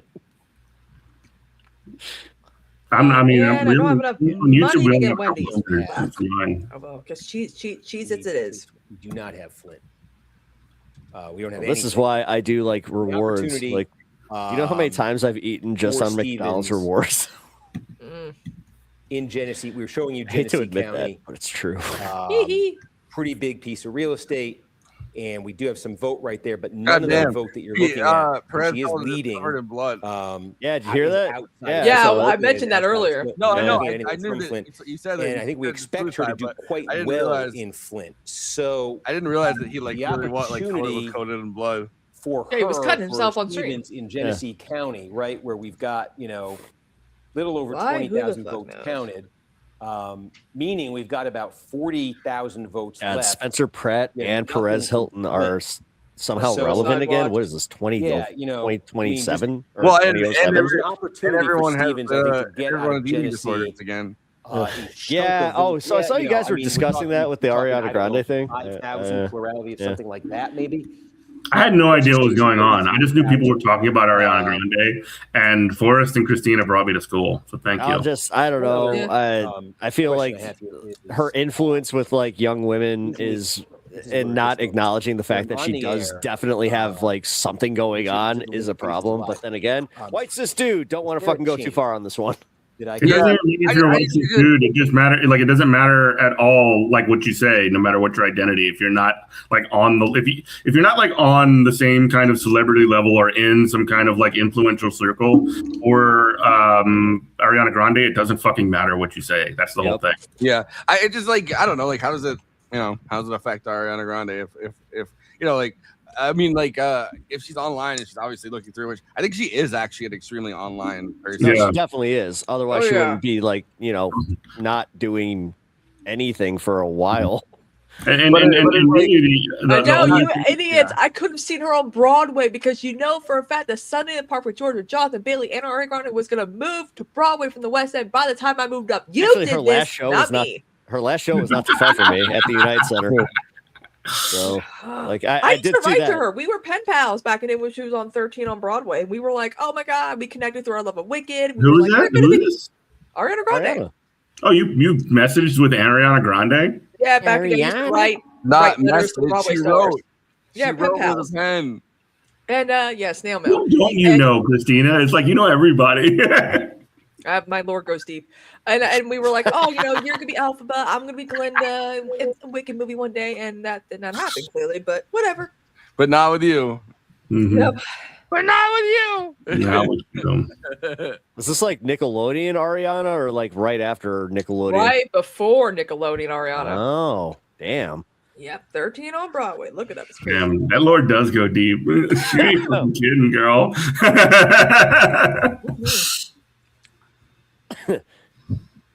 Yeah. I mean, I don't know if you saw this. She had an amazing interview with. She had an amazing interview with Taylor Lorenz today, which is cool. Yep, I did see that. Pretty sure Taylor doesn't like me, but it's okay. I'm right there with you, Jeff. I'm banned, and also I don't know. I've kind of. You know why she blocked me? It was over I disagree with her on, but like I know her heart's in the right place. Like that's kind of like where I get it. Like she's not like Annika Sparian who's doing this for a grift. No, I don't know. Her chorus thing was a little, it was fucked up. No, I thought that was her best work. I don't know, man. Like after finding out that she was definitely like she had her own billionaire and she tried to like even like. All right, that's not fair. That's not true. Oh come on, she totally did. No, you talking about Piero Midyar? That's the same billionaire that owns the Intercept. That's the same billionaire. Yeah, there is no benevolent billionaire though, Forrest. But it doesn't really matter. That it's a different thing than Chorus, where it's dark money. It's not dark money. It's a foundation that actually like has generated a lot of the indie journalists on the left because of the fact that I don't think Pierre Odinamar is like a great. He's not a good guy. No, he's not a great guy. He has not, but because he has not. So it's the devil we know kind of. See, this is my whole thing. Like, it was the fact that it was gonna fund. He's just never like meddled with the actual stuff that anyone who does. Yeah, like the chorus is like you have to give these talking points out. That's what they didn't do that. The thing is, I actually like I mean, full disclosure, I was kind of like scouted by them, and like I was able to read the fucking contract, and I will be honest, the contract is a little shady. It's not like pre-litigious, but it's definitely like it reeks of like. Slap suit could happen. Exactly. It's looming. Yeah, it's definitely like yeah. Slap suits could definitely be a big part of it, and that's where, but they nowhere in that contract did they say anything about talking points or anything. And I don't want to blow up his spot, but he was very public with it. Angry Ginger did the same thing. Like we looked at the contracts. I personally decided not to go with it because. Like, again, I've already dealt with slap suit stuff where I'm like, nah, I'm just not comfortable with this right now. But I do kind of feel like it was like all predicated on the fact that like she did the piece in Wired. And then all of a sudden it was kind of like, I don't know. It did kind of feel like she kind of kneecapped a project that could have definitely benefited the left, even though like I'm not. I don't really think so because a lot of the people that were part like that are getting paid are like just liberal people who don't really like the left that much, and so many people were so. There were some people that were mad. actually of the left that were also part of it that decided to, like, because they wanted to protect their image, they just decided to not continue with chorus.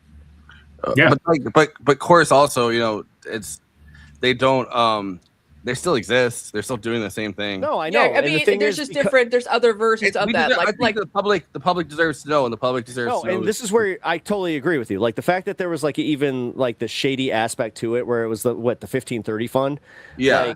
I understand that, and I'm totally in agreement with that. Where I just like, think if this did anything, it did force them to be more transparent. Yeah. But I think that's a different thing. That's just a different thing than what Pierre Omidyar does. Pierre Omidyar doesn't have. It is. Yeah, I mean, I can be really like, shitty and just be like, okay, all right, Mr. Billionaire, why not fund this space?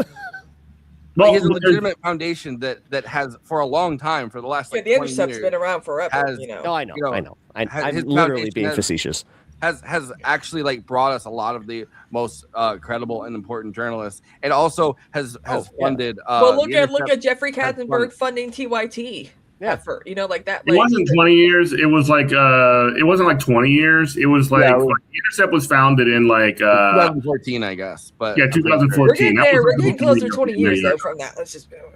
But it's like I don't know. I think that the chorus people never really 12 years. For a long time didn't even like talk about their program really. Like didn't talk about where the money was coming from. It's not the same thing as what Omidyar has done. Yeah, but you could also argue that TYT did bring a lot of people to the left because they had that funding. Like the thing is, because they ended up on a whole bunch of that stuff, you could argue that it brought a lot of people to the movement. I don't think TYT is a credible organization. Not anymore. Not anymore. But you could argue a lot of that money on like Pop Trigger and other shows when they could have kept that money. Here's the thing with TYT. The way that they raised all of their money for their studio, the way that they framed themselves. Sure. My money, a lot of people get it. But the way that they framed themselves was that they were user funded, listener funded, and member funded, and that's what they got away. Like they literally like created the studio that was built by member dollars, and then fucking 15 years later they're taking Katzenberg money and selling the naming rights to the studio that their own members. I remember the Katzenberg, like I was still paying during the Katzenberg thing because they were pretty transparent with the fact that Jeffrey Katzenberg had it like divested into them, where I was like, okay, like I guess I could be okay with that. The bridge too far was number one, Anna's like, you know, turf fucking arc. And I tried so hard to get her out of that. That was a bridge way too fucking far. I mean, I was a paying member of TYT like from like 2014. You know, like I gave Jank a dime. I did. Well, I was every time they mentioned Kristina, like remember when they used to read like the Twitter. Yes. Every time they said Kristina, that was me. That was me that they were reading. So I was like, what the hell happened? But you know, like I don't know. They were also doing this thing that I'm like, it's not any different than any of the liberal publications or media organizations at this time. They're going around like shopping for VC money, which I mean, like I guess that might be one of the only ways you can keep a organization of that size going. But it does compromise your integrity to be doing. Yeah, and they even bragged about losing followers. It depends on how it's contractually bound. Like, so for instance, like, do you think that if I got hired by like 107.5, would that if I signed that contract, would that automatically bastardize me? Especially if I was told like, hey, like, because like Jeff, you understand how it is with the radio contract. You can't. I don't have a contract. I'm a volunteer. Oh, you're a volunteer. Okay. Well, so with a radio contract, you have to agree not to say certain words. You have to they don't necessarily censor you as far as like government censorship and like what you can talk about politically or anything like that. But you do sign a contract on what you can and cannot say on their airwaves, like just plain and simple. Yeah, I mean, I probably wouldn't if you were on a radio show that wasn't like a college radio station and I probably wouldn't listen to you for political advice. Well, I don't know about that. Like, at least know that what I'm you're saying doing. myself personally. Like then you're already handing WLS and the conservative AM talk stations the win. If you're not really listen to the radio, invest into like political radio, like Jeff, honestly, you're a fucking far leftist on AM airwaves, right? FM. FM. Shit. See, you're you're literally like low power community radio in New Orleans. Hey, I mean, that do you, just know, isn't. do you have an idea of what your bandwidth is?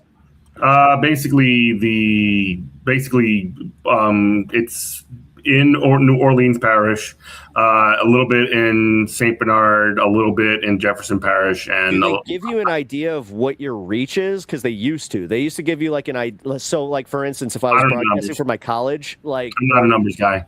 It's not about being a numbers guy. It's just about being like able to get the like idea of where like your broadcast is kind of going. Yeah, I have to. I would have to get that number from the station, and I'll be quite frank. The state, like, I don't really look into that kind of stuff that much. What I do know though is, and this is something that could actually boost our signal quite a bit, is that we are actually up for syndication on the Pacifica network. Fuck yeah, so baby. If you want to have Good Morning Comrade listeners, if you want to have Good Morning Comrade on your local Pacifica station, call your local Pacifica station and say you want Good Morning Comrade. Fuck yeah. No, do you have a number? I don't know what your local Pacifica station is in Chicago. Oh, here. Who is it owned by?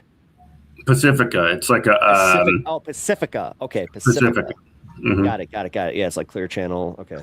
No, it's not like Clear Channel. It's like a lot more mission driven than that. Radio. Mm-hmm. Chicago.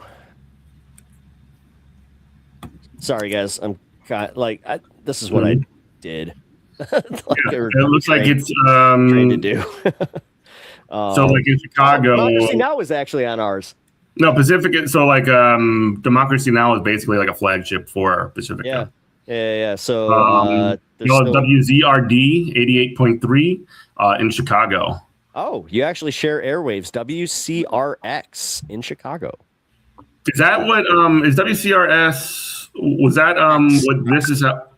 Is that where This Is Hell came on? I don't know. That's Chicago. Yep. Okay. Is that still on? Does that still broadcast? This Is Hell? Yes, it is still on. It has been an affiliate station since 2022. 88.1 FM Chicago. I like This Is Hell. Sorry, didn't mean to hijack. That's all right. Let's check in on the numbers because I'm a numbers guy now. So we're at 49.7% for Abdul, 46.4% for Stevens, 3.9% from McMorrow, making the most gains to anybody. We have 69.8% of the votes in. We have less than 500,000 votes left to tabulate. So it's getting closer for Abdul. It's still a bit of a nut cutter, but please do it. Yeah. What's up, Alex in chat? What's up? Pinkerbell, I don't know. Just Google Pacifica Radio in Dallas, and you'll find out what that station is. I know that our local Pacifica station in Orleans is WHIV. I live in Richmond, Virginia. WHIV. Yeah, WHIV. Our founder, Mark Allen Derry, who also has a show on this space. 89.5 Galveston. There you go. Mark Allen is an infectious disease doctor, and he works with a lot of AIDS patients. And HIV. Oh yeah, I was on with him. I remember that. Yeah, Mark Allen's awesome. He's the actual radio stations that's the call letters. That's done intentionally. Oh my God, Olivia that's was cool. also at this event with Hassan as well because I want to hear what Jeff has to say. Oh, sorry. Oh no, that's basically it. And the very first show, the very first person to get a show on WHIV is a man with HIV who also is a stutterer, a literal stutterer. Oh, shit. Great show. Wow. Yeah. Nice. That's cool. I mean, it's cool to be like part of something mission driven. I wish I still was like the thing I missed about like the Michael Brooks thing is like you are part of, like a media thing. Yeah, well, but I would say like I was getting paid like a good I don't know. It's nice to get paid. People, yeah, but it's nice when you when something's like a job that's also a job that's also mission driven. I know. I mean, I organize workers for a living, so there you go. Yeah. There's no money to be had in that. I don't do that for the fucking money. Yeah. What? Let's see. Well, I wasn't doing the Michael Brooks thing for the. I mean, like I don't know. Like it was more like because I got into the ground floor and was not getting paid really anything when it first started when we were building the YouTube channel. By the end of it, I mean I was getting like a good amount, but that's because the channel grew. You know, it's like And Michael was really always good at like getting the money too. He was a pro at chasing that fucking money. He's literally who I based like this entire fucking idea of my program on. So KNON 89.3 Tinkerbell, call them up, like see if they'll bring us in, or at least try to get them to take a listen, because we want to increase listenership, and everybody. I would like to have more affiliates for the show. Of course I would. But yeah, we've been doing it for 7 years. Care if you have 2 listeners, the fact that you're on an FM station, I'm legit jealous, dude. Yeah. And I definitely, it always kind of blows me away. I was talking to a guy, he's active in New Orleans TSA, which is a chapter that I was a part of for many, many years. And he was like, I saw him at I was like watching the New Orleans CSA convention because my friend Lauren Jewett, shout out to Lauren Jewett, she just got an endorsement, but she was up for endorsement at this meeting, and this guy who's a buddy of mine was like showed up wearing his WHIV shirt. Is like, I fucking know this motherfucker is a good Lordy Comrade listener, so I asked him, and he's like, "That's my favorite show." Dude, that's dope. That's so dope. See that, like, right there. See. Got one of my I would call that like a dream. Like I wanted to be on the radio when I was like a kid. I want to go home. Like I want to go home and do like live remotes. Like that's what I want to do. Like I still live in Virginia and I have to because of work. But like I want to, and I have friends. I have friends that own like certain establishments and stuff like that, and they're cool. They're cool motherfuckers. I bet you I could get them to let us use that space, like they have a patio space or whatever, and do live remotes for GMC. I will fucking make a special trip down to Louisiana to do that. Yeah, we can do like GMC live remotes. I would be so fucking happy to do that. And honestly, if we get syndicated, like we could do live remotes wherever we have affiliates. You know, we can like find the time off. Chicago, man. I know Dieter's coming to Chicago soon for Bears game and all that fun stuff. I was in Chicago last May because I had a work organizing conference there, and we were like in what's the little loop area called in the city? It's called the Loop. The only other time I'd been to Chicago other than that was in 2019. When the teachers went on strike, me and some friends made a trip up there. You were at the teachers' strike? Fuck yeah, I was, bro. And it was awesome. I was there. Yeah. Marching in the streets. Somebody had like a giant inflatable CBS, baby. Mother Jones. And then we were there for like 3 days, right? Damn. The dude that like let us crash at his place, like let us fucking smoke all of his weed and shit too. It was awesome. Hell yeah. And Chicago hospitality right there. Dude, I love the Midwest. We also had a DSA action, which was in conjunction with the teachers union, where we it was like Lincoln whatever, some kind of development where we were we basically were making the argument is that you're taking this money to do gentrification and not giving it to teachers or not paying for schools. It was pretty. What happened to like Cabrini Green got knocked down. Cabrini Green's like famous, what they used to call fucking public housing and like bad. It was admittedly a bad area. But, and then go ahead. I was about to say they knocked it down and they gentrified the shit out of it. And now everybody's fucking pissed. Mm-hmm. Have you ever been in the UE Hall in Chicago? Yeah. Yeah, we actually got to tour that as well. I got to meet the president of the union. It was pretty cool too. Oh, that's cool as shit, dude. Yeah. What Man, are you doing? Make me feel like an underachiever over here. Every time I go to Chicago, I have a blast. Shit, I actually did go. I went again one more time, like earlier in the spring last year, like right when baseball season was started, and I got to go to a Cubs game, which was cool too. Okay, did you sit in the bleachers? No, the bleacher was sold out that day. We were on like the third baseline.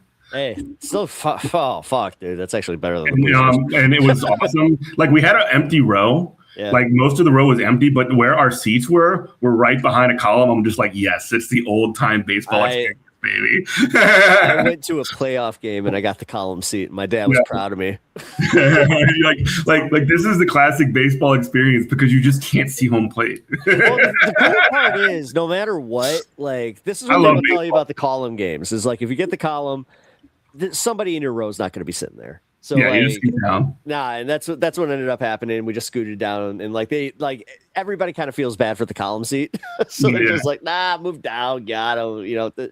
As long as it's not sold out, you're good. I actually got my fucking my golden Rizzo jersey from the World Series because I went to the banner raiser that year.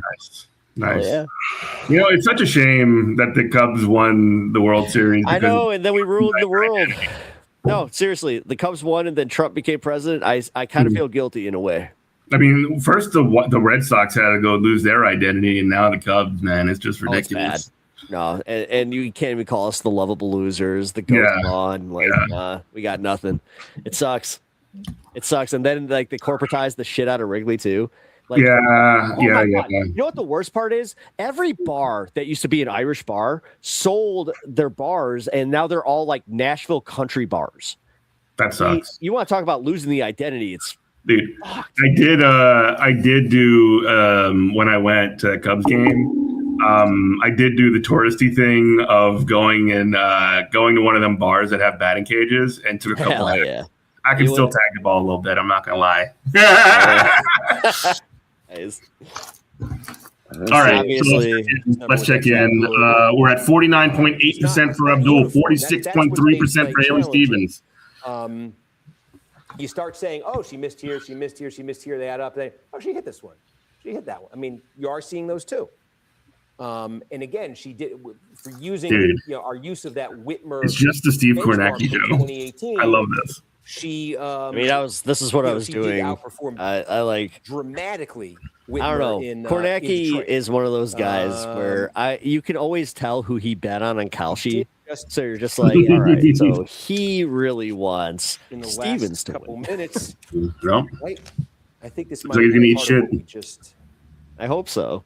This one just came in though. Because I think SAYED could win the general. Like I hate the way that they're fucking being disingenuous about the shit. Yeah, because this is what's gonna happen. If Haley Stevens wins this, that means all her money, which is all that she has. She has no volunteers. She can't fill, these events and whatever. All that money's gonna go away because it's like, well, we stopped ABDUL SAYED, and that's the point. So they're not gonna be funding her campaign. She's gonna have nothing against Mike Rogers. Besides an Obama endorsement, which is not going to help anybody in the general. Let me be clear. Haley Stevens is my choice. Again, Whitmer didn't need 55 here to win. So DSA scoreboard is 9 wins, 6 losses. So the 9 wins are Rashida Tlaib, Chris Gilmer Hill, Jimmy Lappy, Isaiah Harris, Sean Scott, Jalen Scott, Dylan Wigella, Yusuf Robbie, and Desiree Simmons. And unfortunately, Corey Bush lost pretty handily. St. Louis. Austin Gray lost by just 2.5 points or 3 points to College County too. Jordan Herrera. Bloomquist lost. Wait, Isaiah Martin won? Whitmer got 55% Isaiah Martin? of the vote here. Biden got 48. Wait, you said Isaiah Martin, right? Right? So Isaiah Martin.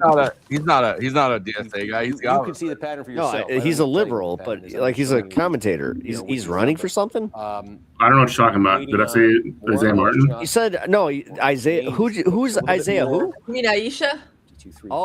Whatever just Aisha. in Wayne. I know who you're talking about with Isaiah Martin. He was the guy that had a Isaiah Harris. You're thinking of Isaiah Harris. Harris. My bad.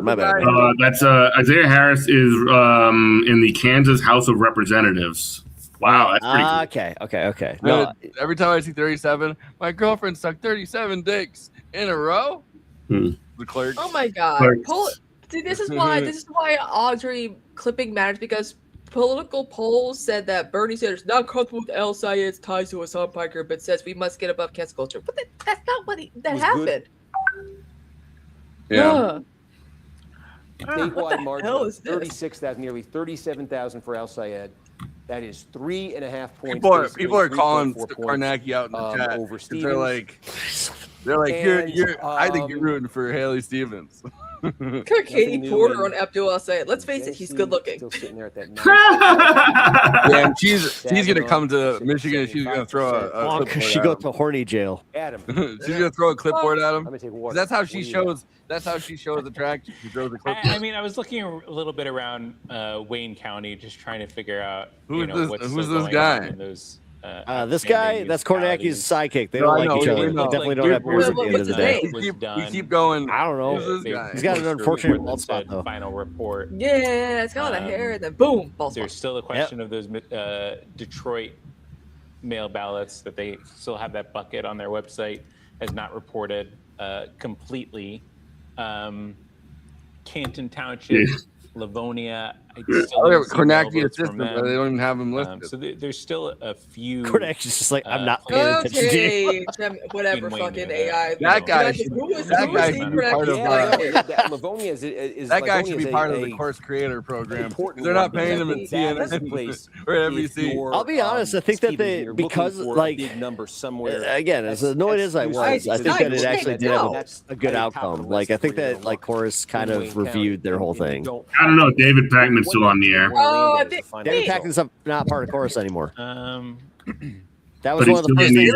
They got rid of David Packman's going to be not paying Packman anymore. David Packman's going to be on the air in like 2090. He's never going. He's never. So LSA had Oh, that's 77 fine. in Dearborn. I know. I'm just saying, like, in the 18 Come primary, he got on. 64%. I just don't think there. that David Packman's never going anywhere. Liberal moms can love them all This has to be all my they new want. feud has to be GMC's new feud has to be with David Packman. Okay. I would be with that. He was the guy that first hired Michael Brooks, though. Yeah. Okay, so they lost where they've come from. Michael Brooks was looking for a job after college when he was done getting his Middle Eastern Studies kind of like degree or whatever. You know, and he came back to Massachusetts and he was looking for a job, and David Packman was the first person to hire him because they were both in Massachusetts. So yeah, we're just, you know, we've reached the point here where we're. He did one good thing ever. Currently, 87-12 without the mail vote. He helped pivot a few of my what I would call my normie friends a little bit more left. He got 64 they in outgrew Dearborn him. and 52 Now they watch the stuff that we do. This was 2018. You know, but like they watched Rogan at that point. Like, dude, that's how I got into the left. Was Kyle Kowinski and David Packman on Rogan. Yeah, well, Rogan was not a right winger, at least not like an explicit right winger at the time. No, not until 2020. Abby Martin and shit on. Like After Martin, the Bernie endorsement, Bernie losing, he was like, "Let me do something else." Yeah. And then Trump was like, "I'll come on your show." Kamala should have gone on his show. I guarantee you. Yeah. It wouldn't have made the difference that like everybody thought it It would. would have won, but it would have fact changed that they the gave Rogan Rogan trajectory. Sorry, Jeff. What were you saying? I said that she wouldn't have won still, but it would have changed the Rogan trajectory. Yeah, well, I also think I think that, you know, I don't think she would have. I'm not saying it would have made her win, but it would have at least opened up the thing, like, you know, because now they're like they were hiding her. She wasn't good at whatever. I think just go as many places 25,000 votes. I think that's important. I think new media is important for that reason. Like, go as many places as we'll talk. Okay. Whitmer got 50.2% here. It would have stopped Rogan from just being like, I endorse Trump, because he would have had to evaluate. I don't necessarily see that because like his Austin move was kind of likely good for Al Sayed. I don't know, like it wasn't completely on like politics, but it did lead to it. Would have still tempered it at the very least. Like it would have that he was like both people talk to me. Because in this case, I don't know, man. Because like think of it, Rogan's almost what? He's like damn near 60. Yeah. Yeah, no, with weird looking nipples. Yeah. True. Seriously. No, for real. No, you're not wrong. Based on how it no, went but these like past for real, elections, like we're this seeing is it what around. like these dudes kind of do this pivot. Like I mean, But I'm not sure how old you guys are, like, but I grew up with like the whole you're gonna be fiscally conservative and you might be a little socially liberal, but you're gonna definitely be fiscally conservative, which will make you vote Republican. people. Well, I don't know if I've never had it like people in my family or anything say it like it'll make you vote Republican. But there is like a belief that like as you get older, you get more conservative. Like I think everybody kind of has that as like common the common whatever like phrase. Like she'd net another 1,000. Do you think that it's as common though with like Gen whatever the hell's behind? Well, I don't know. Gen X seems like it really has been coming in a little bit more boomery. At least older Gen X has been coming in a little more. Yeah, like, don't get Conan upset. But like older Gen X, they're borderline nihilists. Yeah, I don't know. I think it varies a lot for different people. Oh, guys, by the way, do the whole generation. Need a mod thing. We think there's about Oh hell yeah, 59,000 votes left in Macomb. Cool. It's still too close. Like, how is it still too close to call? I'm like dying. Yes. How is the vote by mail breaking? And how many are left? Like, I just want to. How is the election day breaking? How many are left? So sleep. What is that? He's not bad. He's been vamping. I want to talk. I've been streaming for 72 plus hours. Gotten like. That's right. Holy shit! You've been doing a streamathon. They're still arguing in the Kornacki chat about whether he's sad that 34 for El Sayed. Yeah. Yep. So at that rate, he would. I don't think. I'll take the over the. I don't think it's that he's sad. He's been doing this for hours, but like it is funny to watch them arguing about it. Breaking 63. Yeah, like they've been doing this all for hours, arguing about something. Okay, gang, here's what I have brought on my trip to Michigan as far as reading material. Superman Red Sun, classic. Nice. Nice. Absolute Batman, which I'm just getting through. Nice. Absolute Superman. Nice. Got it. And then Pax Romana. Have you ever read Pax Romana? Yes, I have. Just extrapolate from that's a crazy comic. Tell me you're reading Department of Truth. No, but I'm open to it. James Tinian III. You need to read Department of Truth. It's fucking incredible. It's a Hickman book? No, James Tinian. Okay. It's made by Tiny Onion. Come on to talk about Dark Knight Rises, right? Oh yeah, come on, talk about. Dad Let me go. Let's go. Comic books I'm in. I wish the Macomb County numbers were the actual numbers right now. I read the first two Umbrella Academy series. I have the third Umbrella Academy series at home. I like them. I did not like the TV show. Same. Actually, she knocked that down to 20. I didn't mind the first two, but like the third one gets a little weird. 27. If it's 1,000. The third comic? No, the third season. The third comic's good. I liked the first season. It was okay. I do like though how they made accommodations for Elliot Page, and also adapted the character in the comics as well. No, that was cool. I appreciated that. I mean, but that's the weirdest part is that Klaus. I remember like he was like the controversial character during like my high school years, even. When a comic was out, yeah. Margin for Al Sayed. And God forbid there be a gay character or even an androgynous character. Put him back up. I love how they address the transitioning of for Elliot Page and that. It's like, oh, cool, okay. Yeah, exactly. They made a lot of space for him, which is like not a lot of TV shows would do that, which is cool. Yeah. Then Washington. I remember when he came out as a lesbian before his transition. It was like right before like an ice storm hit us during like the Winter Olympics in 2014. I was like, oh, cool. Yeah, it was also like no fucking shit. You know what I mean? Like a big surprise there. Oh, into girls. Who would have thought? Mm-hmm. What's left? We got 20,000 left in Oakland. All right, 70% of the vote in. 49.7, 46.3. Okay, we're getting somewhere. 5 hours, guys. McMorrow has just broken 4%. Let's go. McMorrow momentum. High 20s. McMorrow momentum. Unstoppable. We have a chance. It was a combo of counties. The biggest one was. They changed his name on past episodes. That's pretty cool. That she probably nets. We got Charlie Kirk. So we just got to weigh in. Yeah, we were playing some Charlie Kirk AI covers. Yeah, I saw that. Just went in there. Okay. We needed a little breaky pie, Yeah. Totally get it. All right, Department of Truth. I'm looking into it. It's Image Comics. Okay. Yep. Yeah. It's really, People really just good. insulting Steve for no reason. I'm gonna say it. Steve accidentally. Again, it's just that's not. I did read the first trade of Paper Girls, which was interesting. Paper Girls is good. Mm-hmm. You know, pressing the gas here, right? She needs. It's a very, very that's a Michael K. Brian K. Vaughan comic, right? That's where the most votes What's are up? that's left by far is Wayne. It's Brian K. Vaughan, right? Yeah. Yeah, I was actually just about to suggest S Criminals. That's coming out soon. Like, I've never read S Criminals, but I did. I read like all of Why the Last Man. Oh, good one. Why is a good one? My wife read Why the Last Man, and like when it got to the like second to last book or the second to last chapter, there's like second to last chapter in it, she threw the book away and didn't read the last one. She hated it. I've done that. I mean, they literally named the new Spider-Man, like the new Spider-Man movie is literally named after one of the comics that made me quit reading Spider-Man comics. One More Day? Brand New Day?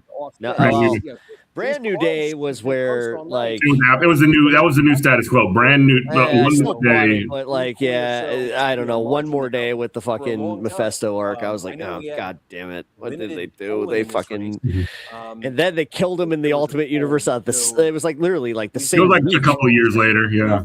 No, I could have sworn it was like the same week because I felt so betrayed. Where I'm like, okay, this is a really bad time to be a Peter Parker fan. It's like they do not like this guy. Okay, so there was more in Kent. And another Wayne 4,000. I don't know. Watching Dr. Octavius though become Spider-Man was kind of cool. Captain Spider-Man was 2011. Oh! You're talking about that. I was thinking about the Marvel Universe Death of Peter Parker shit. Remember that? No. It's done. But I hated that. You did? Yeah. I like Miles Morales. I did not like how they just like murdered Peter Parker like that. Yeah, it wasn't easy. I'm gonna be honest. It was not easy. Then I had to go back and collect all those issues because I didn't buy them because I was salty. Doesn't have all their dots saying. What's the trade? I'm an individual. In the Kornacki chat, someone tell Tom Piker, Wayne County flip. I turn out in a pro SAYED. That's awesome. Did you guys see that? Like Midas Touch was having a victory party for SAYED. Yeah, Midas Touch. I can give credit to Midas Touch. That's lit up. They're not like annoyingly like. They know which way the wind's blowing. Yeah, well, they're so really called really, like criticizing Trump. They're not like really. They're really they might be the only people in the country with legitimate Trump derangement syndrome. Yeah, that's basically it. The fact that they're doing better than TYT tells you a lot. 44,000 vote by mail. We said they just like they'll just have like some real cranks on sometimes. To be like, I think this is Trump's illness. It's like. Yeah, well, I mean, it's still. I kind of made that comment earlier about like Jen and Pumps, like how technically, if every time that they said that Donald J. Trump was on death's door, that technically he would have been in the ground like a long time ago. Yeah. I don't know. I just think we're never gonna know. Like a 2-to-1. And I mean, what kind of care? What kind of care somebody gets in that position too? You know, like you might have like. I'm not trying to be conspiratorial by saying it. I'm just saying like they might have like they might have access to medications that like the normal person probably doesn't, like, or at least kinds of treatment. Well, I'll be honest. First, I thought that about Dick Cheney. Like I thought that, like when he had that heart replacement, I'm like, this motherfucker is going to be living till he's 200. Yeah. No. He lived a lot. Like he lived a very long time. I'm glad he's gone. Yeah, I like of the Dead. I will. Finally killed him. Was it Zoran won the? He died the day before Zoran's victory. I'm gonna take. You know what? I need to just I need to sit with that and just be okay with it because yes, that needs to be real for me. I mean, I remember it was the morning of Zoran's victory or whatever. Or maybe the morning before, and it was like everyone was talking about how Zoran's gonna win, and then it was like Dick Cheney died. Yes. Wait. So that, Don't speak ill of the dead. Fuck you. Dark Knight strikes again, as Chris. I love how like it's just the Mitch McConnell thing has gone on for so long that nobody cares anymore. Do you think that they're actually like after this whole thing like passes that they're just gonna admit that he's dead? Next week, I think it's next week, or maybe the following week. Yeah, it's like this Monday. Yeah, like this coming Monday. As soon as that's done, they're gonna say, "Oh yeah, Mitch McConnell died."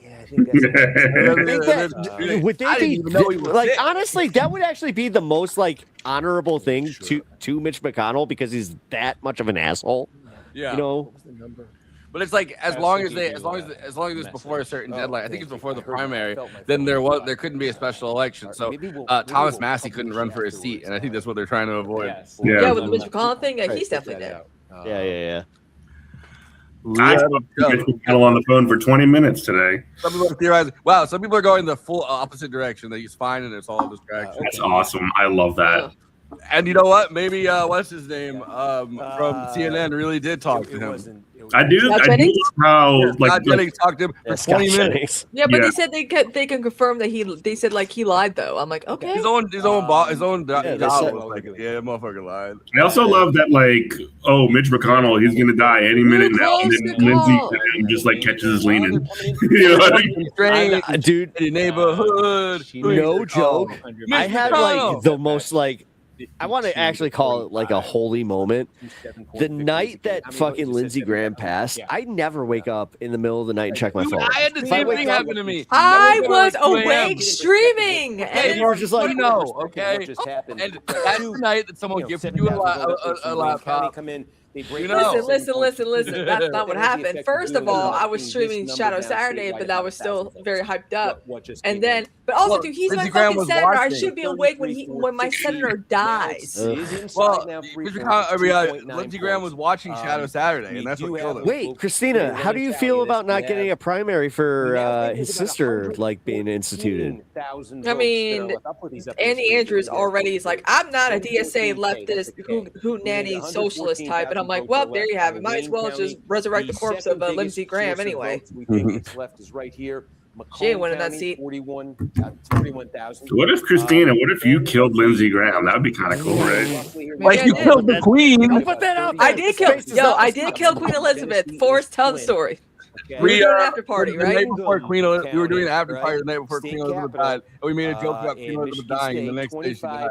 Yes, I walked into my first house of the day, and it said on CNN, the little camera, Queen Elizabeth, royal family gathers to say their goodbyes to a dying Queen Elizabeth. I was like, what the hell? It was like a really weird bit where we were talking about how I had this conversation so many times with you on like various platforms where we're talking about how like the royal family at this point is basically update a few minutes ago. It's like a bunch of mascots, like Disney mascots. So you just go and you like wave hi to them. We were having that conversation. We're like, at some point the Queen's just gonna die, and then the next day I was like, Queen Elizabeth dead. Did you do the thing where you're like, yeah? And then Regis Philbin died, and I'm like, well, at least we still have legendary actress Olivia de Havilland at 104, and then she dies the next day too. Yeah. Do you have the Death Note? Like, is this what's happening? Like, why is it working on Donald Trump? Is what I keep wondering. Yeah, that came in while we were doing well, Macron. if you do, I got some names. Yeah, exactly. Forrest killed two beloved comedians. Fun. Yeah. What? You killed Bob Saget and Guilford Gottfried, right? What the fuck, dude? No, so, all right. There was like I had this just running joke. I had this running joke where I would go. There's like so Bob Saget died, and then I can't remember. There's a photo of him, Norm Macdonald, and Guilford Gottfried. Yeah. From Howard. Dude, this is a Howard Stern lore thing. Oh no. It was Bob Saget, Norm Macdonald, and then it was Gilbert Gottfried. And every time, and I was just like, I found a picture of the two of them. And then Gilbert Gottfried, and I said, "You're next, Gilbert Gottfried," and then he died. Damn, bro. The thing is, guys, this is very serious. Do not ever make jokes about me dying, okay? Yeah, let's not. Jeff died. I didn't even know he was sick. No! What if he just went? I thought we were cool. Final batch out of Washington, I'm just gonna sit here silently now because I'm scared. Yeah, you better get the fuck out of here, bro. To the left. You guys killed Gilbert Gottfried. I'm not happy about this. He He killed the Affleck Hearing guy. his real voice, I was like, wait, I like that that documentary. I have actually. This is Gilbert. I'm like, wait. His wife You're supposed to sound like One of my favorite stories is actually one of my friends. He worked at the Comedy Cellar, and he told me that Gilbert Godfrey used to come in and just he would like act like he was going to do like a check spot, and then he would just order a bunch of shit from the kitchen. And they would comp him, and then he would get it to go, and then he'd leave, not doing a check spot. And he did this a lot. Very good for Al Sayed as a part of that. So I think that I love the fact that Gilbert Godfrey was just like, you know what? I'm hungry. I'm going to go to the Comedy Cellar and just order free food. Young population. I'm going to go to the Comedy Cellar and I'll go get free food. The documentary about him. I think from the kind of progressive standpoint for them, it's really come to fruition in those numbers tonight. Whatever else kind of happens statewide. I like that. He and his wife were very cute. Yeah, then when they would talk, I'm like, wait a minute, why do you sound like that? Maybe 6,000 votes there. That's a 6. I knew for a long time that Gilbert Godfrey didn't talk like that in real life, but I didn't know that his voice was going to be that. Kristina's out here with like a bunch of like awesome celebrity connections, and I got Judy Tenuta. Well, they all Emo Phillips. They all answer. Emo Phillips is pretty funny, but they all answer Kristina because they know that she's going to kill them. So far, the vote in Allegan County has been. Hey, Kristina, hi. Just don't mention my name.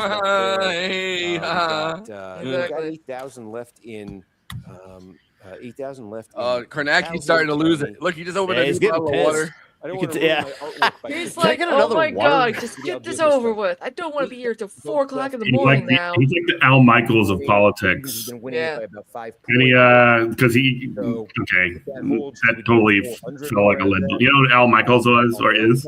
She's been winning by he would always tell like the Monday Night Football games. Oh yeah. Like, why the hell are they coming out to kick this late field goal to cover the spread? What the fuck? Like that kind of shit. He's kind of like John Madden. Well, that one's even. Nah, Al Michaels was more like, what the fuck? Where John Madden would explain like, well, what they're doing is they're coming to kick a field goal. Also, it's very weird for Haley Stevens to be giving a speech, but also too, this is something that they do. They do when they know maybe they're gonna lose and they're gonna keep going doing a speech. Oh wow, Josh, that's the first thing you said to us. That's very nice in a long time. Whatever comes next. Okay, so I'm gonna erase this. Wait, are they like the troll? Oh no. No, Josh, he's cool. He's cool. He always does something. Like, oh, I don't want to give trolls steam. He'll be like, "What movie are you guys talking about?" And we're like 2 hours into the episode. Yeah, and he knows the episode title. I just want to see 95, and when I see 94, I was gonna say it. The new Spider-Man is one of the best movies ever. You just want to see 95. When he sees 95, he's gonna say Kalamazoo. Complete picture of Kalamazoo. Did you like the Supergirl movie? Did you hate the Supergirl movie? I loved it. I mean, I absolutely loved it, man. I'm so mad at people that hate it. I'm mad at people that hate it too. I didn't love it. Like, I think they missed a lot of shit. Really? I think that what happened, what she did at the end, was not cool. I think that's her character. The thing is, she's supposed to be redeemed. We've told you all night. But she wasn't. I mean, like, no, but she's going to be by. This is a long-term thing. This was like they need to show that she's imperfect. Going to kill her dog before even the Supergirl movie happened. Like, that was the whole point of the Superman movie. Is like, I'm trying to protect you from my cousin who's going to genocide Earth if you do something about her dog. We just got a Genesee update. 8,000. But no, I like the comic book ending better than the movie ending. Yeah. I mean, the comic that was great. I was talking with. Was not supposed to tie into anything. This is the one thing I'll say, like, because Tom King writes everything where like it's his own, whereas this tied into something bigger, so I can kind of see why they did it. Nah, I didn't like it. But they also the other thing that I talked about this with Alex earlier. The thing with the blues and the purples, they just left that out, and that was such an important part of the comic. Yeah. But other than that, I mean, like, I loved Millie Alcott and the annoying Ruthie girl. They were great. No, they were like I did not like. Some people were complaining about Lobo being in the movie. I was just like, why are you complaining? I'm Lobo's kind of glad that they actually swapped out that random bounty hunter with him. Mhm. Like, and then the other complaint I had was that Krem of the Yellow Hills was too cool and badass. He needed to be much more of a loser. Plurality for her Yeah. there. no, I'll give you that. Yeah, I mean, but there's no way they could actually like fully adapt the Woman of Tomorrow, though. Like, Also, no super horse. What the fuck? Okay, but that's my point. Man. You gotta give them some Give credit. me the super horse. I want the super horse. Maybe we'll get like honestly, the fact that this ties right into the next movie, Man of Tomorrow, I'm kind of happy with. Mhm. You know, like we get Brainiac, we get Lex Luthor, Superman, and Supergirl all working together. Well, I think me and Christina also discussed earlier as well that like too many Kryptonians. Where's everybody else? You know? Yeah, I'll give you that. Election day. I will give you that. Because we should close the loop on that. Like I loved the first Superman movie. I liked the Supergirl movie a lot. Yeah, justice for comment. Thank you. But like yeah, like give me some Wonder Woman that is not what's her face. Give me some. Yeah. That's good mail for you. I want to watch a movie with Max her. Lord, you're putting yourself and and everyone else in grave danger. I need you to give me the stone. What happened to it? Wait, Christina, did you see not Death of the Nile, the fucking... the Phil Champagne, the Phil my Denial. God, yeah, her acting is so bad in that movie, it's distracting. Why do we think she's good? She's not. She's literally just like an Israeli plant. Like that's literally what she is. Like IDF Barbie. Yeah. It's horrible. Like I cannot think of a worse. Like not just the acting, but a worse person to be Diana Prince. Like ridiculous. Flashing that down to about Diana would never support apartheid. Are you kidding me? No. Again, if you would just pour it on the way she just did with that last update. I don't know. I think that I'm okay with what's his face Reacher being Batman, if that's the case. He seemed to be more base than I thought he was. I don't even know who Batman is. If Gal Gadot were ever looking, know who she is. Yeah, but she's like also hot take. She's not that hot. Like no, she's not. No, she's not. She's not. Take a look. I said she's really not. 5,000. Okay. Everybody, calm down. Yeah, especially like as I said, go watch Death on the Nile, and you'll just be like, "Oh, she is such a mid actress." Like it is kind of sad. Nothing of any kind. I really think just maybe that's a hot take by me, but I stand by it. I suspect that's in El Sayed County. I suspect we'll just go on the conservative side. Maybe say it's by about. Man, Steve really wants Stevens to win. Oakland County. Either he's just getting EP, like I am. I'm getting EP. No, I've been analyzing his fucking like. This isn't just body language. Like this motherfucker, he's so tied into like Kalshi and the betting markets. Like he's definitely got something on this. So I see male. Abdul still up. Early in person. 49.3 to 46.7, so up a little less than 3 points. 2.5 points. Yeah, and it's getting closer. Meeting the election day vote. Correct. Yeah. Find Abdul giving his speech. Here, I got it. I'm not going to be up for that. There's no fucking way. I got work tomorrow. The Hank Green drama. I know he uses AI. I kind of don't care, but like whatever. Like fuck him. Very generous in these counties and say Stevens knocks off. He's speaking right now. Bring that down to 21. Abdul is? Yeah, here. Yeah, put it on. In Ingham County, from what Adam just told us, rent. I wonder how I can afford my groceries. I don't know what'll happen if I get sick because I can't afford my deductible. We are not a purple state.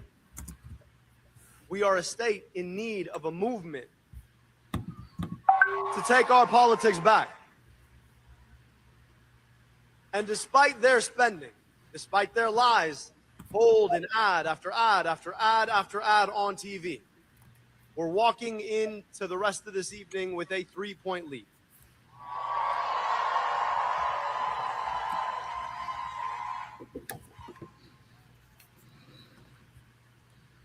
And so as folks ask, if and when we win this race, how are you going to beat Mike Rogers and their money? I want you to remind them that if we come through this, when we come through this, inshallah. I like that smile. That will have taken $70 million on the chin and kept fighting back. Got him.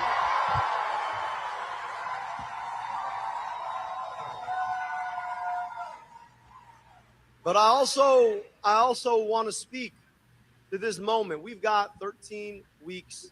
How are you going to beat Mike Rogers and however we might feel about the campaign we've just come through, I want you to understand that it pales in comparison to the cynicism, in comparison to the corporatism, in comparison to the lies that Mike Rogers and Donald Trump are going to tell. There is so much more that unites us. However much we might disagree with our Democratic opponent, there is so much more that unites us than divides us. And so to all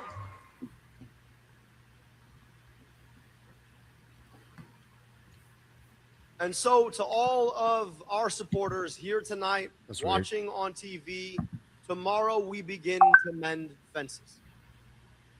Whatever happens tonight, we have a responsibility to assure that we unite to make sure that Mike Rogers never sees the inside of Quit the US popping the Senate. camera. Oh my God. What, me?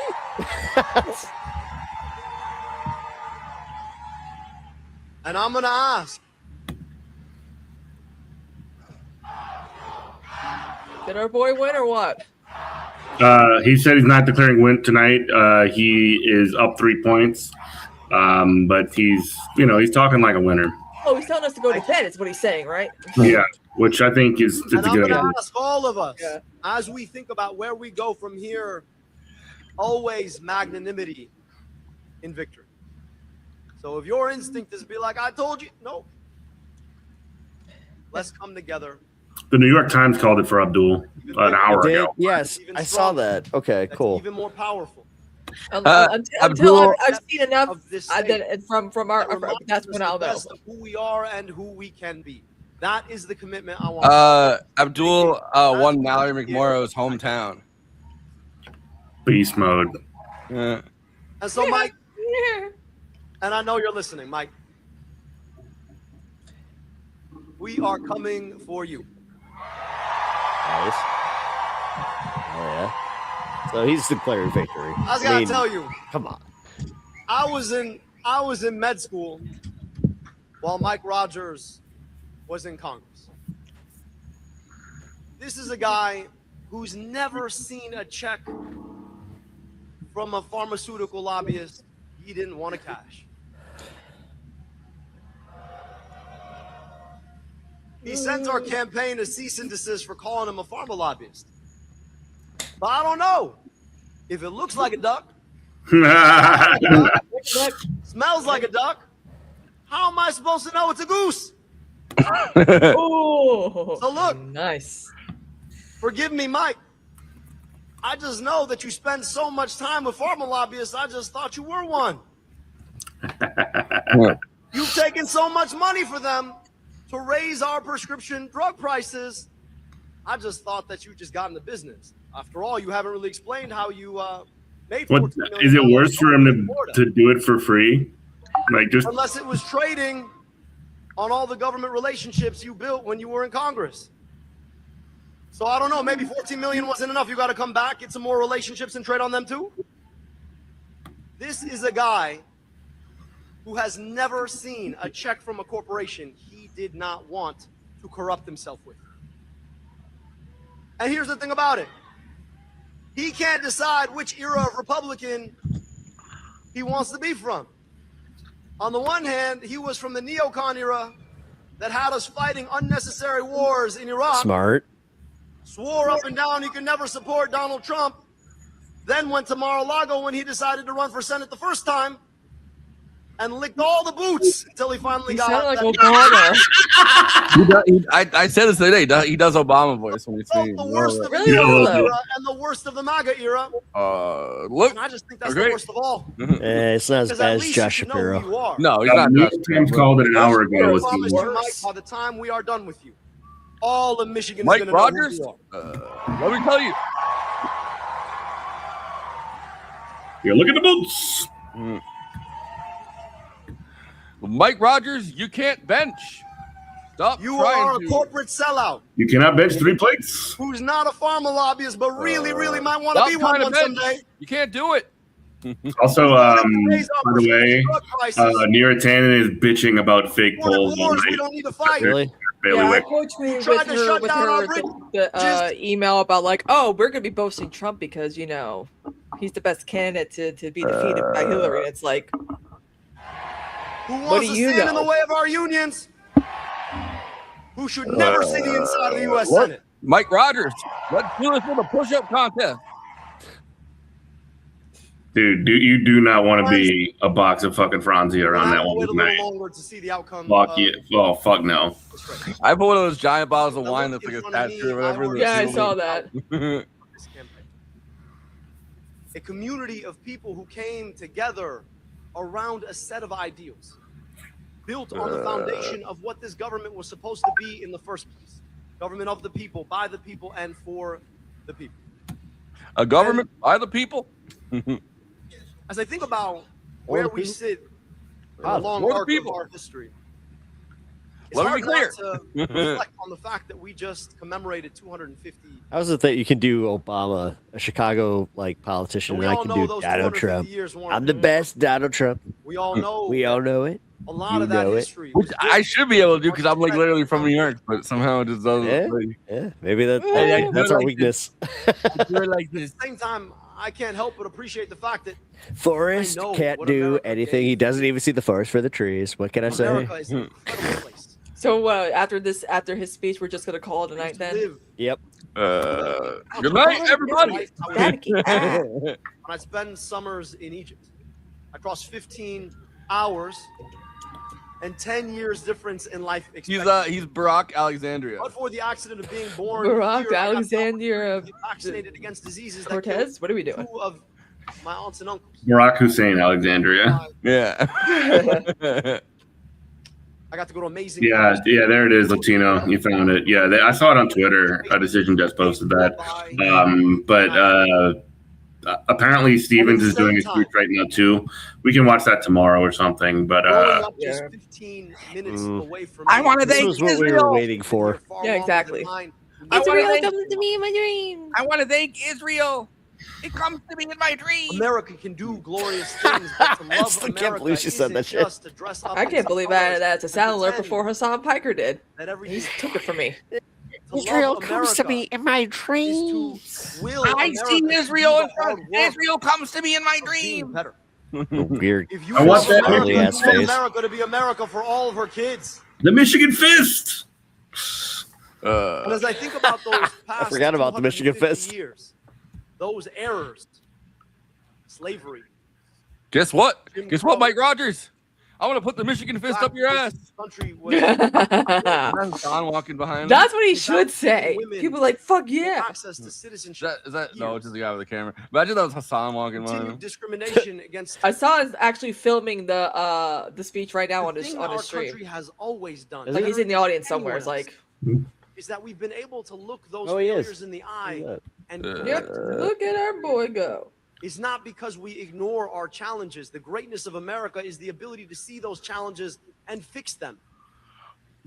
And 250 years on, as we think about where we go from here, it is that ability to correct that we together have embraced in this movement. We live in an era of historical inequality, in an era where union participation is near an all-time low, but the number of billionaires has never been higher. The number of billionaires? Where schools continue to carry the consequences of historical segregation. An era. I know my brain's broken because the second someone says carry that, my brain goes flame. Very small Flame. people Flame. find define America as being as small as they are. We can't control the past 250 years. It's very hard to ignore all the dust on that teleprompter.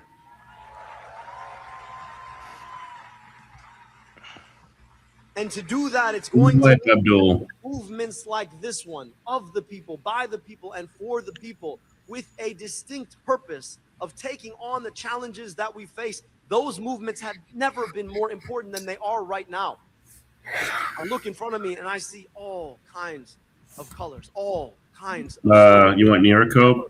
around the idea that we can have nice I'll DM it to you, we're going to need Alex. to reach across the divides. They tell us we can't reach the divides of race, of faith, of geography, of sexual orientation, gender identity, to build sexuality.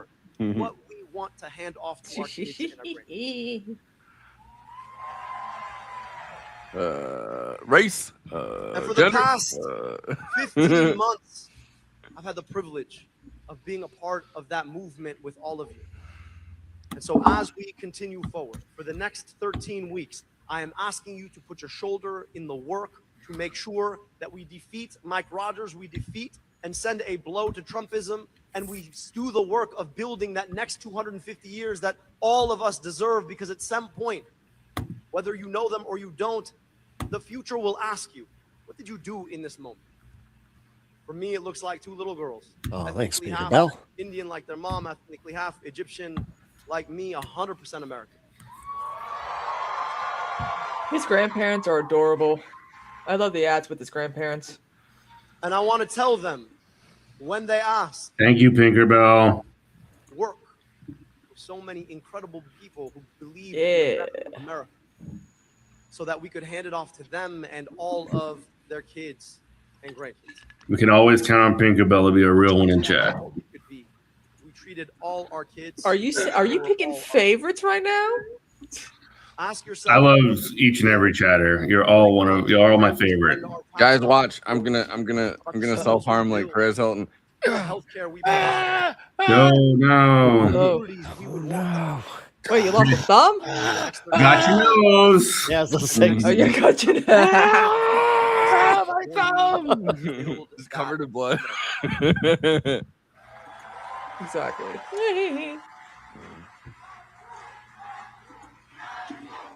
Abdul.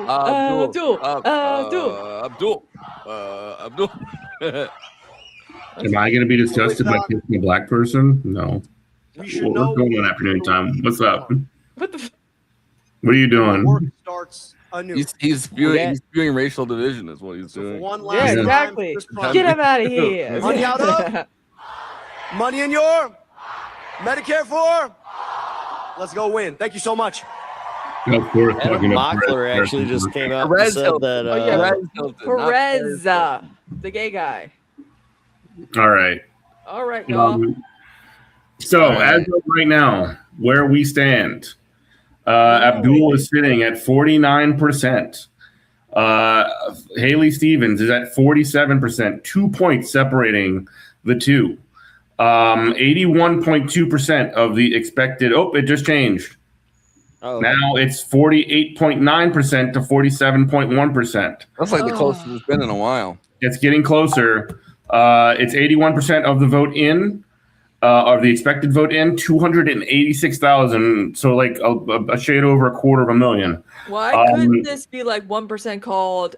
You know what I'm saying? Like, why couldn't it be one of those races? Mm-hmm. Yeah, that's what I was celebrating for like 5 hours, or no? How long we been streaming it for? For 8.5 hours. Mm-hmm. Yeah, we've been on here since like 7 o'clock, 6 o'clock, or something like I've that. been here since 5. But you've been here since like Tuesday, or like Sunday or something. Like you're an insane person. Yeah. But keep me going. You know, I got to shut it down because I got work tomorrow. Oh yeah, no. I don't know if you guys are gonna like keep rolling or not, but no, I got nothing going on tomorrow, but I don't want. I'm not gonna keep going by myself. Yeah, he can. Yeah, Forrest is very much afraid of like just doing a show by himself and chatting to people. He likes. I'm not like afraid of it. It's It's just hard. It's hard for me to like. I don't know. I'm like very ADHD. I'm not afraid of it. I've done it before. I don't like not having somebody to bounce off of. Yeah, no, I'm the same way. Like a lot of times when when I don't have a guest and Robert's not available, I just sort of like put up a rerun of GMC, which I'm not proud of doing, but sometimes you just got to do it. I don't know. I like. Before I I've don't done know radio how do I know if my bits are working? You know. I feel like I'm the opposite of all this. But it's gotta be chat. You have to bounce it off the chat. You know. That's what I do. Yeah, chat just said it's not like I like hearing somebody laughing about something or like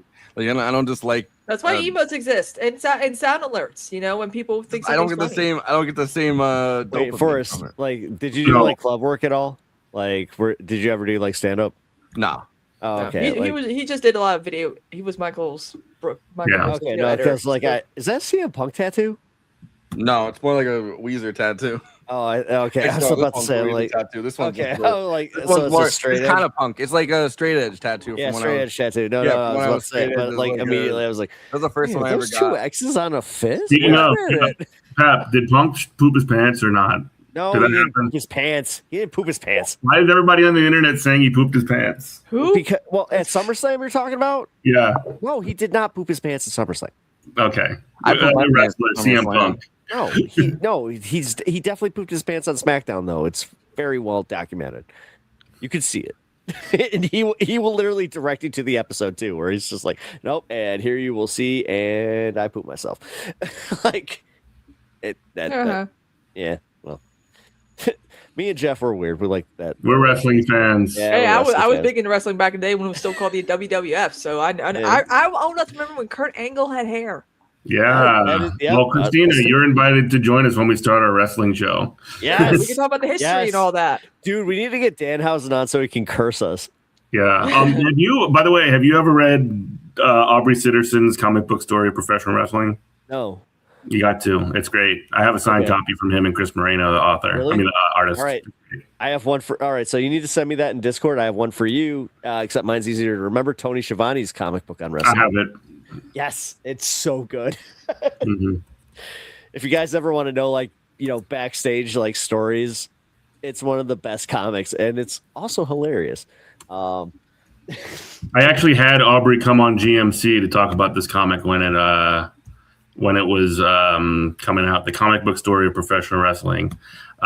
Great guest. Aubrey's the fucking man. He writes comics for a living, and he came to GMC and talked on this one. So I'm gonna send you the link. But beyond that, look, go Abdul victory. It's 48.9% to 47.1. It's too close for comfort, but I gotta sleep. I got a big day of work tomorrow, so I can't be fucking around. They're poop talks. That's right. Welcome to the Poop Talk podcast. Yeah, it's a regular thing that happens, unfortunately. But yeah, y'all have a great night. Good evening, comrades. I will subscribe. I don't have pep talk numbers. I don't have movie night extravaganza numbers. Hit me. I got like 270 followers. Get me up. We got to get these numbers Get them up there, guys. Come on. Time, baby. Let's go. You don't got 62, 65 like I do.